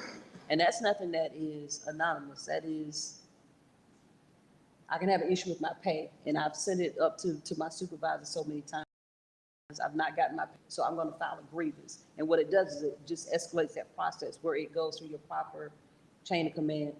I'm sorry, I'm getting my fire department terminology. But what it does is it just escalates up, like we say, up the chain to your HR director, or maybe the finance director, whoever it is in there. But it's a formal process where there's something that you feel unfair treatment that you've received. And from there, it goes to whoever those supervisors are. They make a determination if they can do it at their level. If not, it goes up to the very next level. And there's so many days that you have in place for those items, for those grievances to be heard and to be addressed.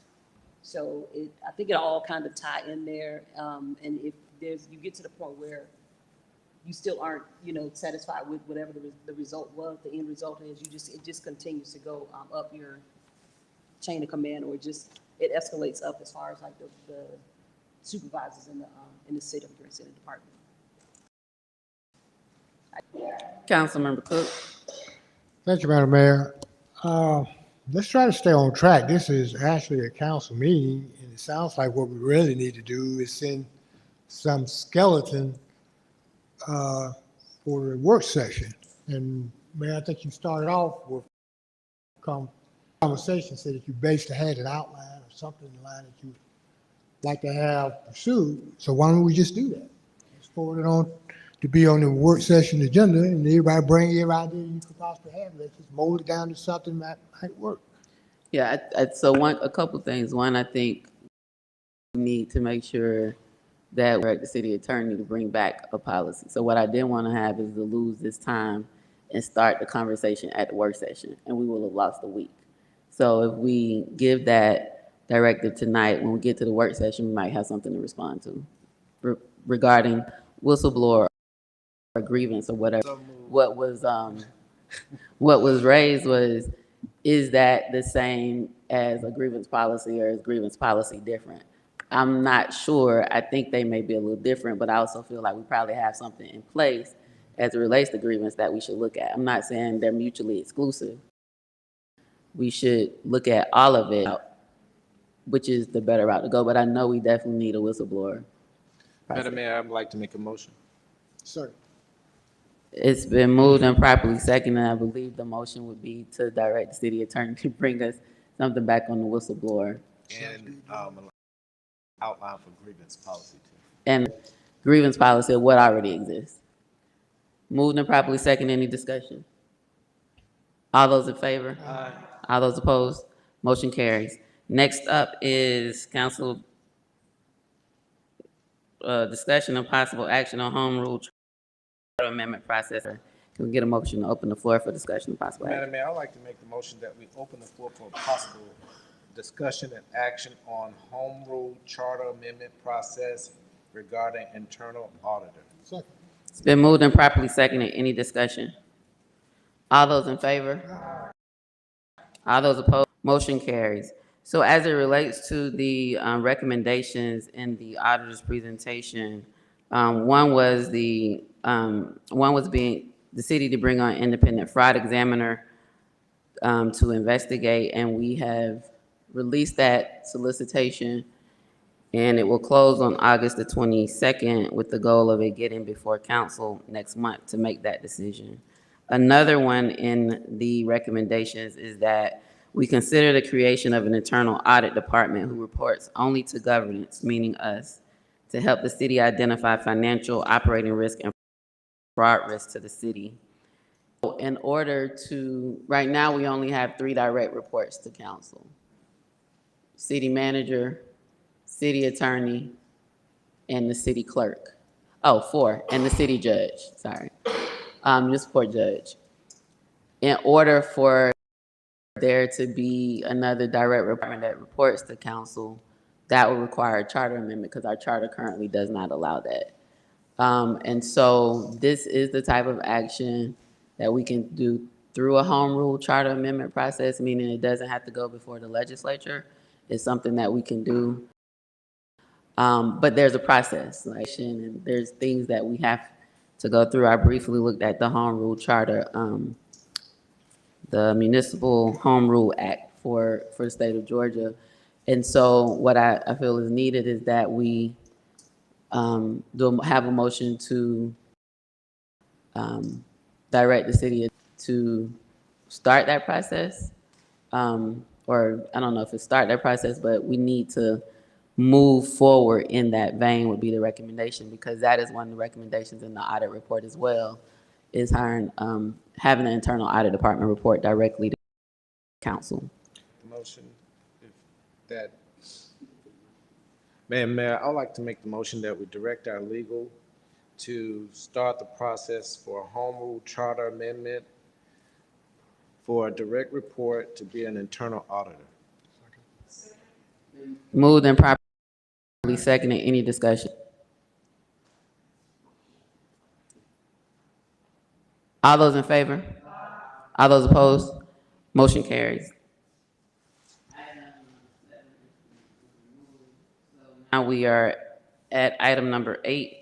Their motion. Madam, may I make the motion first reading?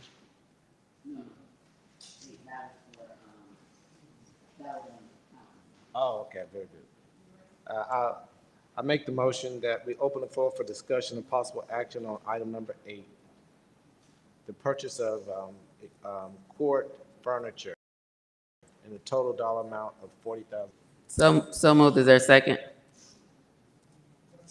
I think I heard Councilmember Renee as I was talking. It's been moved and properly seconded. Any discussion? All those in favor? All those opposed? Motion carries. The floor is now open. Mr. King. Thank you, Madam Mayor. I'm going to have Kimberly Pross come up from our municipal court administrator, the office, and talk a little bit about what she's looking to do for her office. Kimberly?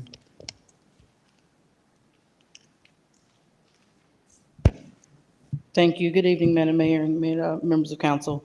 What I'm trying to do is pretty much get the court. We haven't had new furniture in a very long time. We have furniture that needs to be replaced pretty badly. So what I want to do is, like I said, bring the court up to par. We're open, we have people coming in, but I want to make sure that, we're operating with the best equipment that we have. Madam Mayor, I'd like to make a motion to approve the purchase of the furniture for the court department for the Honorable Company, HON Company and Jasper Group for the total amount of $40,000. Second. Properly seconded. Any? All those in favor? All those opposed? Motion carries. Next up is, I believe, council comments. I just lost my agenda. Yep, comments from council. Councilmember Butler and Councilmember. Thank you, Madam Mayor. First of all, everyone who came out to voice their opinion. Your opinion is worthy to be heard. I was purposeful listening because I don't know what happened. I don't.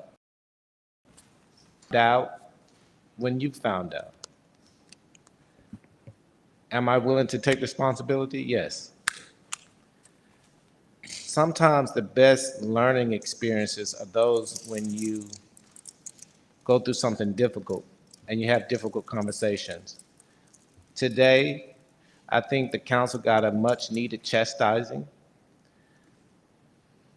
I think there's room for improvement, and that either this was fraud or negligence. Either way, it's unacceptable. And we have to find a solution to this problem. I think we're moving to the right direction with some of the things that we put in place. But Madam Mayor made some important statements that kind of made me put some things together. We had a gentleman, I don't know what his status is, but his qualifications as being an auditor, someone that was in charge of a process, and for him to go and blatantly make wire transfers that was out of order, no one would have made those wire transfer, especially to the name of the company, which you can Google in 2 minutes and find out. That just sounds crazy. That deserves to be investigated. I think that we do have outside agencies investigating, but I'm unclear about that too. I do agree, we were here for 4 hours, and there's still a lot of questions to be answered. What I would like to hear from the community, though, in a very constructive, what would you have liked to have known? Because for me, I sat here and I tried to digest the information to really come to some truth about what's happening. But the fact that we have these questions, it's egregious. It is. There are some things that we are not on council, and we should. And if we are not asking the right questions, then we should. Should we get to the bottom of this? We must.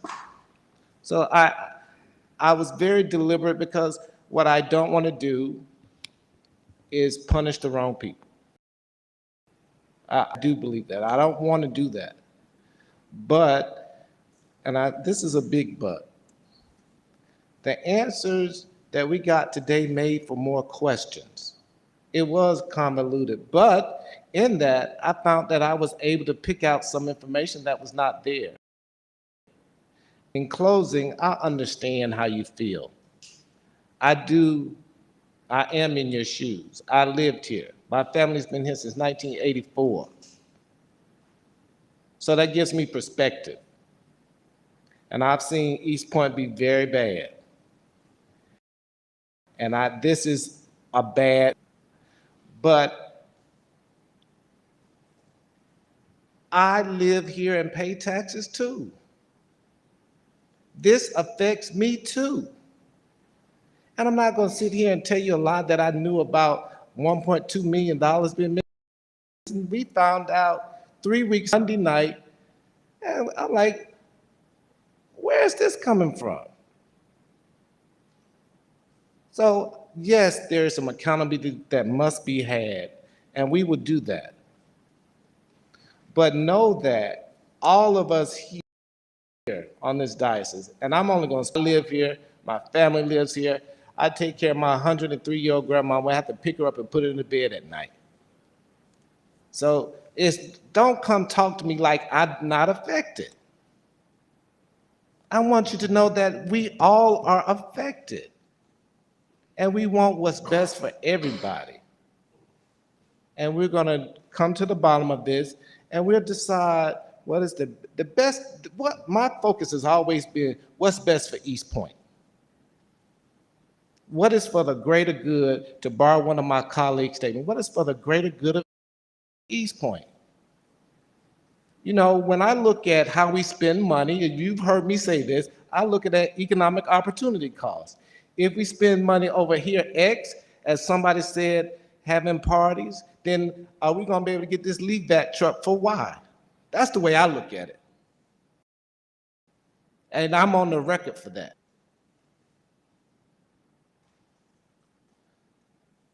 I take this time, and I'm speaking first to let you know that yes, you have a right to be frustrated.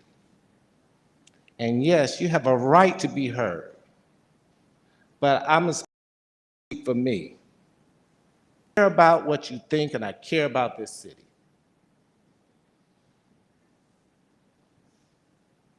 Thank you.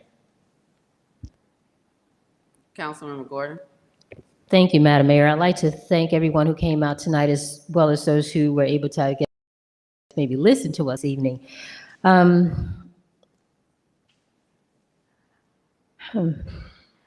think the comments tonight were some of the most, in almost 8 years of me being on council, was some of the most heartfelt and soulful comments, and I humbly receive them all. We shouldn't be in this place, but we are. And it is my sincere hope that, as you can see, you know, and let me go back to this. Councilmember Shropshire is correct. We were told about a hack, but from my understanding, and I'll speak for myself, I was until, as Councilmember Butler said just a few moments ago, until a few weeks ago, that there was any missing money. Telling us about an email hack is what I said before. A hack and being duped are two different things. If we had been told, we definitely would have had all these conversations sooner. In this book tonight, in all these timelines, is there ever mention that council said, or mayor and council? Nothing, because we were not told. And that doesn't absolve us of any honest, and I'm here. However, because, and I think the mayor said it a little bit earlier in talking about the internal auditor position, there has to be more direct conversation and accountability with governance. If that doesn't happen, this happens.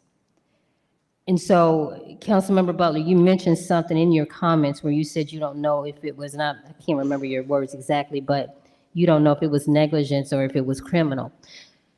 There are efforts in terms of criminal investigation, but my concern is this: there is no crime, and I certainly hope overtly that there is no crime in this situation, aside from the hack, because the hack is a different situation. We're talking about what happened here internally in City Hall. That's a totally separate matter. So if there's no crime found blatantly, there's still onus. As you said, Councilmember Butler, gross neglect, misconduct, or if it was just poor judgment, there still has to be accountability for that. And with that being said, and even if this motion fails, I'm making this motion because I think it adds a layer of accountability. It adds a layer of helping us get to where we need to be. And so, Madam Mayor, I'd like to make a motion to direct the interim city attorney to engage an AM 100 law firm to perform an independent investigation regarding the missing funds, including but not limited to making referrals to any appointed outside law agency where warranted. Second. It's been moved and seconded that we direct the city attorney to engage a, said something law firm. AM 100, meaning, yes. AM 100 law firm to litigation and then make referrals to the appropriate agencies. I have a question. Councilmember, any discussion? Councilmember Butler. Yes, ma'am. Madam Mayor, we're about to go into executive session, and this is a legal item.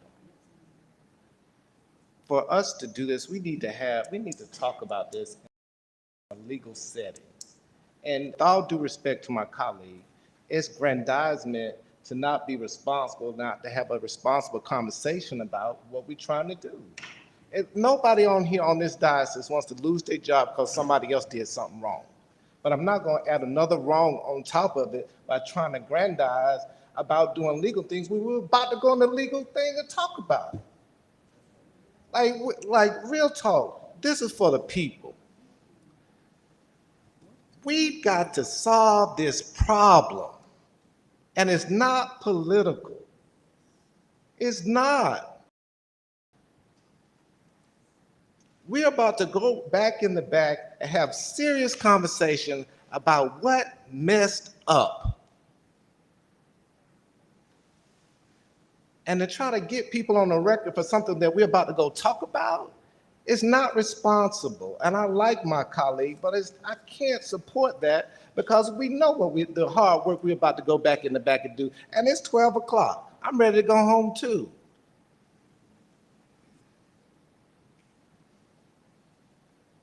I'm done. Councilmember Cook.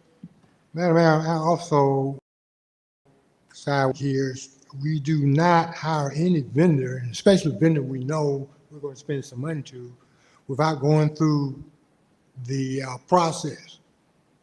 Otherwise, all we're doing is just aggravating this particular problem. Keep in mind, we were all notified back in 2021 if we were here on the council. We were told an investigation was underway. We never got a report that said that the investigation had closed. We did get info from the city manager at that time. No one was under the microscope here in the city, yet we keep going back to that. So even today, if the chief has not even given the impression that we have an employee we need to lock up, then why do we keep returning back to that? Why is it so difficult to not understand the fact that our sources are basically saying our system was hacked? Why can't we accept that for what it is? Because nobody else is coming up with anything else tangible that shows something different. What I see as the problem is that insurance companies dragging their feet about selling the claim. That's where I see the problem is. We made the case. What's the holdup right now? What is it that the insurance company still needs that they haven't already asked for that we haven't given them? Turn this into drama if we want to. Let's just deal with what we know is factual right now. Let's just move on. Now, we still want to do some type of forensic audit on the workings of our processing system. Fine. We don't know how it works because we're not allowed to. But if we need to have a report from some outsider that comes in and says, you may need to keep some tweaks going on every year, that's fine. That's acceptable with any operational system. But let's stop spinning our wheels down. We know the system got hacked. We know that it's not been a investigation that developed, we have an in-house problem. We want to keep going back to that. We know we got hacked. We know how our police sources are involved. We've gotten that from the chief. What do we want? Somebody that we can break out here in the middle of the floor and sacrifice? We're not even dealing with the hack issue that strongly. Let's get that part of it out of the way, which we're attempting to do by trying to beef up the system as it is. And yes, we got Microsoft, who volunteered, I believe, correct now? Pretty much, to help us out. And we're going to be spending more time upgrading the system, more time and money to do that. What's the difficulty in accepting the fact we did get hacked? It's almost like we don't want to believe that part of it, but we're more determined to believe there's some individual here that we got to put our hands on around their throat. Maybe it is. Where's that investigation going? I don't remember voting to stop that. Okay? I think the chief tried to give us an update that we got more forces than the East Point Police Department in there. So right now, my position is let's get restitution off of the insurance premium for cyber crime. Let's get that done because the insurance company owes us. We file a claim. They're not challenging the legitimacy of the claim, but they're dragging their feet on selling up. Let's get that out of the way right now. we wanted to debate, well, we didn't know that money was lost. Well, I'm not sure anybody told you money wasn't lost. I remember the situation, the email saying we have an open investigation. You got a document now here that says they figured out how much lost. So we know that's factual. We have filed a claim for reimbursement. Insurance company seems to be dragging their feet. In my mind, the next most positive thing to do is to determine with the insurance company what the fines for reimbursement. Make sure we spend some time discussing what we need to do to continue to beef up our processing, data processing, which we think we're doing right now. Everything else, to me, seems to be just a lot of noise with no possible production coming behind that. Okay? Everybody up here is embarrassed the fact that somebody took advantage of us. Okay? Just imagine how the employees at Equifax felt a couple of years ago. When the hospital loses their records because somebody hacked into the system. Okay? I know in this particular case, it's almost like our mindset says, we're not going to be satisfied until we got at least 2 or 3 warm bodies we can put in front of a fire starter.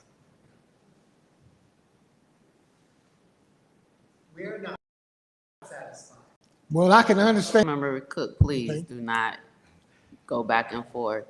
Please, we cannot have yelling out in council meetings. Councilmember Cook, finish your comments. And I'm then done, Mayor. Councilmember Renee. Thank you, Madam Mayor. And On the motion. On the motion. And I think what I'm hearing is, I think Councilwoman Gordon is asking for an independent investigation.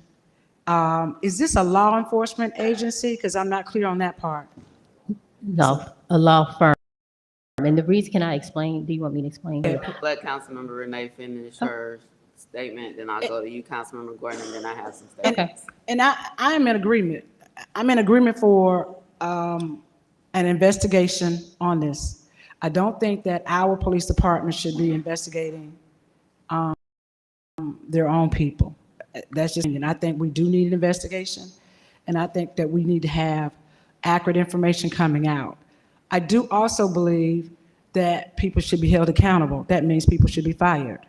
And I'm all for that. I'm gonna hold my other comments until we're out of executive session. Once I hear the other part of this, I will come back. But I do think I am in agreement. It needs to be called for action. And I'm talking about call for action today. All she's asking for is an independent agency to investigate what happened. I'm in agreement for that. The residents are asking for it. I yield, Madam Mayor. So Councilmember Gordon, I'm gonna go to the other 2 council members whose lights have turned on since I made my last statements, in case they have other questions. I will make some statements and then I'll go back to you. Council. Thank you, Madam Mayor. It's been a long night, and I have to tell you that we hear you loud and clear. We're not satisfied. We're confused, or I'm confused of all this information or misinformation that's coming in. I'm out in the streets and speaking to people like others, and it's becoming very problematic. But I think we need to trust the process. I think we need to definitely make sure we have some serious accountability to make sure that we restore the public trust. We are all in this together. We all need each other. Okay, we're in this together, so let's figure out a way to get on the other side. But we have to make sure that there are some answers to these unanswered questions. If you can mind, I want to make a quick pivot because this is closing comments. Is that correct? Entertain this motion and then we'll go back into council comments.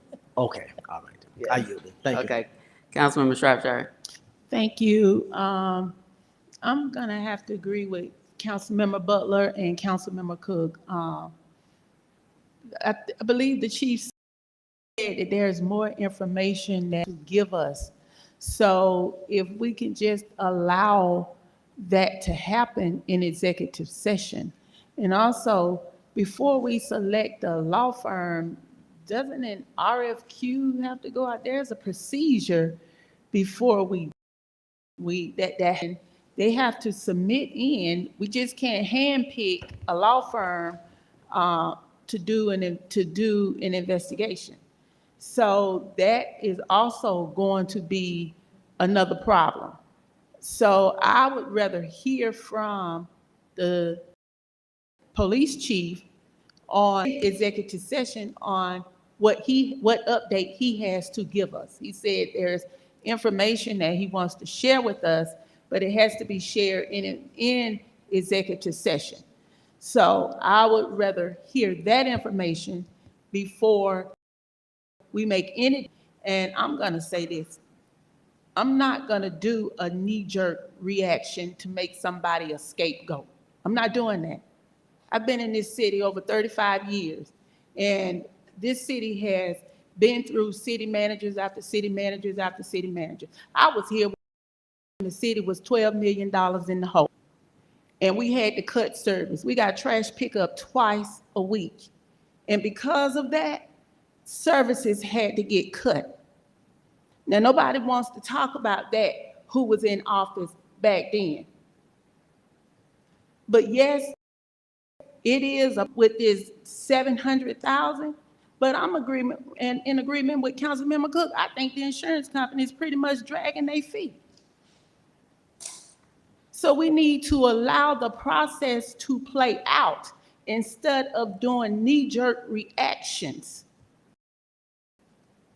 And I'm gonna go on record again. I talked to Mr. Gardner. The only people he said he did not talk to was Councilmember Bailey and Councilmember Cummings, because you were not up here at the time that this happened. And he said he did a phone call to each one of us. And if you read this email, he said he will give further information. So that means that a phone call, something came afterwards. So, you know, I want to hear what the police chief has to say.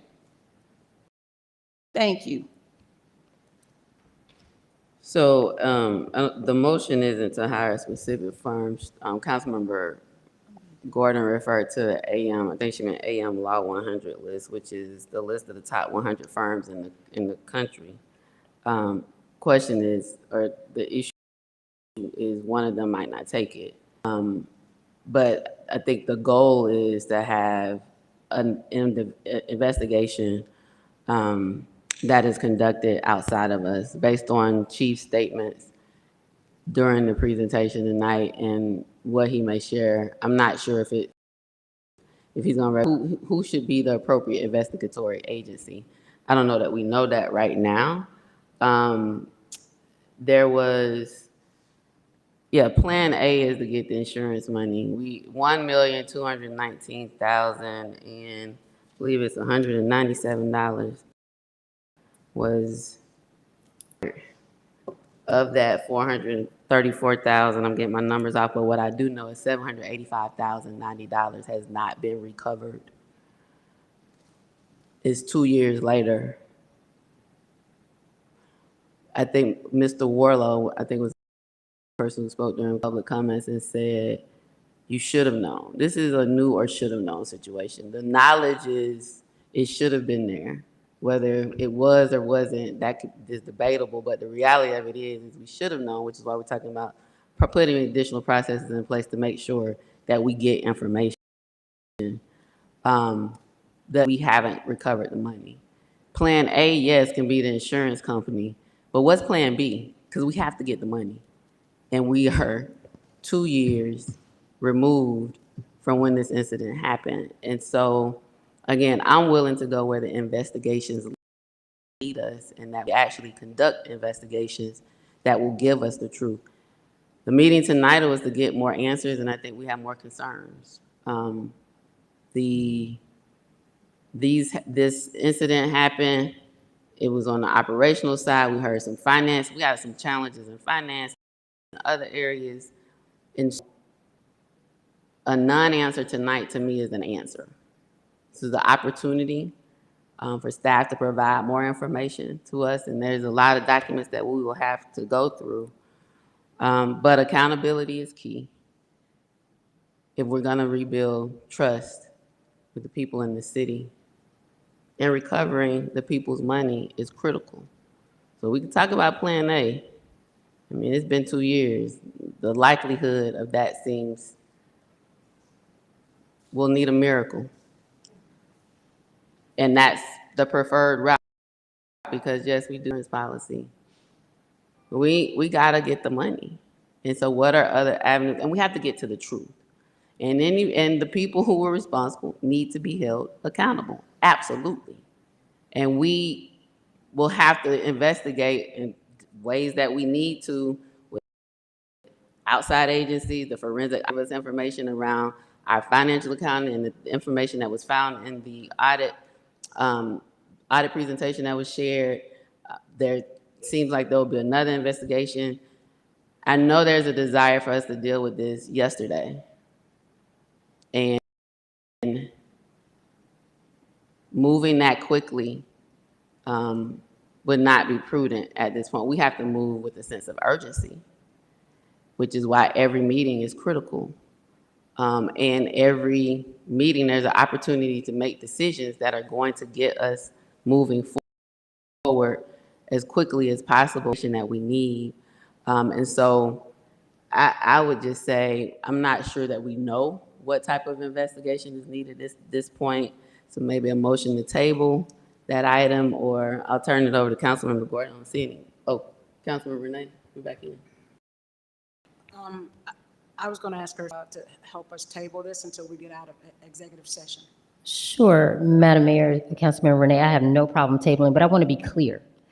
In no way is this motion relative to law enforcement. The police can only investigate crimes. The police cannot investigate in making someone's negligence in terms of misconduct or poor judgment about this matter.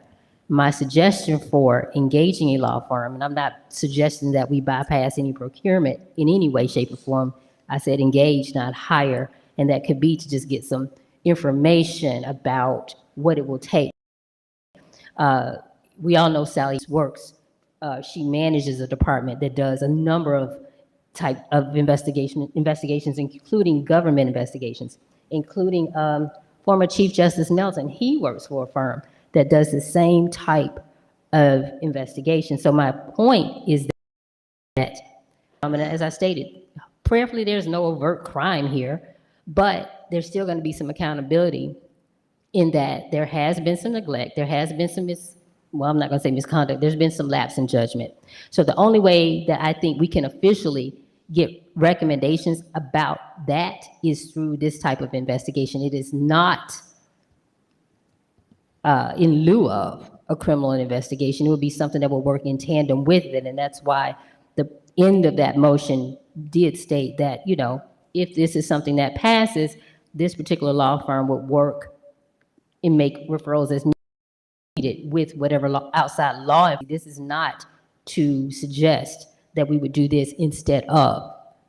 Police only investigate crimes.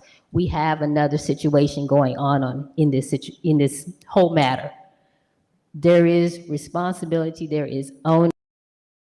There were processes that were not. So some of our colleagues here, in speaking with you, you said you want to go through the process to make sure that if certain actions were taken, that we wouldn't find ourselves with lawsuits. Well, this is a way to ensure that by getting official recommendations by way of an investigation to go into neglect or misconduct or poor judgment.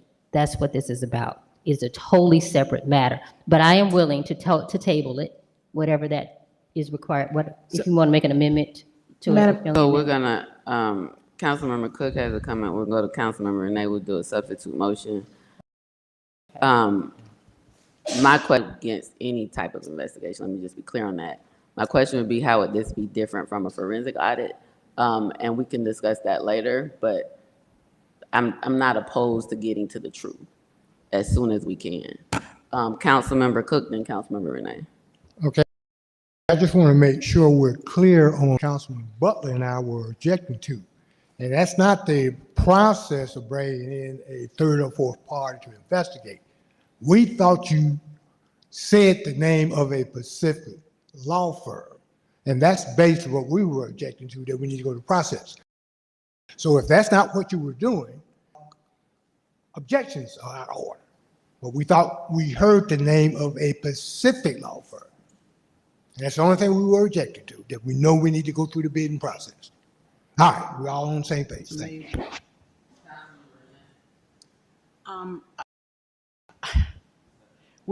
I substitute motion that we table this discussion until we come out the executive session meeting.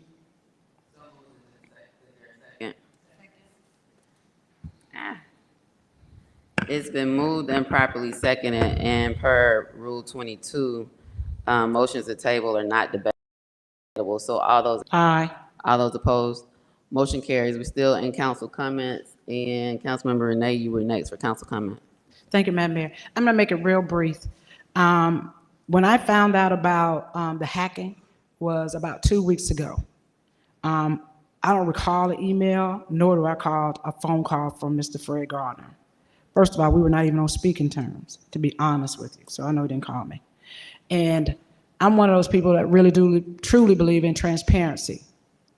When we found out about it Monday, the first thing we did was we wanted to make sure that our residents were aware of it. We didn't want to hide anything. We wanted answers. And so far, we have not gotten any answers. We've gotten a lot of responses, but not answers. I'm very disappointed in this process. I don't think this is a knee-jerking reaction. I think that we have a lot of that have not been in place. Our standard operating procedures have not been followed. We've had people sending out emails along with wires. Money's gone. Bank account, I don't know if it's closed or if it's open. But they've known about it for almost 2 years now, and that same bank account has been open. But we've been hacked. I got a lot of questions. How is it that the bank account that they took the wire out, they transferred the funding, is still open? Maybe leave $1 in there so that we can keep the records. I understand that. But a new account should be done. It shouldn't take 2 years or nearly 2 years for these processes. I have a lot of questions. Protocols. These emails that we've gotten through the audit, why did it take us so long to get the real or the numbers? Let's say that they told us. They read an email out. No numbers were mentioned in that email. None of us knew the amount or the depth of this situation. I surely did not know. I got major problems because I don't have the answers. I got lots, but very few answers. And I think that the residents deserve to know. I have so many questions about this whole process. The young lady came up and said Microsoft is doing a forensic. We're at odds with Microsoft right now. How is it that they're having access to all of our stuff? It doesn't make sense to me. They say that procurement for this, but no procurement for that. We did an emergency procurement for an auditor right off the rip. We didn't, according to our bylaws and our charter, they said that we could do it right there on the spot. I asked the question. But tonight, we got to have procurement processes. I'm just saying out loud. I mean, I got a lot of questions. I think that some people should be fired. And I'm going to go on record as saying that. I'm going to wait. I'm going to reserve the remaining of my comments until we come out of executive session. It's not a knee-jerking response. I am following leadership. A lot of this doesn't make sense to me. The deputy city manager has stated on record that it was the old administration. Well, you were part of the old administration. You were deputy at that time, and now you're the city manager at this time. The fact is, the insurance. Why wasn't the insurance pushed? In January, that was the last notice that, or email that went out in reference to this claim. We are now in August. They made another phone call a week ago to do an urgent statement of where's the money, how to reopen the claim. But in January, it says, if we don't hear from you in 30 days, that's according to this email, this booklet that we got tonight. 30 days is closed. That's this email. I read it. So I don't understand a lot of this. I have way more questions. If we were serious about getting our money back, where is it? They asked for a forensic of a computer. Why didn't we give it to them? Some people say it was optional. I don't see how that's optional. We need to do everything we can to get our $785,000 back. There's a lot of questions. We get a book for 500 pages right as we go into the city council meeting. And we're supposed to read it and ask you, we're supposed to be very sensible and ask you all of these questions based on what you put in this book tonight. We're trying to rush to read to make sure that we have a better understanding. I got more questions than I do answers. This is not how we're supposed to do business. I pass. I'll wait on my comments until we get out of executive session, Madam Mayor. But I'm going to be honest with you. I'm appalled about this process. I'm appalled about a lot of things that I've heard tonight. I don't quite understand it. I heard in that last meeting that we were supposed to have cyber training, that said we were having it. I don't see any records of it in this booklet that any staff members have even had a cyber training. And I like to go on record to ask if they've had it, it should be in their personnel file. You could dedact it or redact it and bring it back to us and let us like employees who've had cyber training. I think Mari said that he was going to get it started. I don't think that our employees have had cyber training. It's a lot of confusion. We have way more questions. I yield, Madam Mayor. Councilmember Cummings, Shropshire. Thank you, Madam Mayor. First of all, I'd like to thank everyone for coming out tonight and for hanging with us. I mean, it has truly been a long, long evening. Let's be clear. This is not a witch hunt to get anyone in particular. This is an effort to make sure that we get to the bottom of everything that's going on. It's a lot that is taking place. A lot of this was before I actually came on the council, but I'm here now, so I'm accepting, I take responsibility for it as well. There's a lot that is taking place. We owe it to you all. We know better and we have to do better. There are a lot of things. I mean, I heard all of your concerns, and I mean, they're all legitimate, and we don't have a problem with it at all. And we do need to get to the bottom of this, and we are going to get to the bottom of it. Like I said, we know better, and we must do better. So I apologize. Whatever it is that we need to do to make this clear and to be transparent to the residents, to the stakeholders, we're definitely going to do it. So don't think that this is a witch hunt. It's not a witch hunt, but it is a process. We need to get to the bottom of everything that took place. Like I said, there are a ton of questions and very few answers.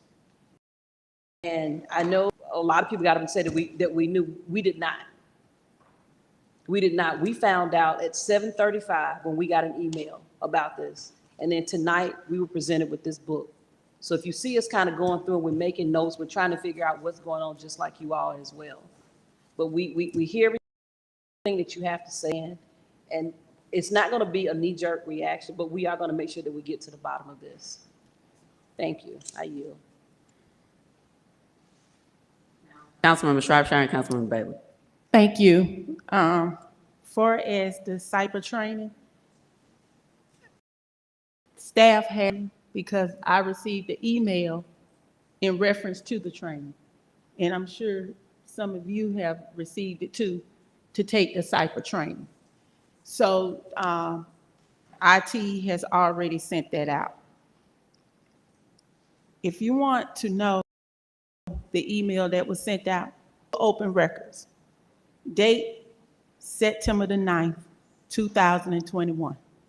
So therefore, if anybody says they didn't know, they didn't get an email because they was not speaking to the city manager, then shame on them. Because at the end of you still have a fiduciary responsibility to do what the people elected you to do. Also, I think everybody is on the same page when it comes to finding answers and getting the answers and letting the process take its place. That's all we're saying, is allowing the process to take its place. Then you can make the best decision that needs to be made. But like I say, I talked with the former city manager. This is what he said. He called us individually.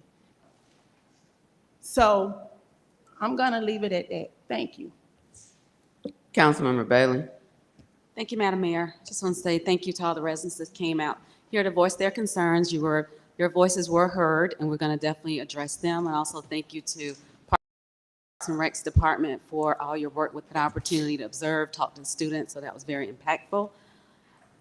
Although everything happened prior to my serving here on council, I am, as a leader, going to take responsibility for finding out the answers and making sure that we move in transparency and that we implement standard operators and that we have quality people in all our positions. Thank you all for coming here tonight, and just looking forward to continue to move East Point forward. Councilmember Robertson. Thank you, Madam Mayor. Just wanted to acknowledge a quick pivot today.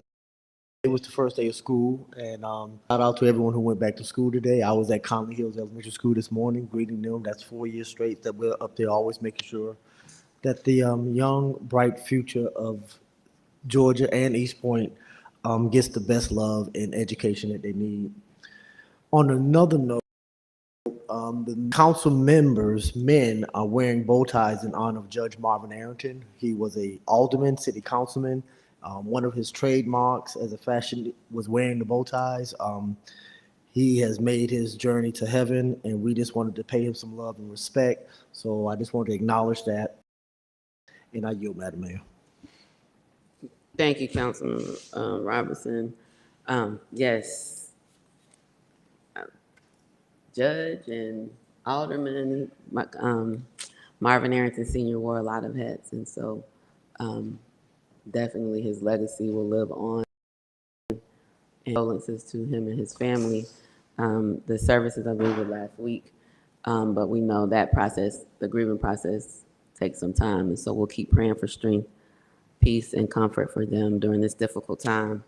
I'll be brief because I've said quite a bit tonight. Thank you to everyone who came to speak tonight. Thank you for everyone who's still here. Thank you for people who are still engaged. This is a process, and for a process to be public and for you to receive information, if we're meeting and there's more than 6 of us, we have to be at a public meeting. And I believe it's important to make time for that. It's also important that we take action as we gain information. It's critically important that we investigate thoroughly. Again, from a knowledge, it's either knew or should have known, or say they didn't, some say they did. I'm not disputing any of that. But what is absolutely unequivocal is that it was not knowledge that $785,090 was still outstanding and had not been recovered.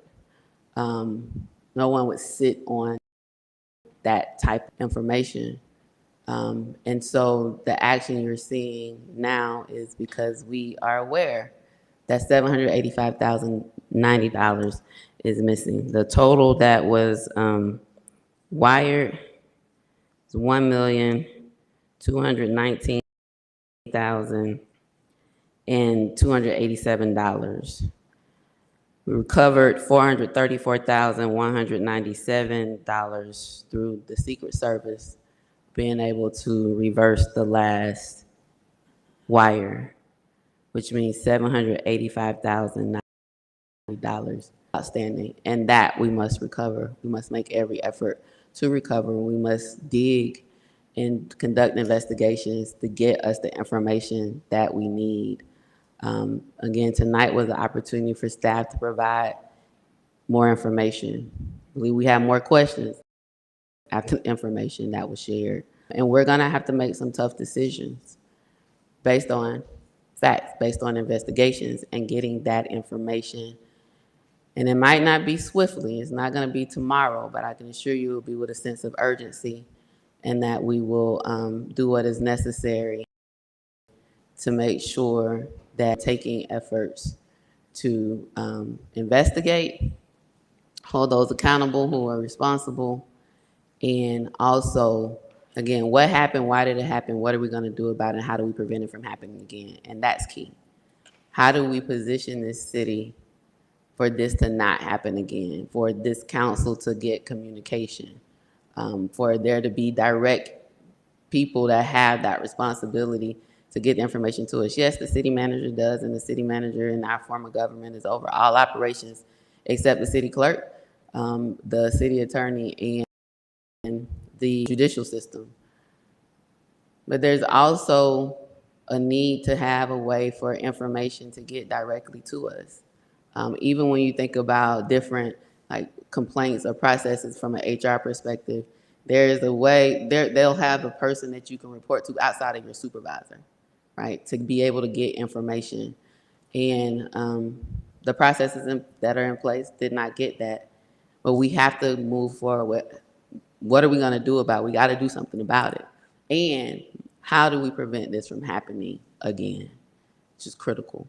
So again, I appreciate your candor. And I understand your concerns. They're not lost on me. And in this, we have to lead during good times and during challenging times. And one thing for sure is not shying away from people, it's being public and being able to have a public where people can receive the information, and then there's action that we'll have to take. And so thank you to everyone who came tonight, who spoke tonight, who's viewing it online. And now we will, there was a statement about there is a lot of noise. I don't think there's a lot of noise. I think there's a lot of questions. And I think they're valid questions. And everyone up here has to get to a place of comfort with answers to the questions that they have so that they can do their fiduciary duty, our fiduciary duty, my fiduciary duty, to make decisions that are best for this city, that will continue to move forward and that are best for the residents within this city. And so that is how we're moving forward. It's not a daily communication. It is giving information about the actions that we're taking and making sure that there's a public forum for people to hear the information and be made aware of what we're uncovering. And so I'm sure we have some executive session items tonight. I don't see anyone else in for public comments. Interim City Attorney, do you have any executive session items? Yes, one, litigation. One litigation. City Manager King, do you have an executive session? Yes, Madam Mayor, one personnel. One litigation, one personnel. Council, do we have any executive session items? Personnel. Two personnel, one litigation. Any other? And I think the chief said he had something to say and I think that's a part of personnel or legal. So So we one do legal, two two personnel. legal, three personnel. 3 personnel. So, Madam Mayor, I'd like to make a motion that we adjourn to executive session for 1 legal and, it's 2 personnel. Two legal, three personnel. Is it? So what is it? Two legal, three 2 personnel. legal and 3 personnel. The city manager says 2 personnel, because his personnel is Chief Buchanan's personnel. I already added. So I added another personnel and I added another Oh, so legal. it's 3 personnel, 1 legal, Two legal, 2 legal, yes. 2 legal, 3 personnel. We'll get it right. The motion that we adjourn into executive session for 3 personnel, 2 legal. I'm sorry, you got me confused. 3 personnel, 2 legal. All those in favor? All those opposed? Motion carries. We're in recess.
All the good goods. Ow.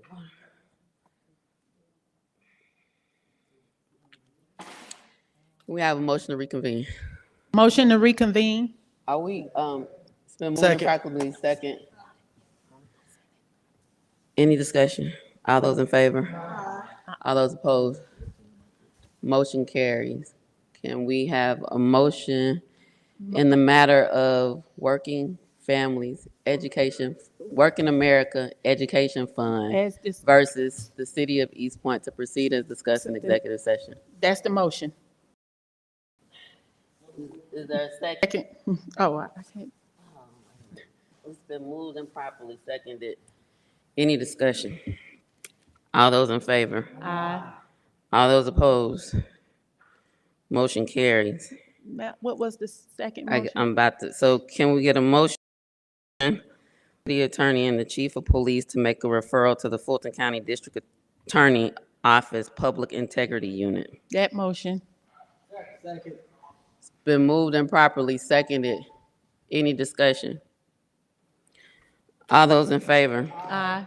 All those opposed? Motion carries. Get a motion to approve the executive session meeting minutes. Motion to approve the executive session meeting minutes. Been moved and properly seconded. Any discussion? All those in favor? Aye. All those opposed? Motion carries. Motion to, Motion. Madam Mayor, Yes, I Councilman. checked the agenda. We're done for the evening. Move that we adjourn this meeting tonight. And good morning, East Point. It's been moved and properly seconded. All those in favor? All those opposed? Motion carries. Good night. Good morning, East Pointers.